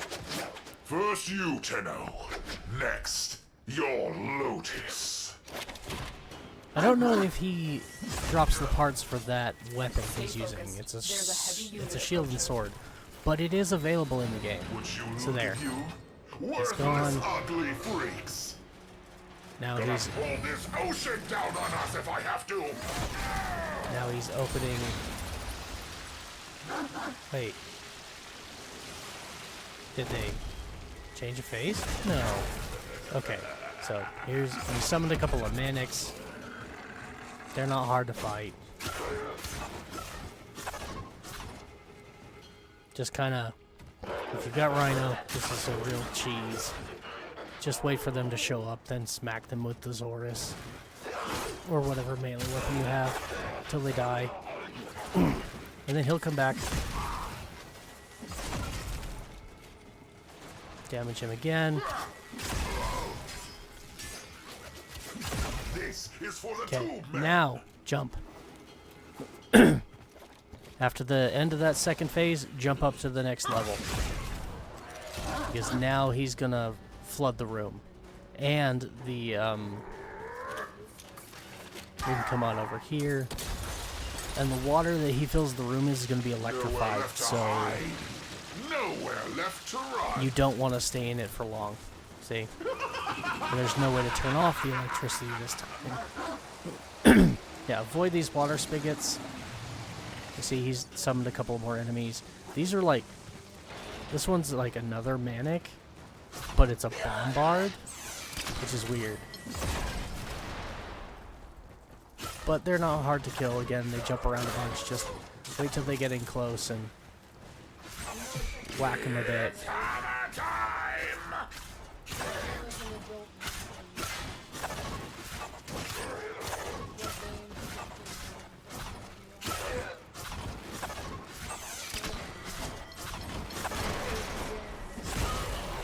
There we go. There's his minions. Now we'll roar. He's gonna come back. And he's angry. So we're gonna soothe his anger by killing him.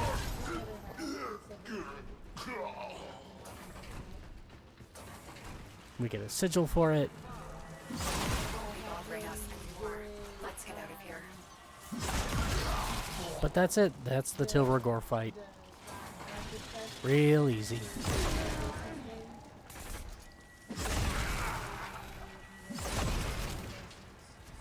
And let's just go ahead and leave. Is there any... I was looking for plastids. There we go. Okay, mission done. Target down. Assassination contract complete. Great work, Tenno. And there we get our first piece of Equinox. Equinox Day Neuroptics Blueprint.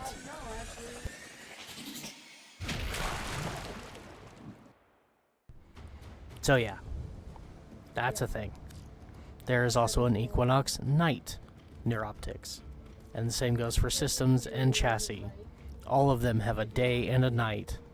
And then you have to build the day and the night, which those blueprints also drop from him. And then you've got to put the day and the night together to build the full Equinox. It takes a lot of time and a lot of farming, and it's real annoying. Inbox messages await the operator. And we pissed off Stalker yet again. Alright, empty those. And we have finished the Neptune Junction and gotten a new part for Chroma. This part requires a Frost chassis, so now we gotta go back to Mars and get another Frost chassis from Let Krill.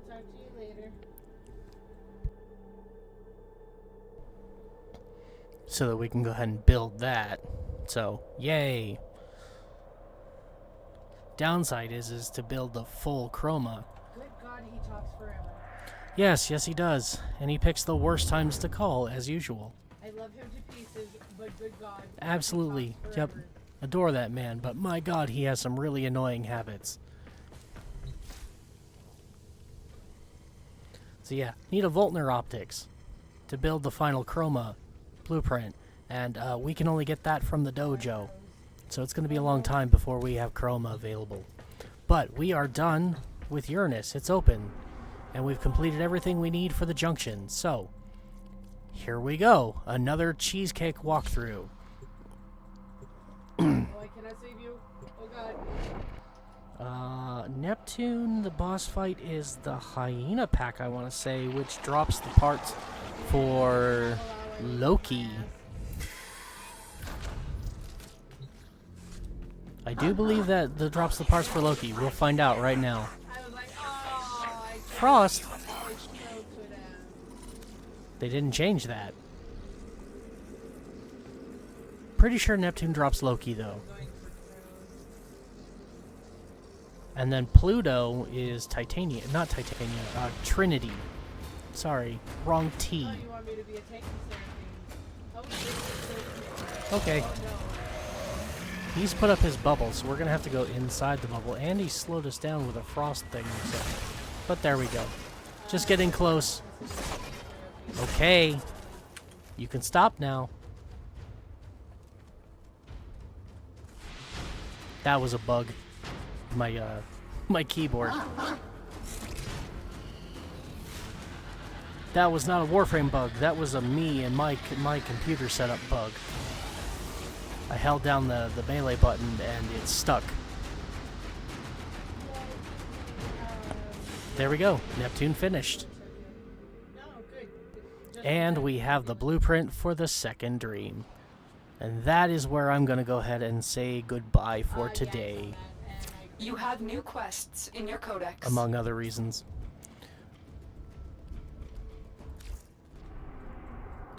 But yeah, no, we are now on to Neptune. That is what we will focus on in the next stream. But again, first we're going to go back to Jupiter and do Ganymede to start things. And then we will do the second dream, and then we'll continue unlocking Neptune missions. And in the meantime, I am going to farm all the parts from Saturn for Ember, as well as all the parts from Uranus for Equinox.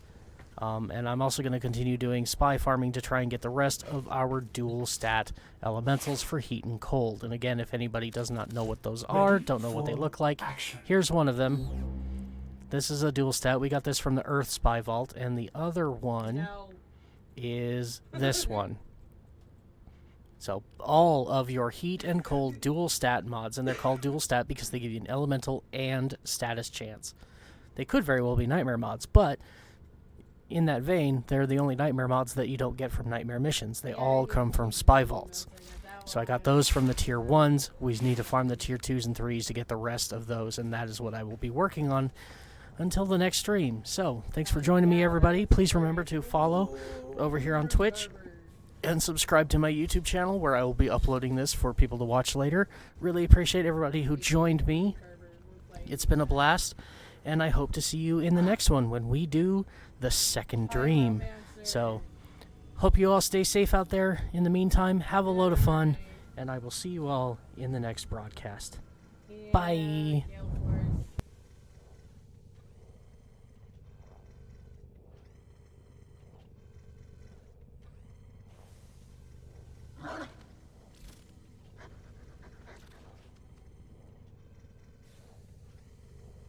Otis finds it odd that